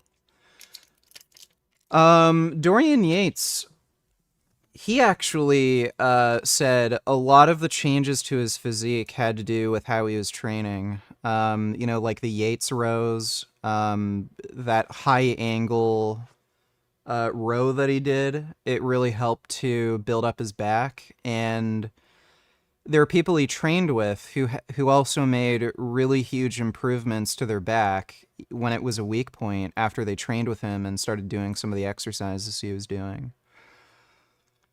So when you see somebody with like crazy arms or crazy chest or something, it might not have anything to do with their genes. It might just have to do with the way they're training.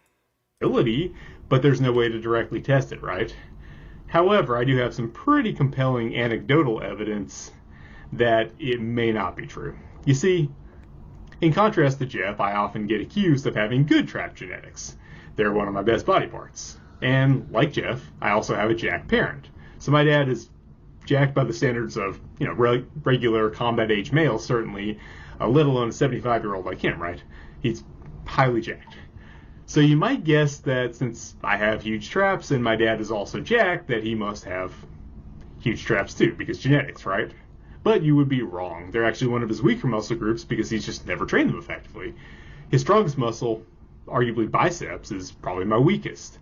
Now, it's certainly possible that, you know, maybe I'm somehow getting good trap genetics from my mom's side that's recessive on his side and bad bicep genes from there. But I think it's a whole lot more likely that it comes from the fact that my dad has done calisthenics all his life and I do heavy ass shrugs, right? He's been training in a way that will definitely build his biceps, but I wouldn't expect him to have big traps because he hasn't really done a whole lot of work for traps, right? So on that note, just like my dad, I don't think Jeff actually has bad trap genetics either. I just don't think he trains them effectively because I've seen what he advocates.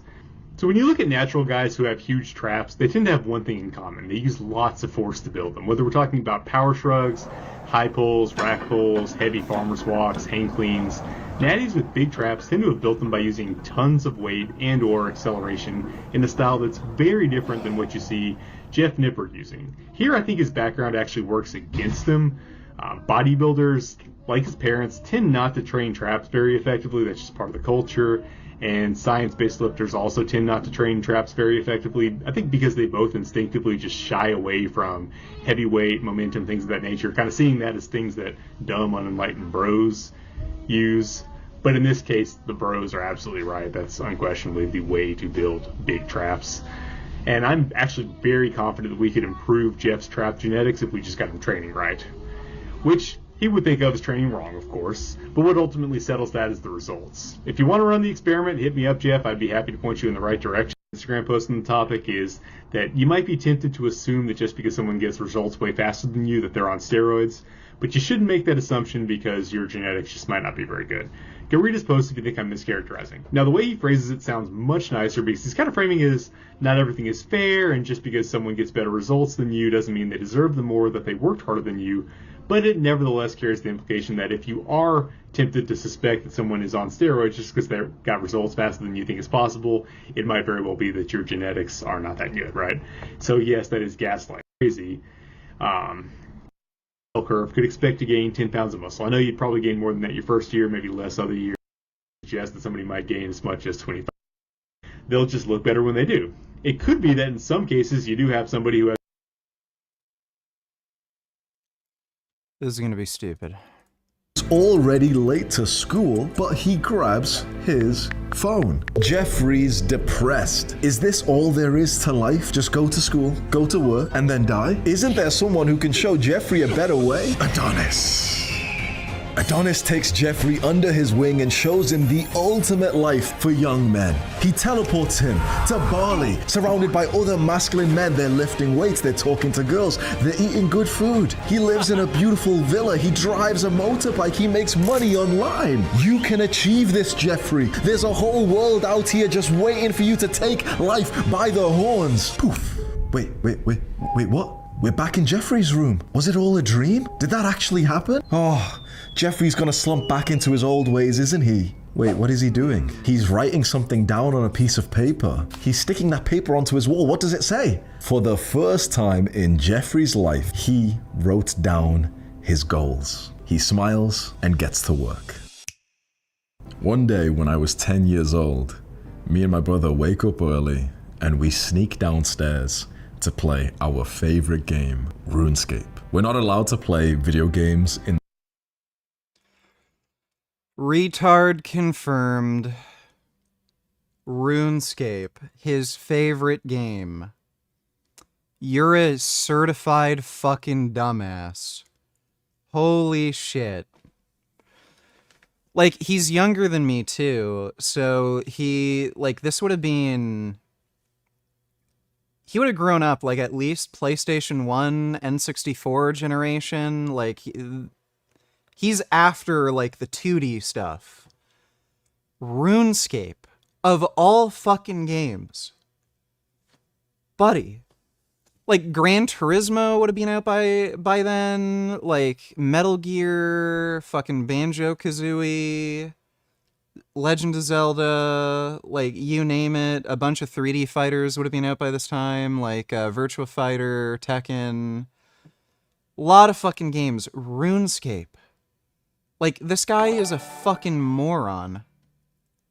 Hourly reminder that VG admitted to raping Jasmine on stream.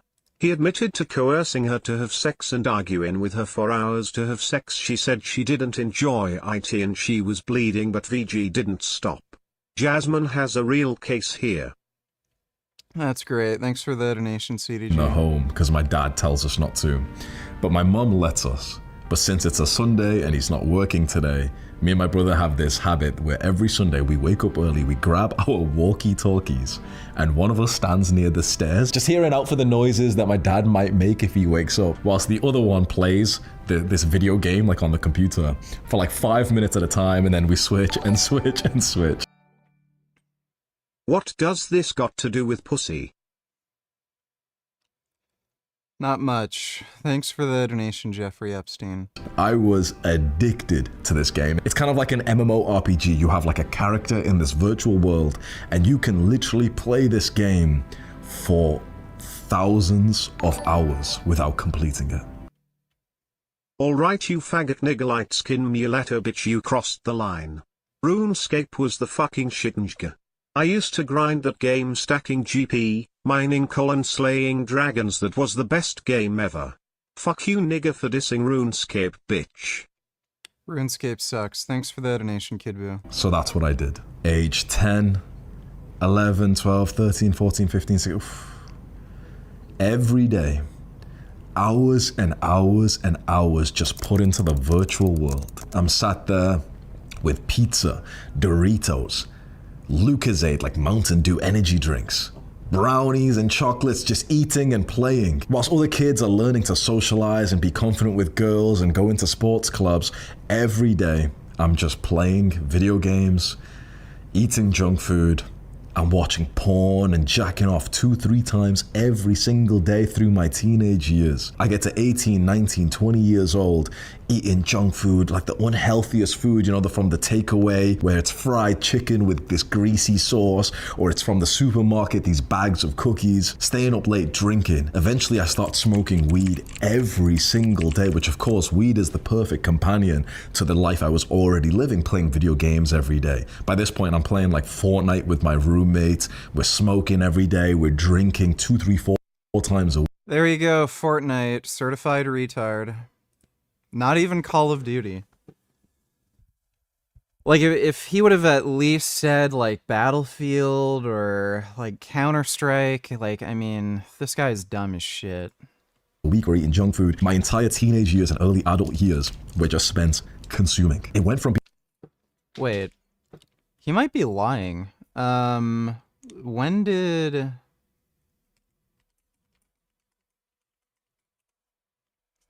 ...2017. How old's Hamza? Isn't he 29 now? I have heard rumors about this being the correct location for pussy. Please direct me, good sir. I don't know, dude. I don't know. Thanks for the donation, Vagina Adventurer. Being so fun and so wholesome, like sneaking downstairs with my brother to play this video game like 5 minutes each. So eventually me just being like a 21-year-old loser. I didn't take life seriously. What was once fun turns into mundanity, boredom, depression. Whilst other kids were taking life seriously and studying and working hard, I was just grinding in the virtual world. And so when I get to about 21, 22 years old, I find myself just working my first ever full-time job. And I hate my life. This one day I wake up sleep deprived as always, get ready for work, put on my tie, walk out and it's cold and dark and miserable. I get onto the tram, like the public transport, and there's almost no one on there. There's like one other guy on the other side wearing like a high-vis vest. He's going to work early in the morning as well. It goes through the city. I'm cold, listening to my music, almost like shivering, wearing my jacket. I've got another 20-minute walk in like these work shoes. Get to the office, sign in on the computer, say hello to my coworkers who I've got nothing in common with, and just do this mindless work for the next 8 hours. 9 hours actually, because I have a 1-hour unpaid lunch break. Finish work at 6 p.m. The entire day's basically gone and I've made like £64. Never mind the price of lunch and the commute and everything. I've profited like £55 today for an entire day of my life. 20-minute walk to the tram, and I'm going to walk fast because if I get there just fast enough, I might get the earlier tram home, but I see it leave, and I'm going to wait 12 minutes for the next one, and it's only 12 minutes, but it's fucking, like, it feels so long. Wait the 12 minutes, the next tram comes, it's packed of everyone who's going home after work. Everyone's just kind of depressed. Every now and then there's like a random fucking angry crowd. Does this remind you that everything is wonderful and that everything will be okay?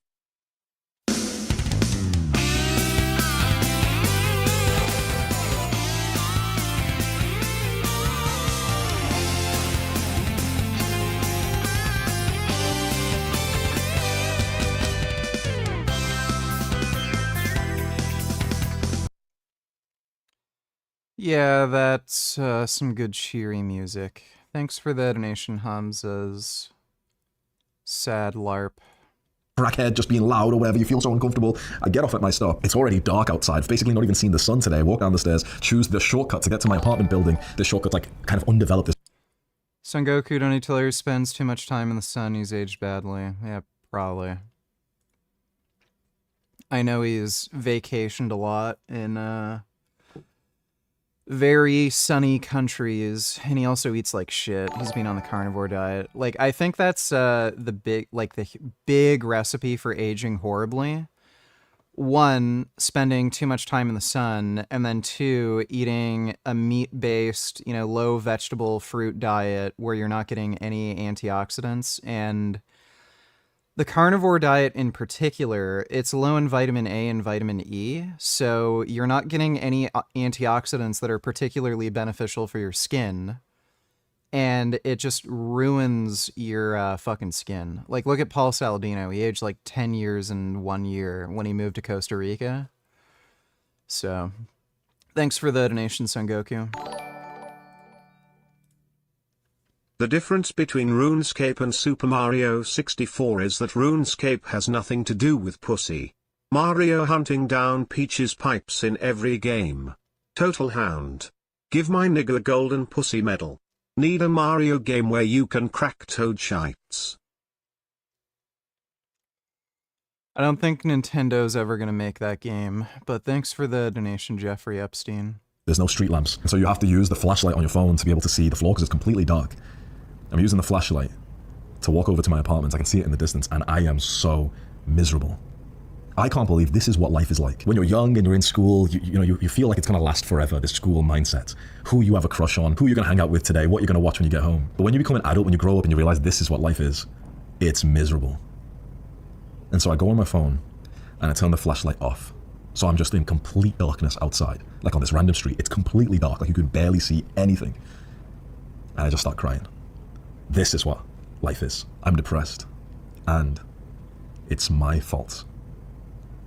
All those years when I was younger, that I was just playing video games and not taking life seriously and just watching porn and eating junk food. What I was doing with all those bad habits was I was stealing happiness from tomorrow. That's the new view of depression that I want you to have. The idea of depression that we've gotten from the pharmaceutical companies and the medicine and all this bullshit modern day world. The idea is that depression is kind of this disease that can strike you at once and you're just stuck with it and you have to take these pills. I'm here to tell you that that is a complete and utter lie. It's from companies that want to profit from your misery. It doesn't even work. Everyone believes these days that depression is this random disease and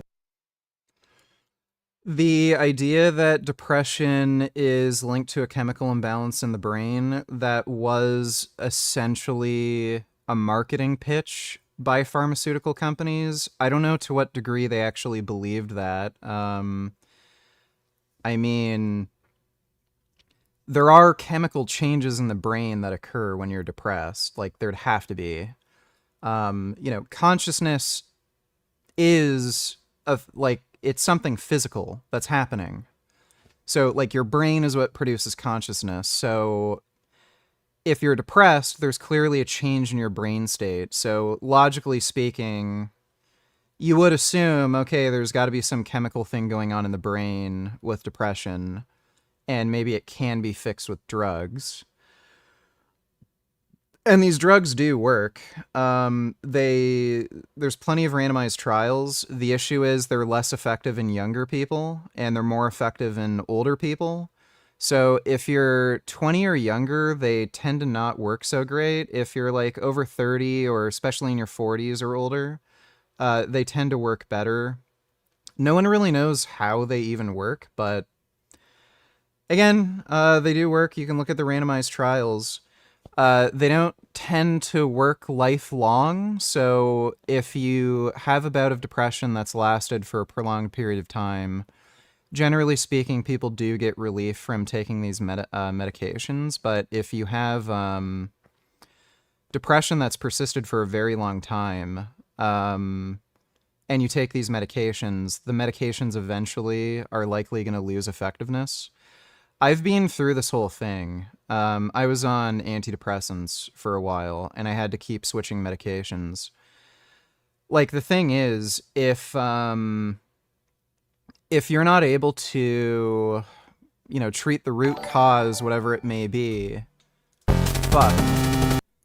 if you're not able to treat the root cause, whatever it may be, and you're considering, like, killing yourself, or if you just have like such a horrible quality of life and you can't keep things together, like you're going to miss work, you're going to lose your job, then you're going to lose your apartment, stuff like that, then yeah, take the medications. It's way easier to just take the medications than to like try to figure out what set of issues you have that are causing this mental state.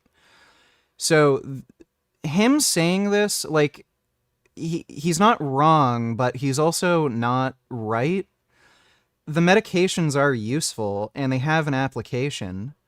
It's just that, yeah, there's a way of dealing with this that is probably more efficacious and is going to help you for a longer period of time than the medication, and it's also not going to come with any bad side effects. Like, exercise really has no bad side effects. So if you can treat your depression with exercise. The problem is establishing lifestyle changes in people. You have issues with adherence and like all these other, things that might get in the way. Nigga, please tell me you don't plan on watching this entire fucking video. Isn't this the same shit he rehashes every other video stretched out into 1 hour, 18 minutes and 26 seconds? Feel like all he talks about is depression and porn. Probably not going to watch the whole thing. It's like an hour long, so I'm going to skip through some of it. Thanks for the donation, retard. Sticks $22 is looking to Mayo, Inositol, DHEA, coenzyme Q10. They SI improve and reverse fertility in both males and females. I don't really care about that, but thanks for the donation, Sticks. Day world. The idea is that depression is kind of this disease that can strike you at once and you're just stuck with it from your misery. It doesn't even work. Everyone believes these days that depression is this random disease and I'm depressed and I need to take this medication and this and this and this. And it doesn't fucking work. People who are depressed stay depressed forever. So I'm going to tell you a better mindset.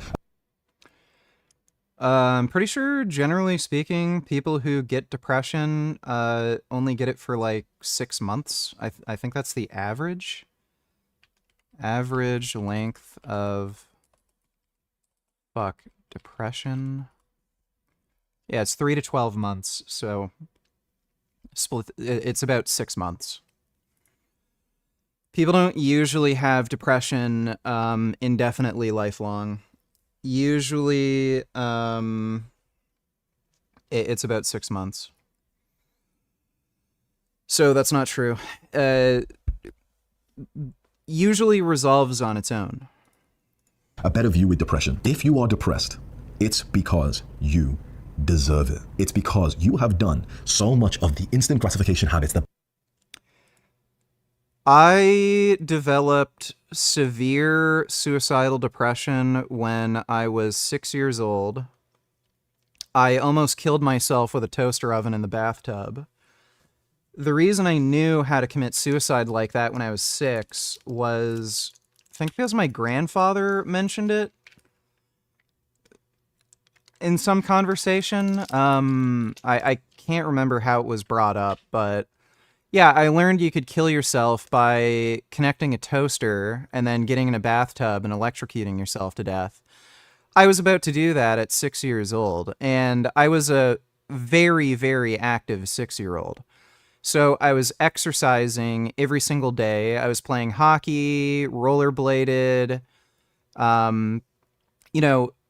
I wasn't some fucking Dorito eating fat shit lazy kid who just played video games all day. I was extremely active, exercising every fucking day.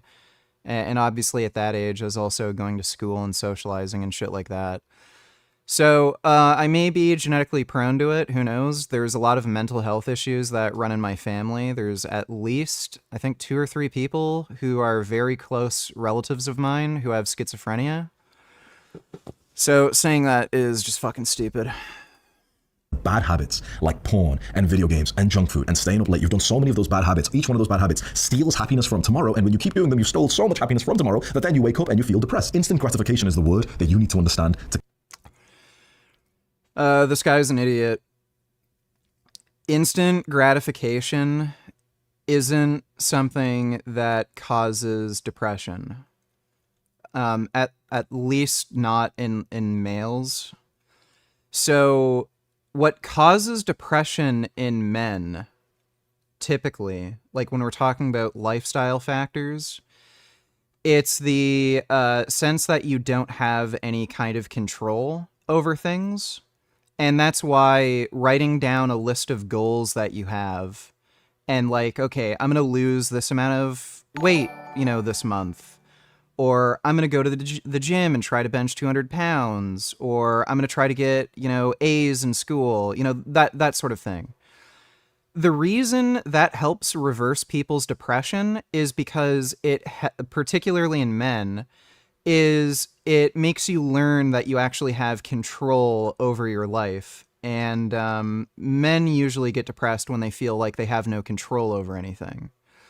So when you realize that you have control and power over things, oh, if I study, I can get straight A's. If I go to the gym and exercise, I can get big and strong. If I diet, I can lose weight and look good. If I go out and talk to girls, I can actually get their number and start fucking. A lot of these dudes end up getting depressed, like just playing video games, eating Doritos and shit, and like going to work for like 8 hours. They feel like they have no control. I keep getting fat and I'm weak, and like, oh, I can't stop doing what I'm doing. You feel like you're powerless in the situation. You go to work and then you have to answer to a boss, and it's like a job that you don't really like. Again, you feel like you've lost power and control. This also happens to a lot of like middle-aged married men, where their wives are treating them like shit. And I've kind of been there myself. Their wives are treating them like shit. The relationship isn't going great. Like, again, it feels like they don't have any control in the situation. So when you teach yourself that you do in fact have power and control in all of these situations, the depression goes away. Because again, men have an interest of power and control and influence, and like they have goal-orientated mindsets where they want to achieve something more. And when you're able to get that, and you take back that control, and you realize that you can actually, you know, get things that you want, the depression goes away. Dodo donated $2, donated $2, donated $2, and he says donated $2. Well, thanks for the donation, appreciate it, donated $2. To cure your depression. Instant gratification basically just refers to the things that we do that feel good right now, but they steal happiness tomorrow, like junk food. Junk food tastes nice right now, but then tomorrow you feel kind of depressed because you ate the shit food, you feel worse, your stomach kind of hurts, and you've gained some fat. Porn feels good when we watch it right now, it's like stimulating. But the moment you get the post-nut clarity, it feels bad, and it's like we were up here.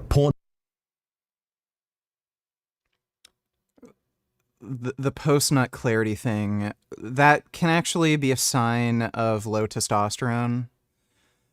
There's not much research on it, but these symptoms that a lot of these guys report, you know, talking about feeling ashamed, having very low energy, extremely sleepy, low motivation, a sense of like depression or emptiness, that's actually a sign of low testosterone. It's at least correlated. So I've done my fair share of jacking off. I've never had that feeling after jerking off. Porn makes us go a bit higher. It feels good and stimulating. But after we're done, we're lower than the baseline that we started at last time. On a short-term basis, if we just take some junk food or play some video games or watch some porn, our life goes up a little bit, but then it goes down lower than the baseline. But then if you do this every day, the baseline just keeps going lower and lower and lower and lower. And that's the feeling of depression. When you feel depressed, it's because you have done so many of these bad habits that you've just lowered the baseline of your happiness so much to now that you look into the mirror and you're like, damn, I look like shit. I feel like shit. I've had a stomach ache for like 3 days straight. If this had anything to do with depression, the inverse would also be true. So let's say you're sticking to your alpha male grind set. You've made the most amount of money you're ever going to make in your life. You've got the best physique you're ever going to have in your life. You know, you're with the hottest girls that you're ever going to meet. Like, your baseline for happiness is going to reach an absolute peak, and anything below that is going to disappoint you, right? So if what he's saying is true, then you want to avoid wealth, success, pretty women. Like, it's just stupid. like we know that like making a lot of money and being successful and dating hot chicks, like, it's not going to make you fucking miserable. I get headaches like twice a week. I've been getting bad grades in school. I have no future prospects with my career or with a business. My physique looks like shit. There's no girls who are into me. I'm kind of ugly. I don't like the way that I look. I've got no confidence. I've got no good friends. Of course you feel like shit, because every day for the past years and years and years, you've been doing these activities that makes tomorrow worse. When you eat junk food, it feels good right now, but then tomorrow is worse. When you watch porn, it feels good right now, but then tomorrow is worse. When you take drugs, when you play video games, it all feels good right now, but then tomorrow is worse. When you overdose on instant gratification activities for long enough, then you feel depressed. He's not even really defining his terms all that well, by the way. You can get instant gratification from exercise. You can get instant gratification from mountain biking, or like if you have any sports that you enjoy playing, like martial arts. That is instant gratification. You just enjoy doing those activities. The issue is whether or not these activities are antithetical to your well-being. So if you really enjoy exercising and you get instant gratification from it, you like immediately as you start like lifting weights or riding your bike, you feel great. Well, good. You're more motivated to do it, and it's an activity that aligns with some sort of goal you have, you know, in terms of like health, wellness, physique, strength, you know, whatever you're into. Eating like ice cream and playing video games, those things may be antithetical to your well-being to some extent, where, yeah, you're going to get fatter, you're not going to exercise as much, you're not going to move around, and, you know, you'll get weaker, and maybe there's also an opportunity cost where you may be able to do something better and more productive for yourself. So it's the issue isn't instant gratification. The issue is just the types of activities you're doing that either do or don't align with values you have or some sort of goal that you have. So then what's the big strategy to cure depression in just 2 weeks? We need to do the opposite of instant gratification activities. Remember, instant gratification is the bad habits that we do that feel good right now, like porn, video games, junk food, but then they make us worse tomorrow. The opposite of that is the delayed gratification activities. They feel hard right now, but then they make us better tomorrow. Can you think of a few of those right now? What feels hard right now, but then makes you better tomorrow? Exercise, meditation, reading books, learning. This guy isn't really smart enough to talk about this topic, at least in a way that's going to be well explained, you know, so somebody can actually understand the root of the issue. One thing that a lot of people kind of don't understand, there's like a human condition. The human condition is a condition where we're constantly burdened. There's a cost to everything, and like as long as we're alive and conscious, we're going to have some sort of burden on ourselves. So there's no there's no way out of the burden. You can sit down, play video games, eat ice cream, and that might be really fun and enjoyable and feel great, but it also comes with some downsides where your health is going to be a little in decline. Like you're going to negatively impact your health. You're going to get fatter. You're going to not look as good. Depending on how much video games you're playing, there may be some opportunity costs where, okay, you could have done this, you could have made money, you could have made new friends, you could have like banged some chick. There's going to be some opportunity costs there. But on the flip side, if you dedicate yourself to, say, something more difficult, like, okay, you focus a little more on work or school, studies, you go to the gym, train, you eat some food that's less enjoyable, you're not going to get the same sort of pleasures from those things as you would just sitting down playing video games, eating ice cream, but you reap some other benefits. It's just whatever burden you want to face. Neither of these things are necessarily better or worse than the other. It's just choose what burden you want to face and just think of what you want out of life. It's entirely up to you, and fundamentally to this whole discussion, you just have to know that you are in control of your own life. Like, again, especially for men to not feel depressed, they need to feel like they have power and control and influence. And you do have power and control and influence over these things, and it is ultimately your choice. But don't ever think that you're saving yourself from something by just giving up, not going to the gym, not studying at school, not working hard at work, not exercising. You're not saving yourself from anything. You're just incurring different burdens. So it's ultimately your choice. Face whatever battles you want. You're always going to be perpetually burdened. It's just the human condition.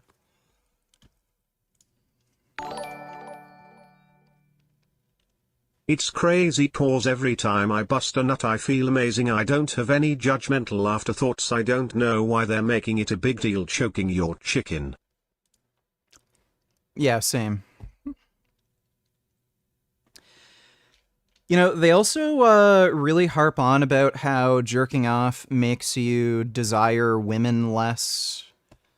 I don't see how that's necessarily a bad thing. Like, do you really want to be super pussy hungry and make it easier for yourself to get involved with, like, just some dumb bitch woman who's going to sink their claws into you? Like, if you jerked off and, like, some chick is in front of you and, I don't know, you might be getting some weird vibes or you're not sure, like, just having a clear mind, you know, it's kind of like the joke in Wolf of Wall Street. You got to jerk off at least 3 times a day to keep a clear mind. Like, yeah, I mean, it's kind of good to not have, like, ridiculous sexual urges constantly and then, you know, get caught up with, you know, chasing women. Like, it just frees up your time and you don't have to deal with fucking bitches. Just jerk off to porn for 10 minutes before you go to bed and then you don't have to, like, worry about women. Thanks for the donation, SFG. Life sucks so bad. Why? Why is life so hard? I am worthless. Why? There's no meaning. Why? Of course there is no meaning. Grow the fuck up. We could all be fucking incinerated if the sun had a bad day tomorrow. Push the fucking boulder up the hill, faggot.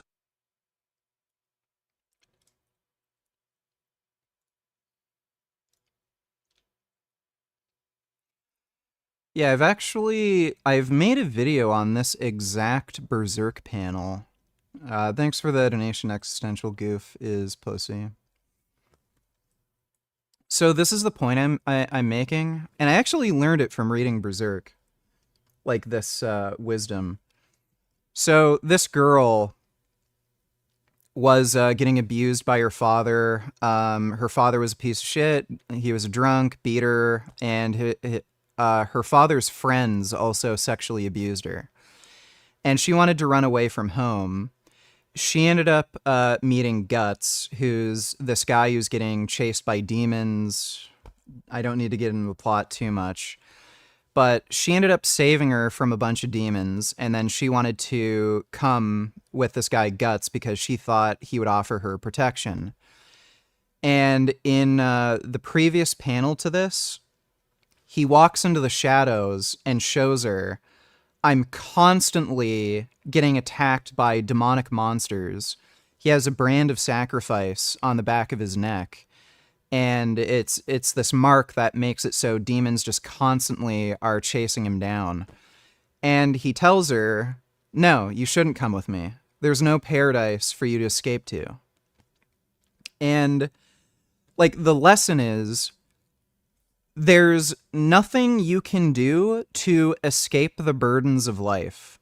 She has a battle to face with her abusive father who's a drunk, with his friends that are sexually abusing her, and all the other problems she has to face. And he has his own set of issues where he's getting chased down and hunted by demons, and if he dies, he's going to go into this eternal hell vortex. Everyone is burdened by life, and there's nothing in this world that will ever save you. The only thing that you need to do is focus on getting stronger so that you can more easily face those burdens. And again, like, eating ice cream, playing video games, you're not saving yourself from anything. There's no paradise anywhere. In this world or the hereafter, if there is an afterlife, you're always going to be burdened, and the only thing that'll save you is strength. So if you feel like you're depressed, and likely that depression's triggered by a feeling of a lack of control, well, take control, find that strength within you, and choose to fight whatever, burdens that you want to fight. And life doesn't have to, life isn't supposed to be easy. I think to some degree everyone has, things that they struggle with. But that doesn't mean life isn't happy, joyful, doesn't mean like life isn't worth living. You just have to accept life has burdens. But fundamentally, the reason people are depressed isn't because life is hard. It's because they feel like they have a lack of control. And you just have to, you know, find that control by just being strong and choosing to fight whatever burdens you want to face. Walking in nature, socializing with good people, learning skills, spending quality time with people that you love, with your family. These things can feel kind of uncomfortable right now. Like imagine if I told you, go spend some quality time with your mother or your father. If you're really visualizing it, a lot of the guys watching this might feel a bit cringe, thinking like, oh, like, how do you do that? Oh, I don't know, like we're not really the type of family who does that. Or if I tell you, go and exercise right now. Some guys will be like, okay, exercise is fun for me. But for a lot of people, they'll be like, oh, I don't know, last time I exercised, it just kind of hurt and you don't even see any progress, whatever, it doesn't feel good. Delayed gratification activities feel hard right now, but then tomorrow your life is better. Now, straight away, if we just go and do a few sit-ups right now or a few push-ups, tomorrow technically we're better because, you know, we worked out today. But you don't really notice anything. But then if you stick to it for 3 months, there's a big difference. If you stick to it for 3 years, you look completely different. That's the way to stop being depressed. We get depressed because we've done so many of the instant gratification, the bad habits like porn and video games and junk food, and we're going to sleep late and waking up and scrolling on our phones to the point that we just stolen happiness from tomorrow, and then we look around and we're just miserable and we have no good friends, we have no women in our lives, we don't like the way that we look, we're not confident. Over the 4 major causes of depression. Each one of these is like a form of like instant gratification. It happened because we are basically just like living the fun, enjoyable, stimulating life right now, which is stealing from tomorrow. The first major cause of depression in young men is bad physical habits, poor sleep, lack of exercise, bad diets. These things that just make you physically. Diet, sleep, and exercise is certainly related to depression, so I would agree with that. Feel like shit. Like maybe you wake up and you don't even make. I don't need to hear him say We the as same young men, thing the problem over and is over again. hang out with the men around you. Instead, in real life, so that you have like this status and this feeling of importance. Feeling of importance and acceptance in a male, in like a masculine brotherhood that causes you to really want to grow. And This sounds like bad advice. You don't need approval from anybody. People need to learn self-love. If you're trying to like treat your depression or cure it through validation from others, like, oh, I need friends, I need to be a part of a group, I need people to like me, you're relying on something external for your happiness, and anything external to you is unreliable. Your friends can die, your friends can betray you, they can just move, they can, you know, like people can fall out of love. Like all these things can happen, so if you're tying your happiness to other people, you're just guaranteeing that you're going to be disappointed and depressed again. The only thing that you should be concerned with is just yourself and whether or not you're living up to your own values. So learn self-love, learn to not require validation from other people. There's nothing wrong with that. That is a completely natural desire for men. We want other men to see your video games. There's a 0% chance. You know why? Because I wouldn't let that happen. You're the guy that tomorrow you're going to wake up with more fat on your body. You don't have anything to look forward to. They'll have no idea what the fuck you mean. They'll try and clown you and say that it's cringe or whatever. And that's depression feeling that you have. And I know what you're thinking. Wait, what? Shut up. 2 weeks, you're going to cure my depression that I've had for years? All right, set goals. Goal setting is a very good thing. I've already explained why setting goals is important. Do positive mental Once habits. we have the goals written down, is to do the positive mental health habits that will make us feel mentally better. Meditation, gratitude journaling, exercise, and also mindset training. I'll go over each of these briefly. Meditation. Okay, those are all good. At the end of Camera the Myth of Sisyphus, the last line is one must imagine Sisyphus happy. Life itself is absurd, embrace the absurdity, and laugh in the face of life. Better to reign in hell than to serve in heaven. Crying like a bitch doesn't help.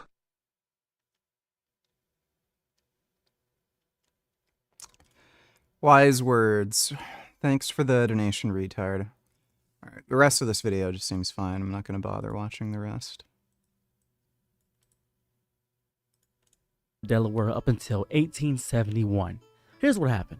In Delaware, the legal age of consent was set at 7 years old under colonial and early state law. The law remained in the books until 1871, when it was finally raised, good job everybody, to 10 years old. It wasn't until a major push from social reformers and activists during the Progressive Era, the late 1800s and early 1900s, that many states began raising the age of consent to 16 or older. That's when it happened. Why was it so low? You're probably asking yourself, why was it that low? Early American laws were often inherited from British common law, which had similarly low age thresholds. These laws weren't built to protect children, but to regulate property rights, virtue, and control over women's sexuality, especially in the context of marriage, because early American culture was very heavily Christian-centric. This was in valuing of how the Old Testament did things. In many cases, marriage voided prosecution.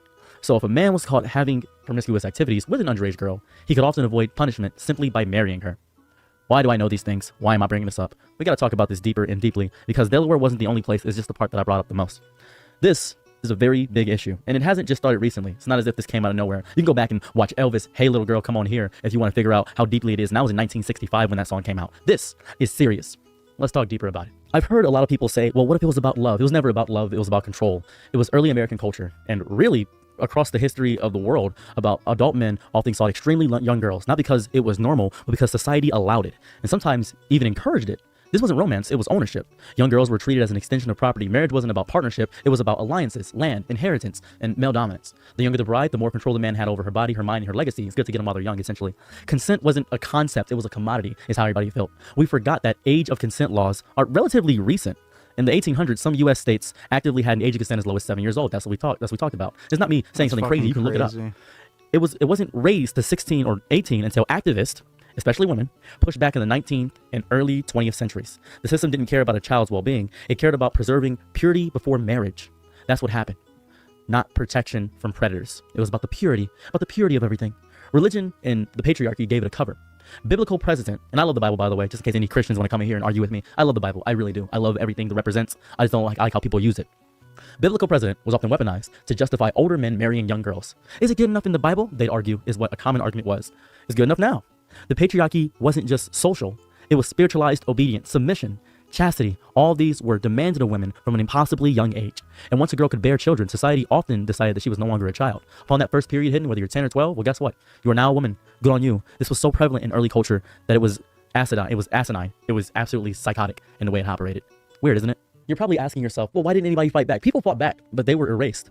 That's what happened. There were people who saw how wrong it all was. Journalists, mothers, early feminists, black and indigenous communities who often said this was insane, all trying to protect children, especially girls, but they were called hysterical, radical, unladylike, and their voices were often buried under the weight of tradition, economy, and the sickening idea that this is just how things are. This is how things are, don't worry. So no, it was never more acceptable, it was more protected.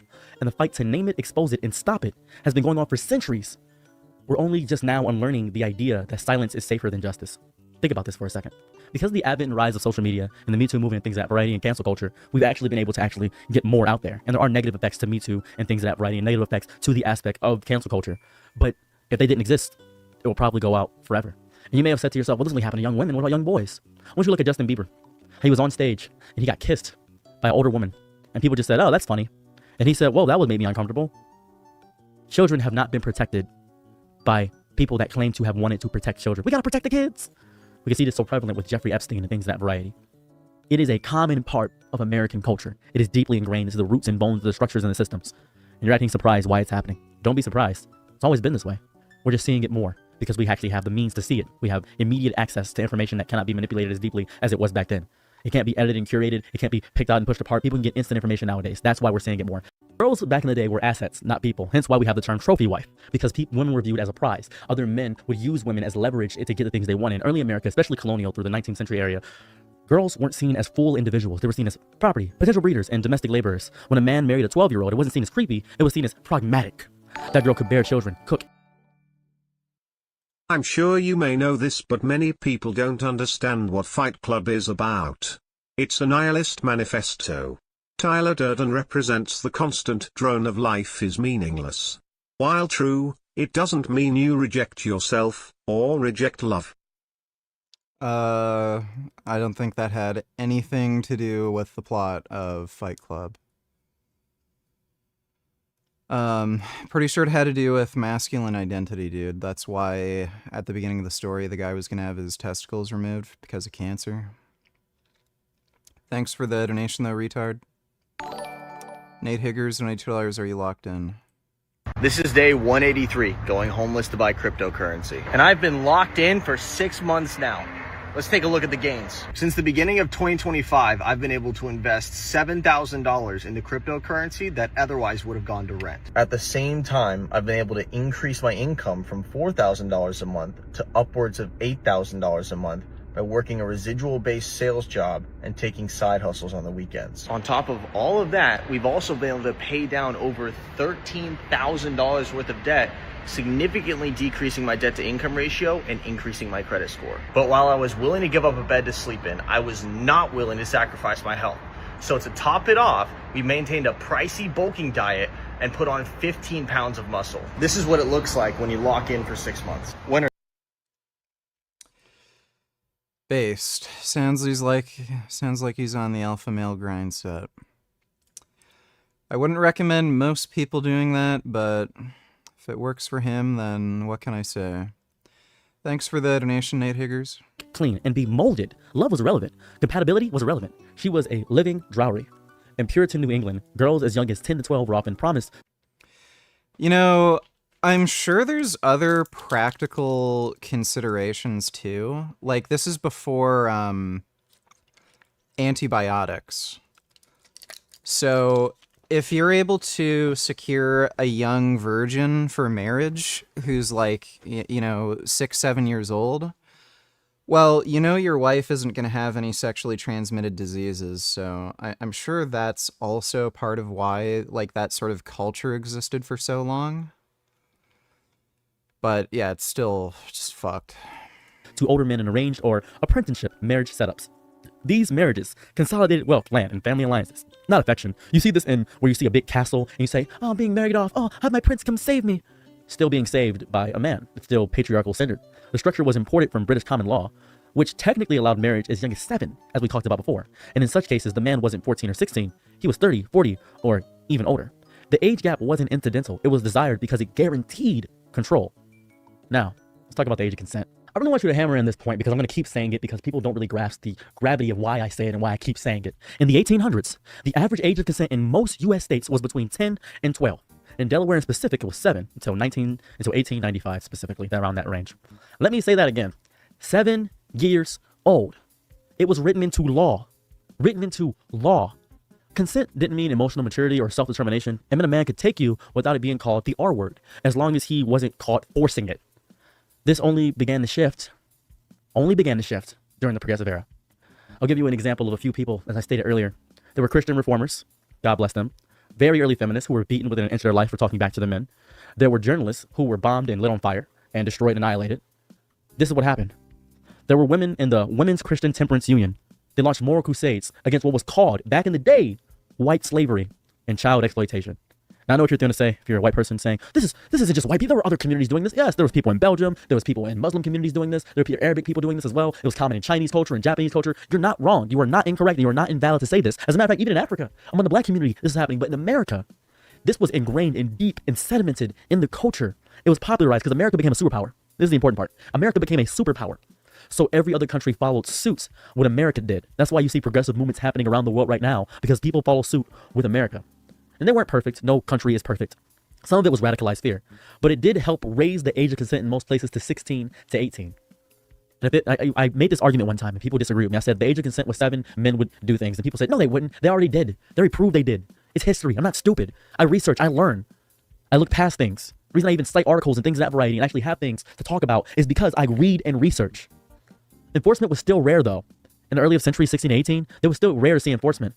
Predators could easily marry their victims to avoid legal consequences because marriage was still legal at that age. It actually still happens today.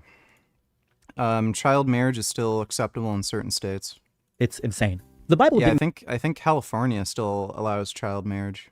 Give a clear age of marriage, and people forgot my namification on each other. So can someone theoretically win the game of life so long as they enjoy all of their decisions and mastering perspective? If you ate Oreos, jacked off all day, loving every second of it, stop caring about what you're missing out on, does it matter? Nothing matters, dude.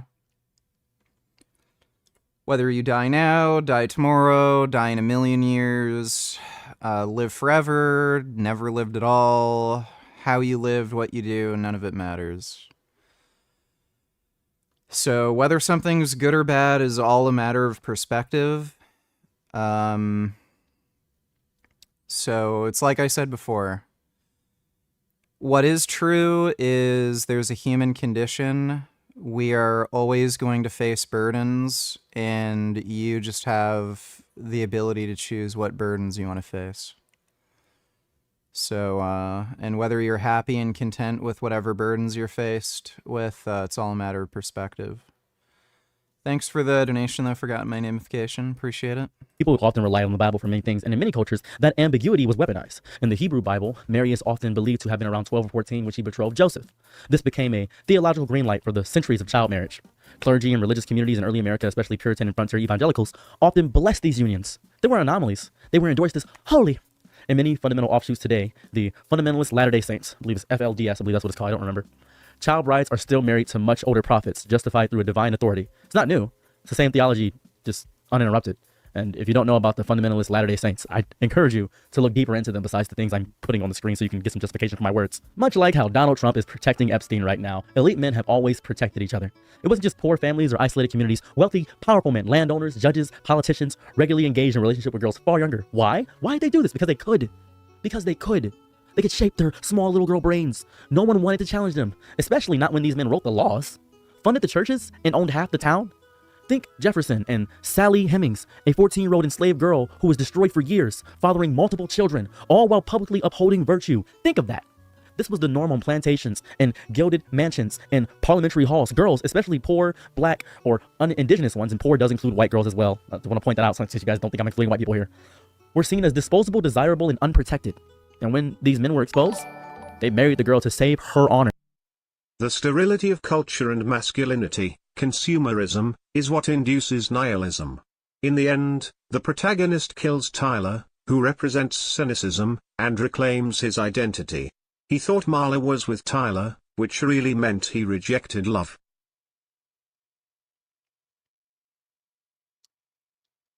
No. The movie had nothing to do with that.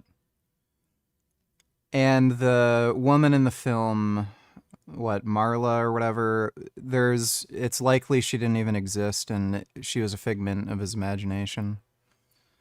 Thanks for the donation, retard. And they paid off her family. Or they just weren't punished at all because society protected the predator, not the child. This went on for hundreds of years. Hundreds. I'm going to reiterate this point as well. Everybody didn't want this. This wasn't some regular thing. Everybody was happy with children getting married off. So many people. Anti-trafficking activists warning about predators cloaked in righteousness. Midwives, white and black. Indigenous matriarchs.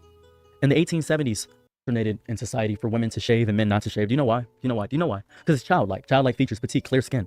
It's what young girls. Okay, whatever. This is just getting into rambling. They are, the harder they fall. And that... Oh, geez, this is an hour. I don't think we can get through this tonight. An idiot, and I was like, I don't know if that's the best way to build a coalition. All right, so it looks like we're starting to see the comedians that decided to go all in on politics and endorse Trump and have him on their podcast now really coping over Trump not doing what he promised. Or in Joe Rogan's case, Trump actually doing what he promised with the deportations, which his fan base wants more of. But Rogan is like, man, this is insane. And of course, he acts all surprised by it. We were told there would be no, well, there's two things that are insane. One is the targeting of migrant workers, not cartel members, not gang members, not drug dealers, just construction workers showing up at construction sites, raiding them, gardeners. Yeah. Like, really? Or Palestinian students on college campuses. So Rogan endorsed Trump and interviewed him for 3 hours, but he didn't do enough research or ask him enough questions to know that him and his fan base wanted mass deportations. I mean, this is an issue that most of Trump's base would say is exactly what they voted for. So it's hilarious for Rogan to act all surprised by this. And seeing these comedians cope over Trump is the funniest they've been in years. You know, watching Schultz cope over this is like watching a kid realize Santa isn't real, while also at the same time trying to act like he always knew that. I mean, he sounds so confused because he went off about how he voted for Trump to decrease government spending, stop wars, and release the Epstein files. But so far, he's basically just done the opposite of that. So after everyone made fun of Schultz for just believing everything Trump says, the next episode, he's sarcastically like, guys, apparently politicians lie. Who knew? I had no idea. You know, he's saying this like, no shit, I know politicians lie. But obviously he didn't, or he's just playing dumb because he says he believed everything Trump said. And Schultz still thinks Trump actually wanted to do that stuff. But I guess he thinks the deep state got to him or some shit like that. I know this is crazy, but did you know that politicians lie? Wow. That's something I just found out. Wow. Someone was like, Trump's a fucking liar. You didn't know he's a fucking liar? And I was like, oh, I thought they were all liars. I didn't realize that there were people that tell you the truth. Everything he campaigned on, I believe he wanted to do. And now he's doing the exact opposite thing of every single fucking thing. They'll DM me and be like, you see what your boy's doing? You voted for this. I'm like, I voted for none of this. He's doing the exact opposite of everything I voted for. I want him to stop the wars. He's funding them. I want him to shrink spending, reduce the budget. He's increasing it. It's like... And almost every comment on these podcasts is negative, which of course Schultz acts like he doesn't understand why people are criticizing him. You know, he just keeps acting like people are saying he shouldn't be able to... Like, he had a first term where he did the same shit. Like, these people are just retarded. Call someone out who... Do you plan on playing Battletoads tonight? I actually enjoyed you playing the snake level. You're a faggot and suck at games, but I enjoyed Toads, to be honest. Never forget though, you're a bitch. Yes, I will play Battletoads tonight, probably after this video. Thanks for the donation, Tool. Who he voted for. But I think the point most people are trying to make is Schultz should have known better, and he should take more accountability, which he refuses to. Instead, he comes up with all these excuses and just hopes his fans are dumb enough to fall for them. You know, because with these podcasters, you have to remember, they're not stupid, but they think you are. Like, Schultz is just banking on his fans being like, yeah, who could have known Trump wouldn't follow through on this stuff? At least he's calling him out now. But Schultz should have known better from the start. Instead, he obviously just got caught up in the grift. Now he's trying to backtrack by playing dumb and acting like he was just thrown into politics. But he's the one who decided to get heavily involved in politics, which he didn't need to do. I doubt many of his fans wanted him to. You know, he's supposed to be a comedian, not a political commentator. There's no reason he needs to interview a presidential candidate, and this just confirms that, because Schultz already got played. But instead of him just admitting that, or admitting he's a useful idiot, or he shouldn't have gotten so caught up in politics, he tries to act like, well, what did you want me to do? You know, do you want me to endorse Kamala or grill Trump when he went on my podcast? But another option there is to just not endorse or interview either and just make fun of them like a comedian is supposed to do. You know, his job is to make fun of people, especially high-profile politicians, but instead it turned into him glazing them and endorsing them because the grift was too appealing to him. Obviously, the podcast was going to get a ton of views, and it was kind of a safe play at the time. You know, Theo Von and Lex Friedman just had on Trump, and he's scheduled to go on Rogan, so it wasn't that controversial. But now that Trump is getting a lot of backlash for the Epstein stuff and how he's handling things in the Middle East, Schultz, it's a safe time for him to start backpedaling. But thankfully, people are seeing through his bullshit. So now he's been spending the last few weeks just coping over it every podcast. It's wild to watch. You know, they're just grasping at straws here, and Akash keeps having meltdowns over it. You know, they're not handling it well, and it's gotten so pathetic. Now Schultz is begging the left to accept him because he keeps saying people on the left are the ones criticizing him, even though also pretty much his whole audience is, which I don't think everybody in his audience is on the left. But he keeps saying that the left should be welcoming him to their side because now he's turned on Trump, and he says they're all being selfish for criticizing him since their side could use him and his massive influence. So this just reeks of desperation. You know, it's like, guys, stop being mean to me. I want to join your side. I think they think we were supposed to dunk on Trump immediately, make him get up and walk off in 30 seconds, and now we're all happy. No, well, good Democrat. If somebody wants to change their mind on Donald Trump, says, no, you're not allowed to, and instead of wondering what maybe made you vote for him, you just say, you're stupid, you're a bad person, we don't change anything. Oh, we're perfect. Because I figured what they would want to do is maybe win the midterms. Oh, no. Or maybe even win the election. But you don't want to win, you want to be right just on Twitter. So just right now. Yeah, on Twitter for 5 minutes. The most selfish thing that they could possibly be. Yeah. Only them. Just get some clicks and views. Because you don't actually have to care about like what the state of America. Right. It's not like we live in a democracy where you lost and you actually need people that are disillusioned to go on your side. So you got to go to the party that just doesn't have primaries for candidates. I get it. And if you're upset by that, you love Trump and everything he did and every lie he tells. But if you actually care about what's happening in the country, maybe you would want to talk to some different people, and maybe you would hope to build a coalition and move some votes back over to the Democrats if you think that they have a better idea for America. But obviously that's not what you want. But God forbid we shine a light on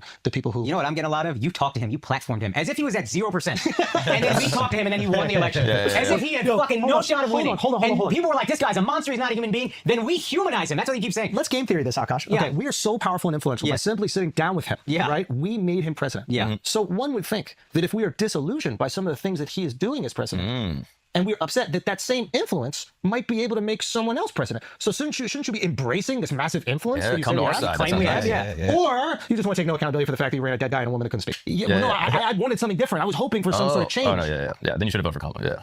Okay, got it. Okay, well, listen, now you know. Yeah. I'm just a fucking idiot, obviously. I didn't understand how this, information economy works. Yeah, you don't understand democracy. Yeah, damn, democracy's tough, dude. And then Schultz also brought on these Democrat podcasters and this congressman to help him cope over this. That's how badly he's trying to save face. You know, he basically wants these influential people on the left to tell their side that they should be more accepting of him. So it's just sad. And of course they're nice about it. They're kind of just like, yeah, we don't expect the average person to be that informed, to really know everything about Trump and everything he's said and done and what he's lying about, which I agree with most people. They don't have the time to follow things that closely and be that informed. But unfortunately, Schultz put himself in a position where he's the one informing people on what's going on. Sadly, you know, he's interviewing politicians and he's really invested in politics now. So he's not the average person who's working a 9 to 5 and has just an hour or two to figure out what's going on in the world. I mean, it's his job to pay attention to what's going on in the world and try to explain it to people. So he should be more prepared. You know, that's the point everyone's trying to make. The fact that Schultz really believed that Trump was going to drain the swamp and release the Epstein files shows he has no idea what's going on. What is the best way to handle like somebody that I voted for that's not living up to their promises? I'm criticizing them, and some responses are, well, yeah, you're a fucking idiot. And I was like, I don't know if that's the best way to build a coalition. What do you think? What do you think about that, Sean?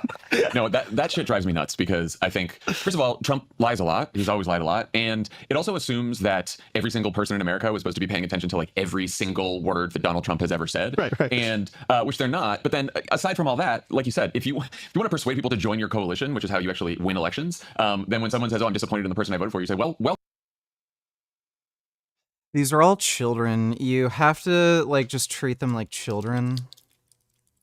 Like, how are you? Like, I have a huge podcast with millions of viewers, and I got interested in politics and started doing political commentary. How am I supposed to know anything? Like, they're just children. And then you can't even, like, criticize them or anything, because then they won't even talk to you, because, again, they're children, take no accountability. You know, people just, like, don't change. If you meet somebody when they're, like, 10 years old, they're literally the same person when they're older. They're just the same fucking stupid dickhead. Never, ever change. Alright, let's play some Battletoads.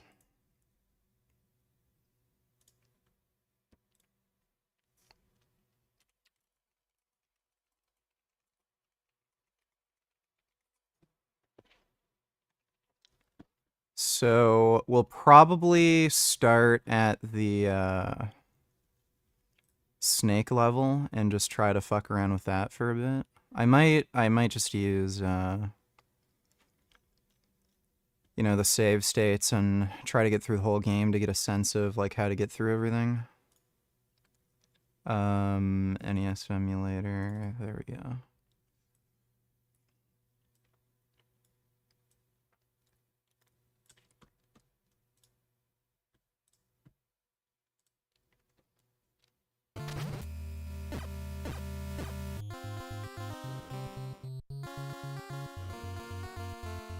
Oh shit. Fuck. Okay, wait. I think I pressed save by accident.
Ah, what the fuck?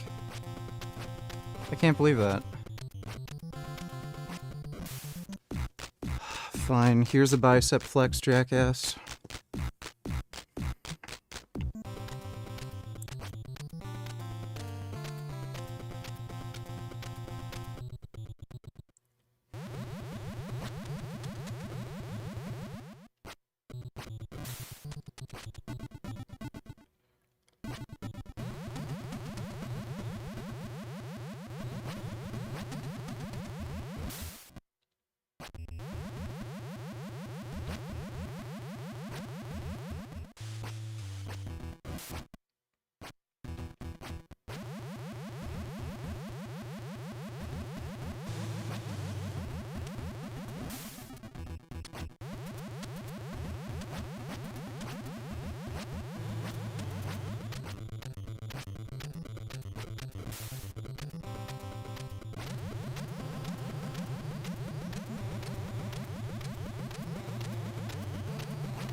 Right, now we got the save state back.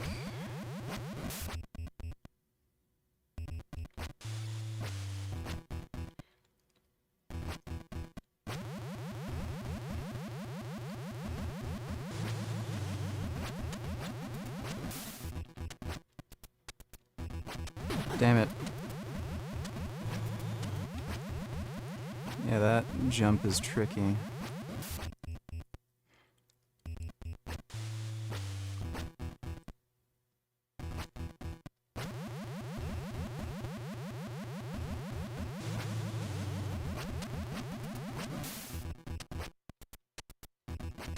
Damn it. Yeah, I made it through the turbo tunnel.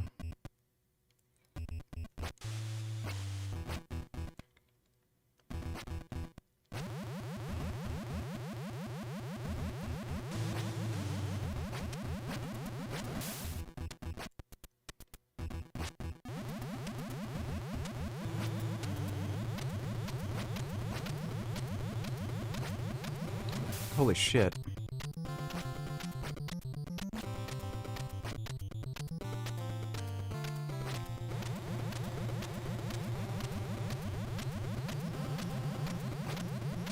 No! Oh, fuck.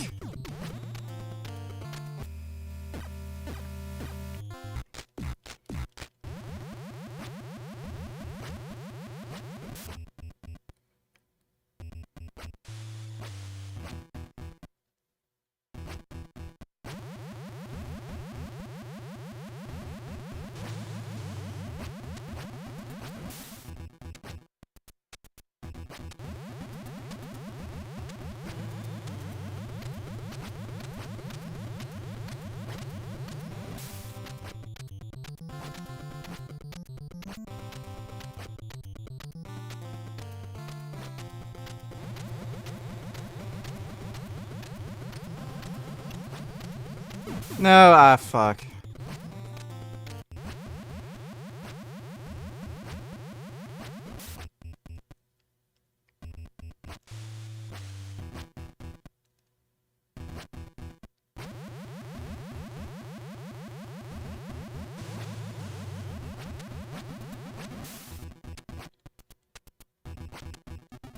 Damn it, ah, fucking shit.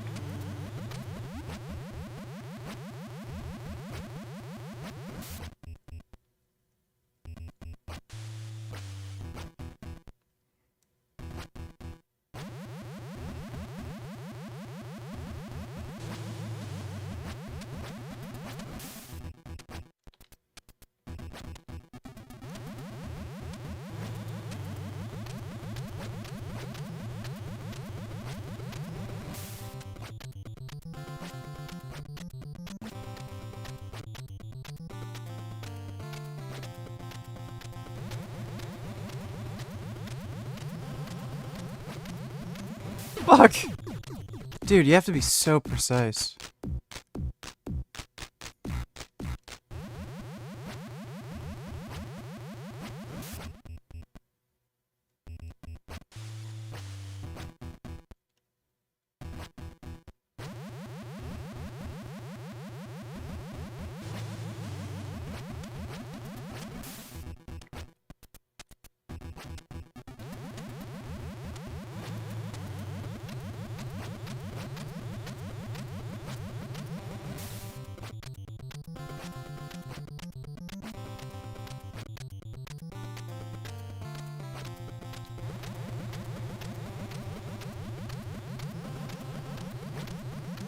Oh, I didn't jump high enough.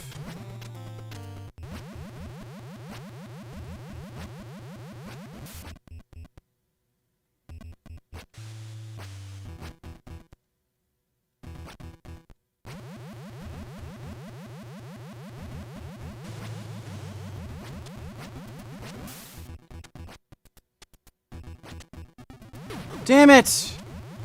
Motherfuck.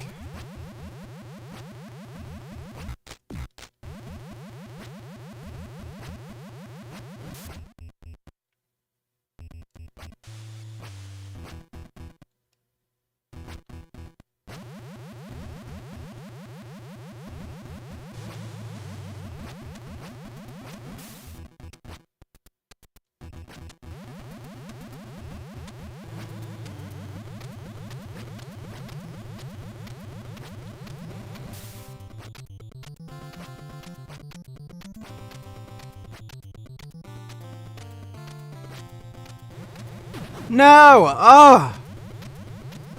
What a bitch.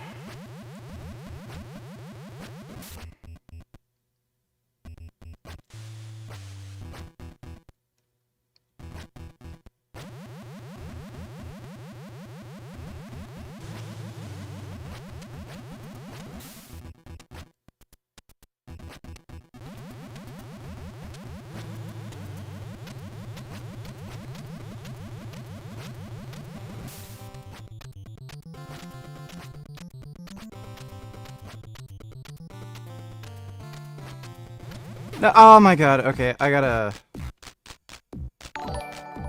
Fuck. Doggo, donate $2, Doggo, let me see. We've arrived at the crypto lookalike contest. Ow. Oh, they do look like crypto. My goodness. These are some good doggos. Wow. These are nice doggos. Oh. Oh, that's a nice handsome doggo. Wow. They do look like crypto. My goodness. I like doggos. I just have to go take a piss. I'll be right back.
Oh.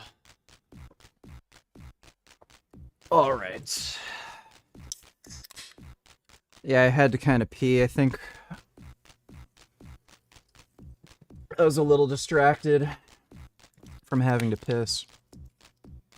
Is this how long your poops are? Sometimes.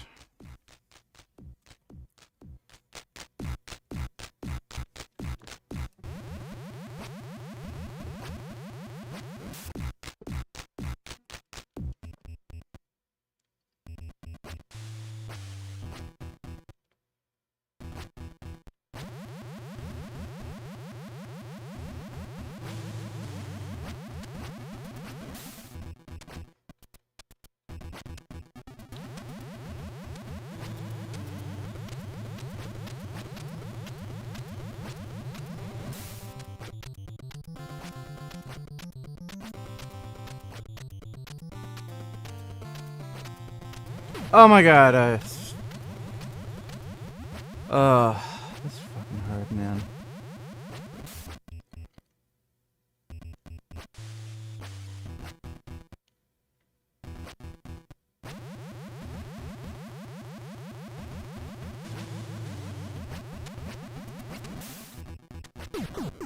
I can't believe that. What the fuck?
Holy fuck, that gets so difficult.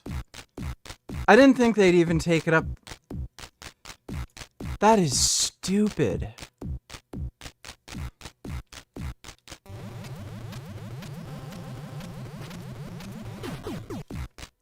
Holy shit.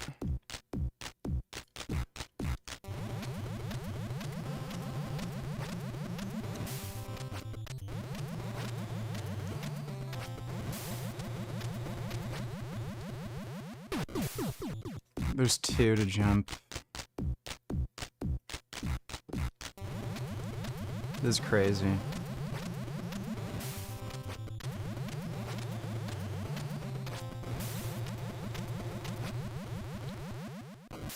Oh my god. Dude, there's no way a kid could ever beat this.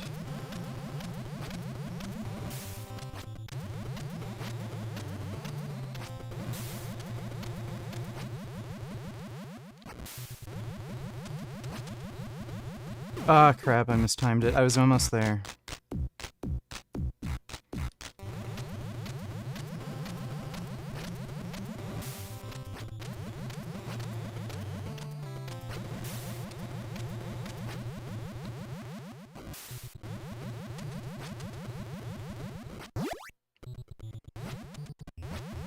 Oh my god,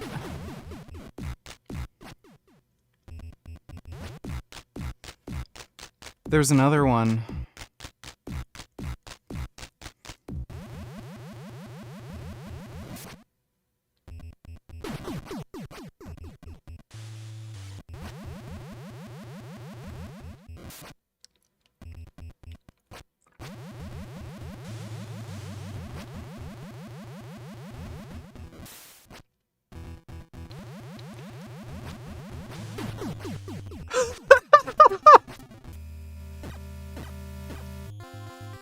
Wait, does it take you back to the very beginning?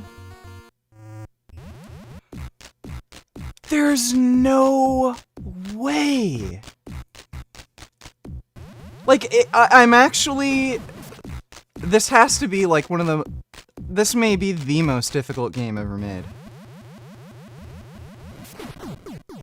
These are, like, ice blocks, too! You slide!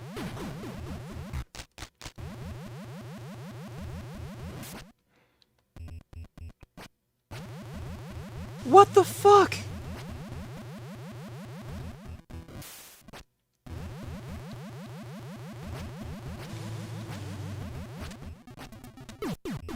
Like, it's just relentless.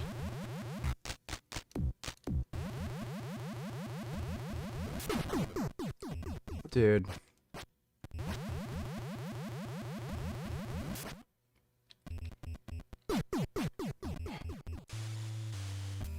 I'd be playing this for like fucking 10 years if it weren't for save states. Bro, they don't even give you a fucking break. Just jumping onto these fucking platforms is hard.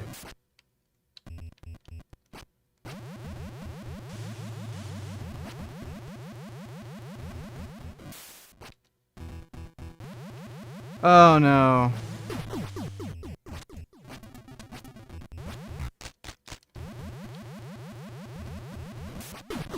Oh my god.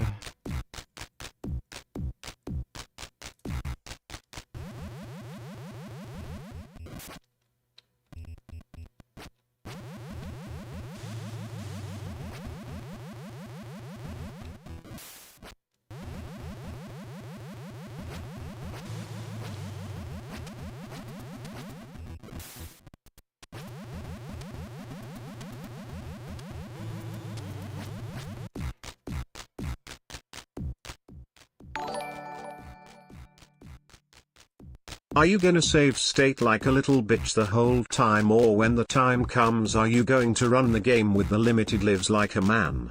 Yeah, I'm going to once I can get through it. Thanks for the donation tool.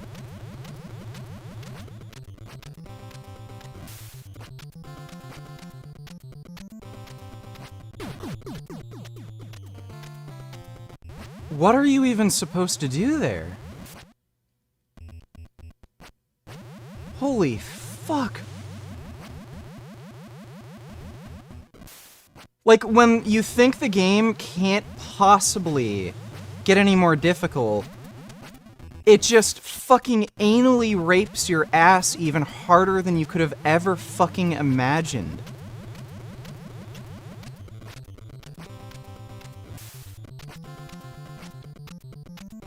Oh! Oh my goodness.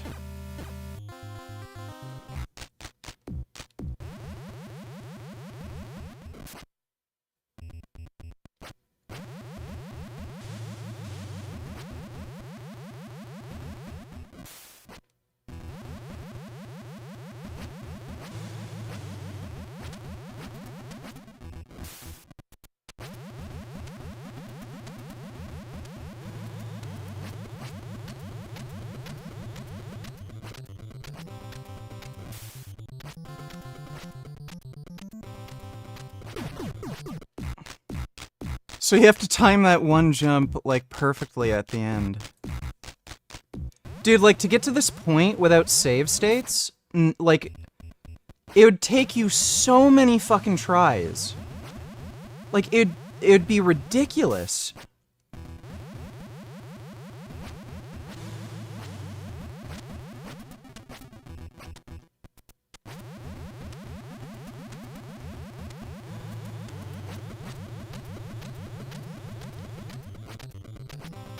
So, like, right at the very last second. Holy shit. Yeah, dude, that is unreal. Crazy. I feel for that animal that involuntarily gave its life for Frankie. Somehow, his problems seem trivial. Well, yeah, fuck Frank.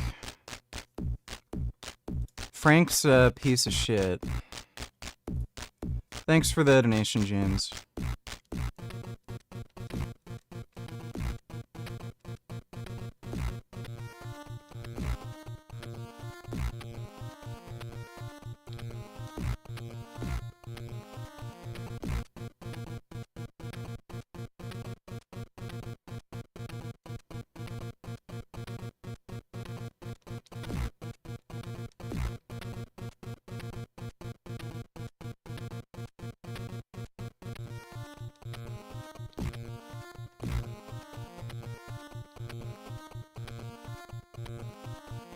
It's gotta be a blind... Oh. Great.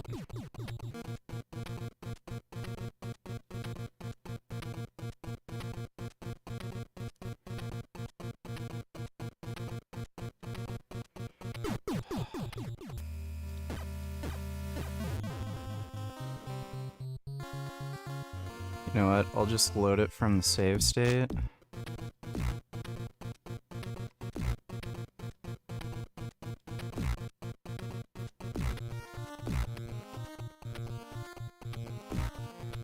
You know, I saw a frog, that's weird, that one enemy just fell down. Saw a frog, out my window. I like frogs, they're really cool. No, you bitch, what the fuck? And then he just falls off. Fucking cocksucker.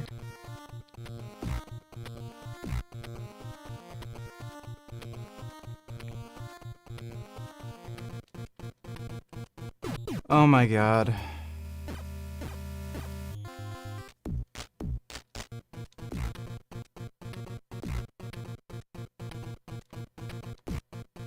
Son of a bitch.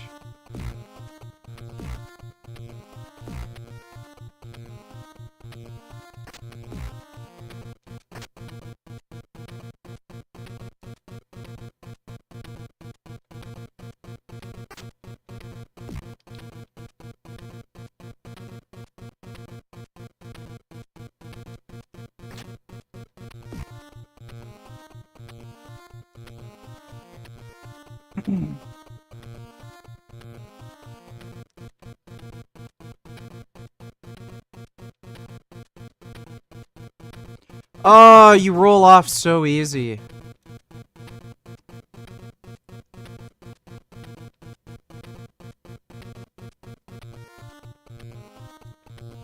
No! Oh my god.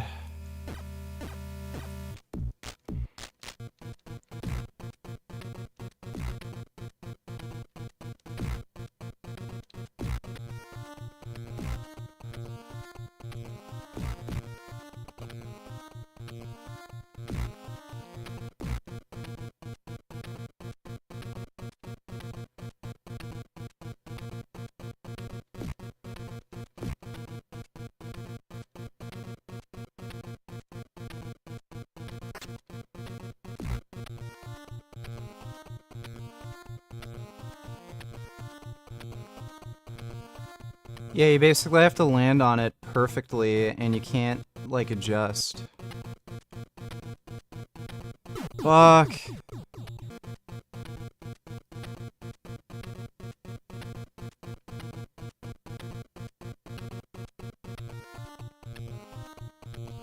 Damn it!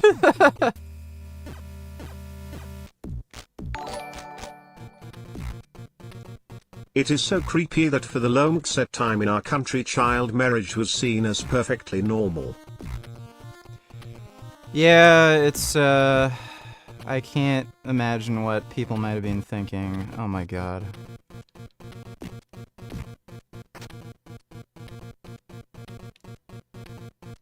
Yeah, people did a lot of fucked up, creepy shit back in the day, dude. Oh my... I can't believe it. Thanks for the donation, Dodo. What? Okay, fuck off.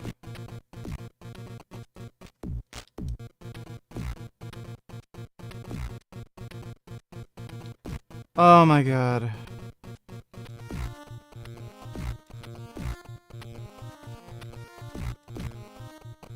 Why am I getting hit, like, all the fucking time all of a sudden?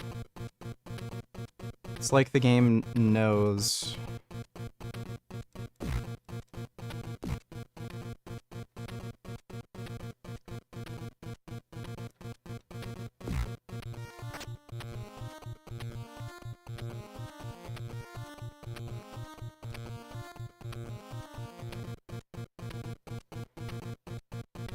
Oh, what?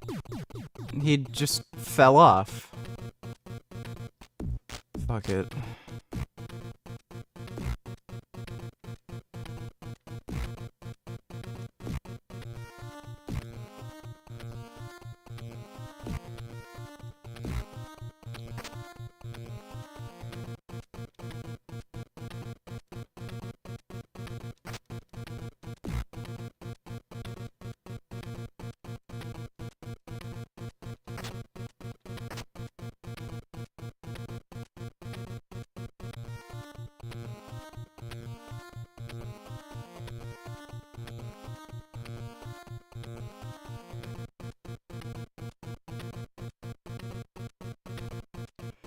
This doesn't look as hard as it actually is. This is very fucking difficult.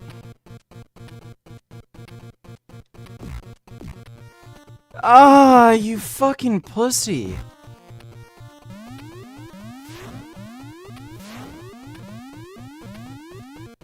The fuck?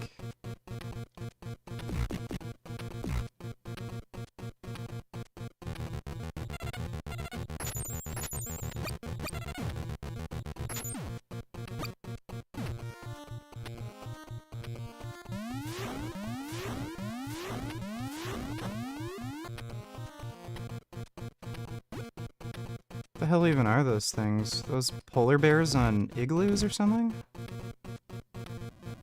Okay, this is the boss. Oh. Okay, so you can go up and down. Shit! Fuck! It's gonna make me start at the beginning, right?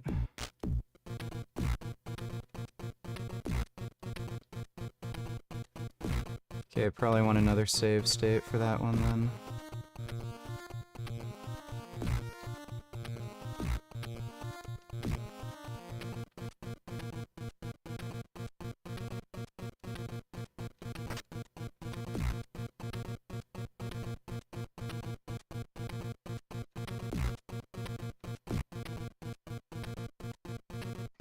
Oh, it just ran off.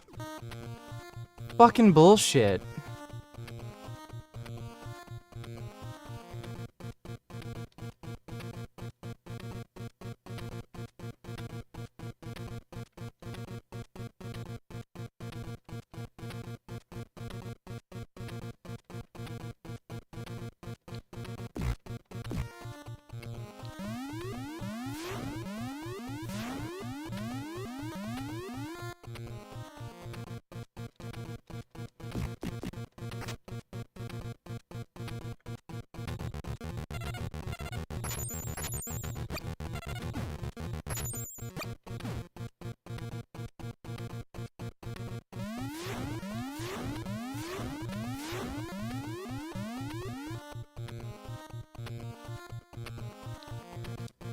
Shit. That's too bad.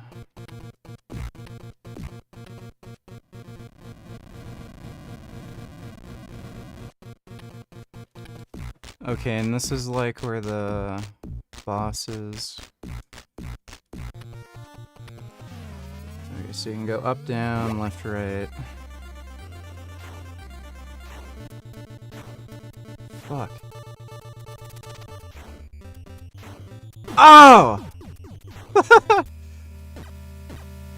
I only have one life too, so...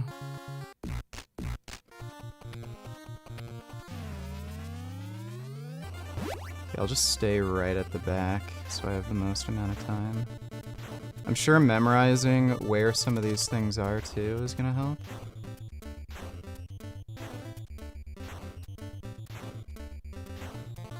Damn it! Oh, yeah, you really have to memorize. You don't have enough fucking time.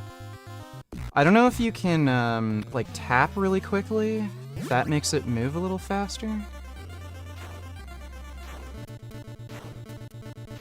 Yeah, you want to, like, stay in the middle, I think, just so... if there's a big change. Because you're absolutely fucked if,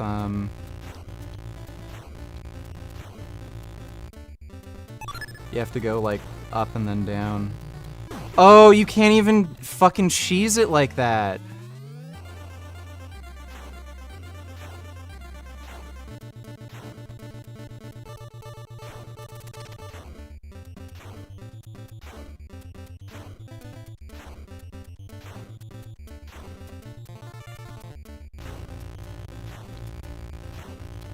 Damn it.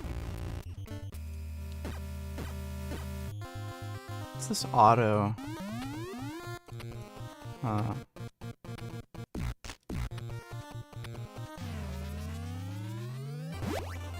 So it auto-generates save states.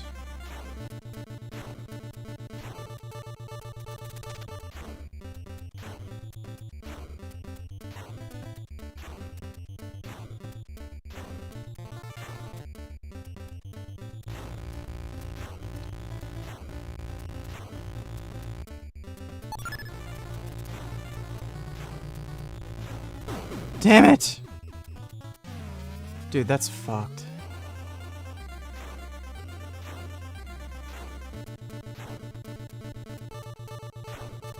I wonder if the developers were thinking, like, let's make this game so hard that people are playing it, like, for decades.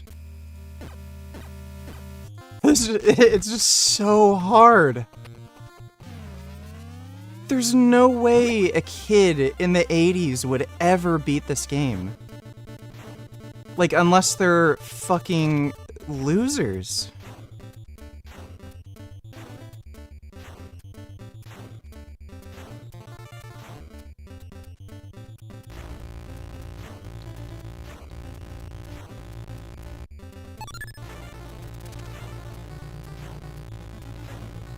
Oh, dude. There's the...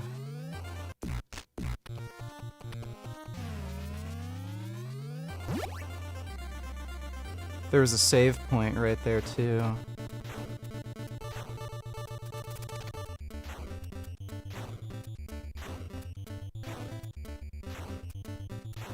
Some of these, like, they're so razor thin.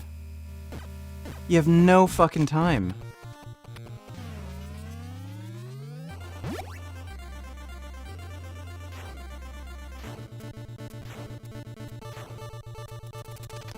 What's fucked too is if you're playing this without save states, like you have no idea what's coming up, so you're like, oh, this is cool. You can go up and down. Oh, fuck. And then you die, and then you have to start the game like all the way from the beginning.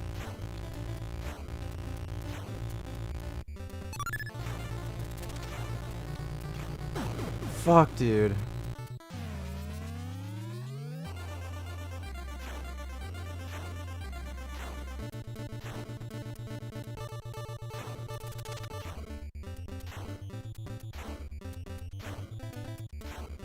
No, ah, shit.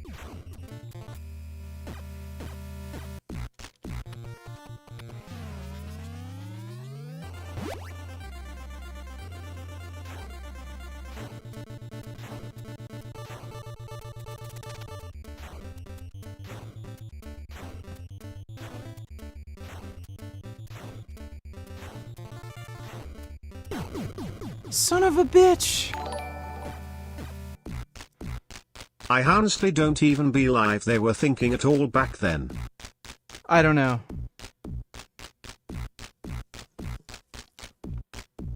Like, if this game wasn't so difficult, I don't think anybody would still be talking about it, making videos about it and shit.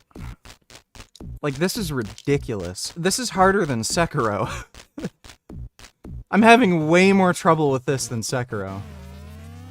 I can't imagine a fucking, like, 8, 10-year-old kid playing this game. Thanks for the donation, though, Dodo.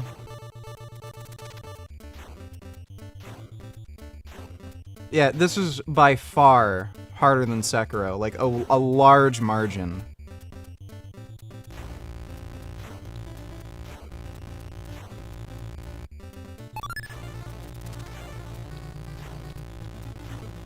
Oh! That fucking thing at the end.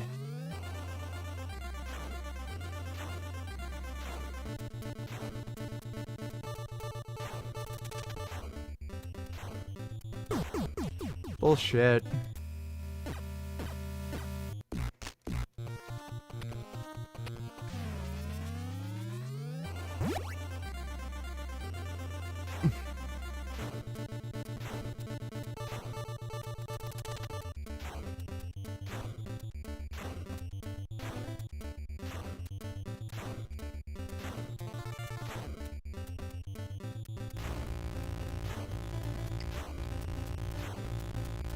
Okay, the one at the end is like a little up. No, I was taking about child marriage, not the game. Okay, thank you for explaining that. Thanks for the donation, Dodo. Of course.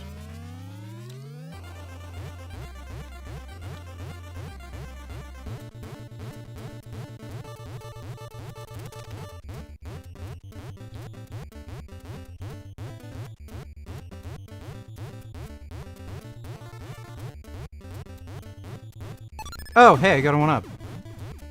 I'm dead, but that's too bad.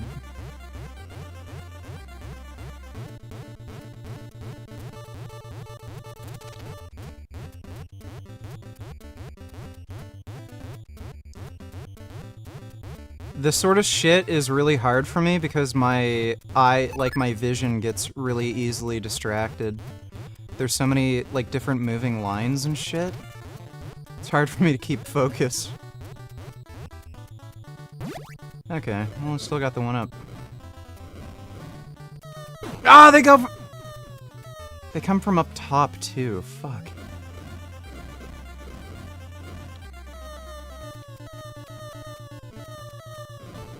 Oh my god! Ah!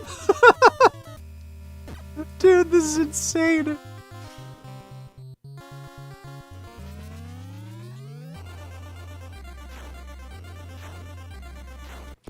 Wait, this is the auto-loaded one.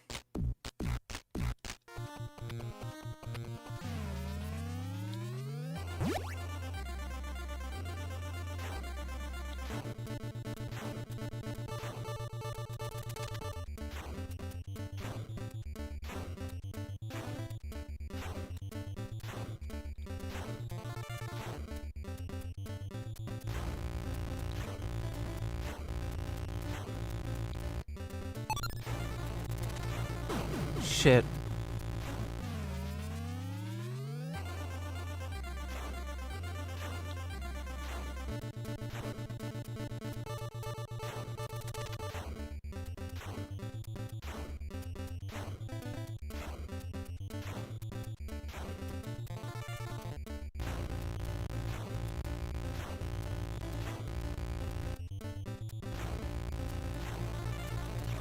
Oh, shit.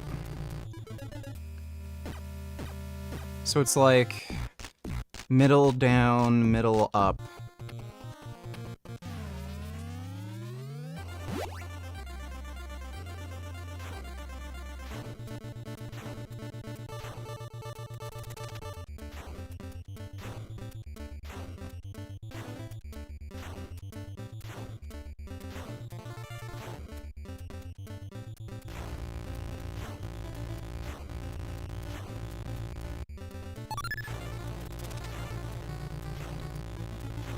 Fuck!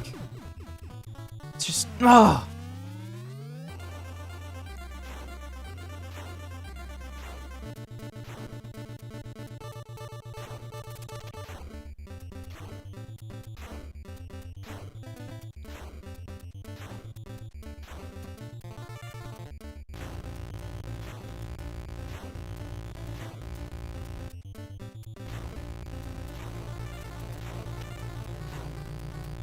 Holy shit, just made it.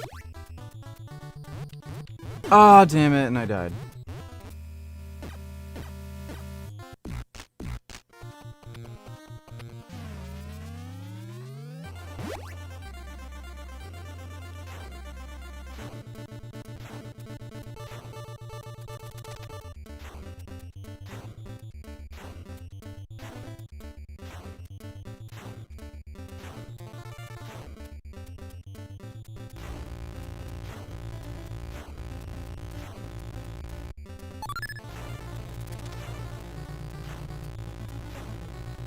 Thank fuck. You just have to do it over and over again until you, like, get the pattern.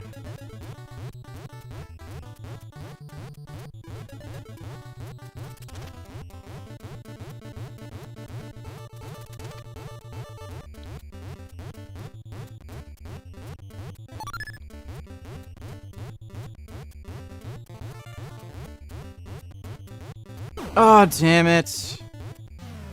Fuck you. Okay, I think I can still get the 1-up anyway.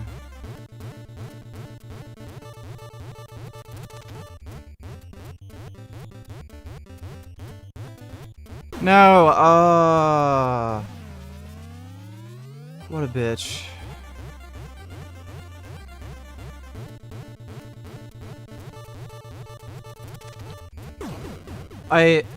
It's so hard for me to keep focus because there's so many different lines.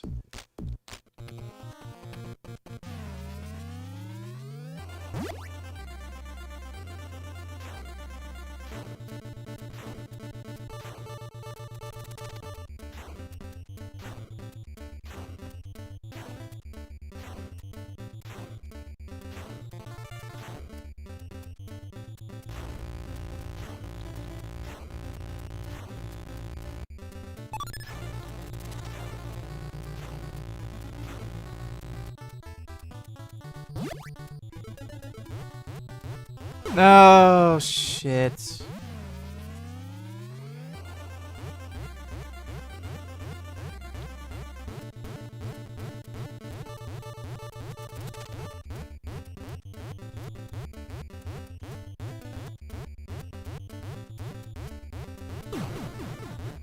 Fuck me. This game is fucking ridiculous, dude. I can confidently say I'd never beat this without save states. There's no way I could redo every mission over and over and over again like a billion times.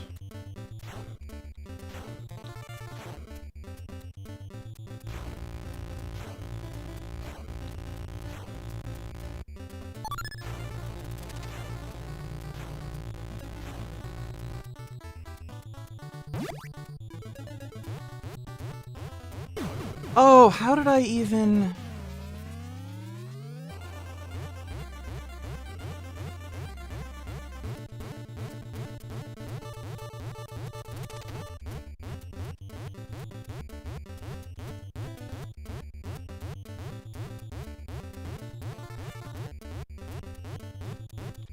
Damn it.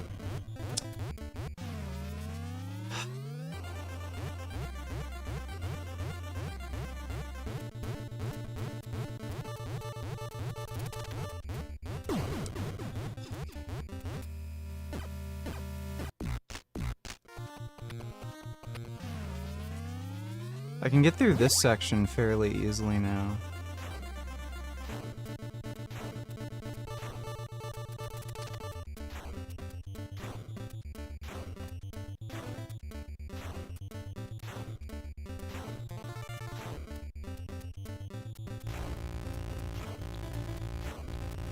Oh my god, and then and when I say that, I die.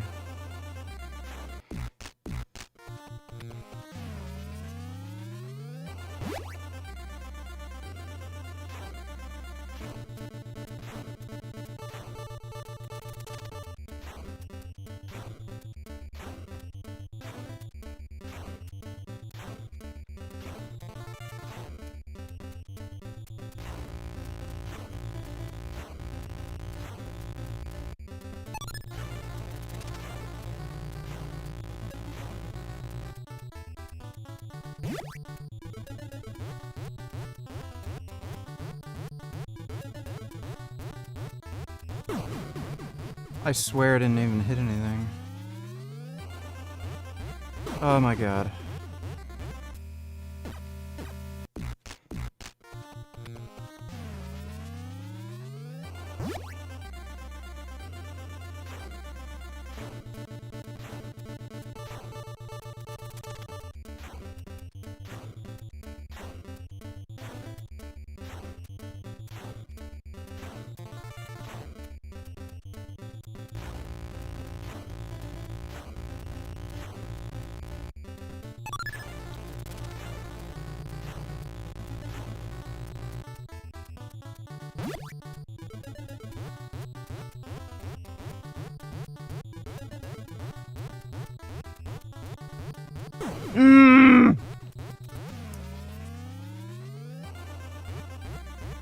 I wish there wasn't, like, the background.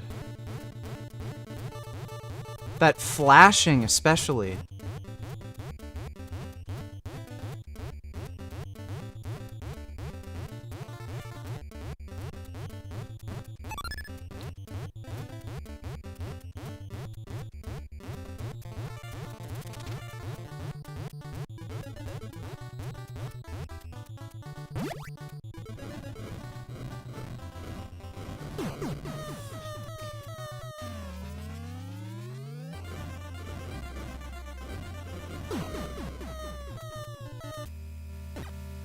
There's not even enough time to get out of the way. You just have to, like, know where the missiles are coming.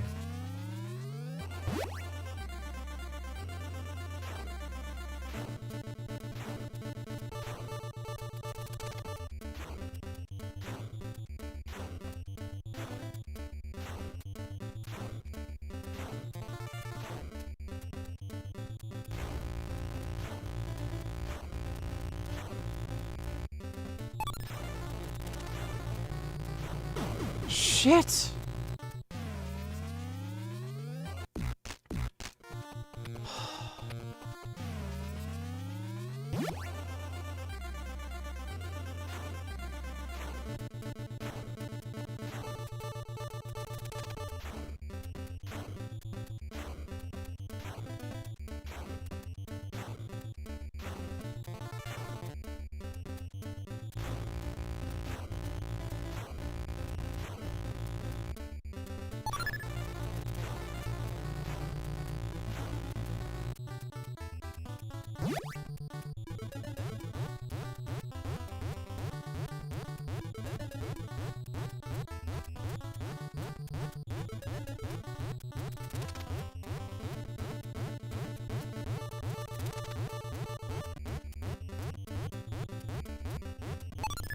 No!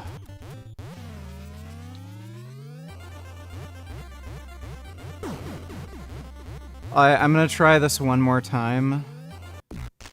If I fuck it up, I think that's it. I'll have to just do it another day.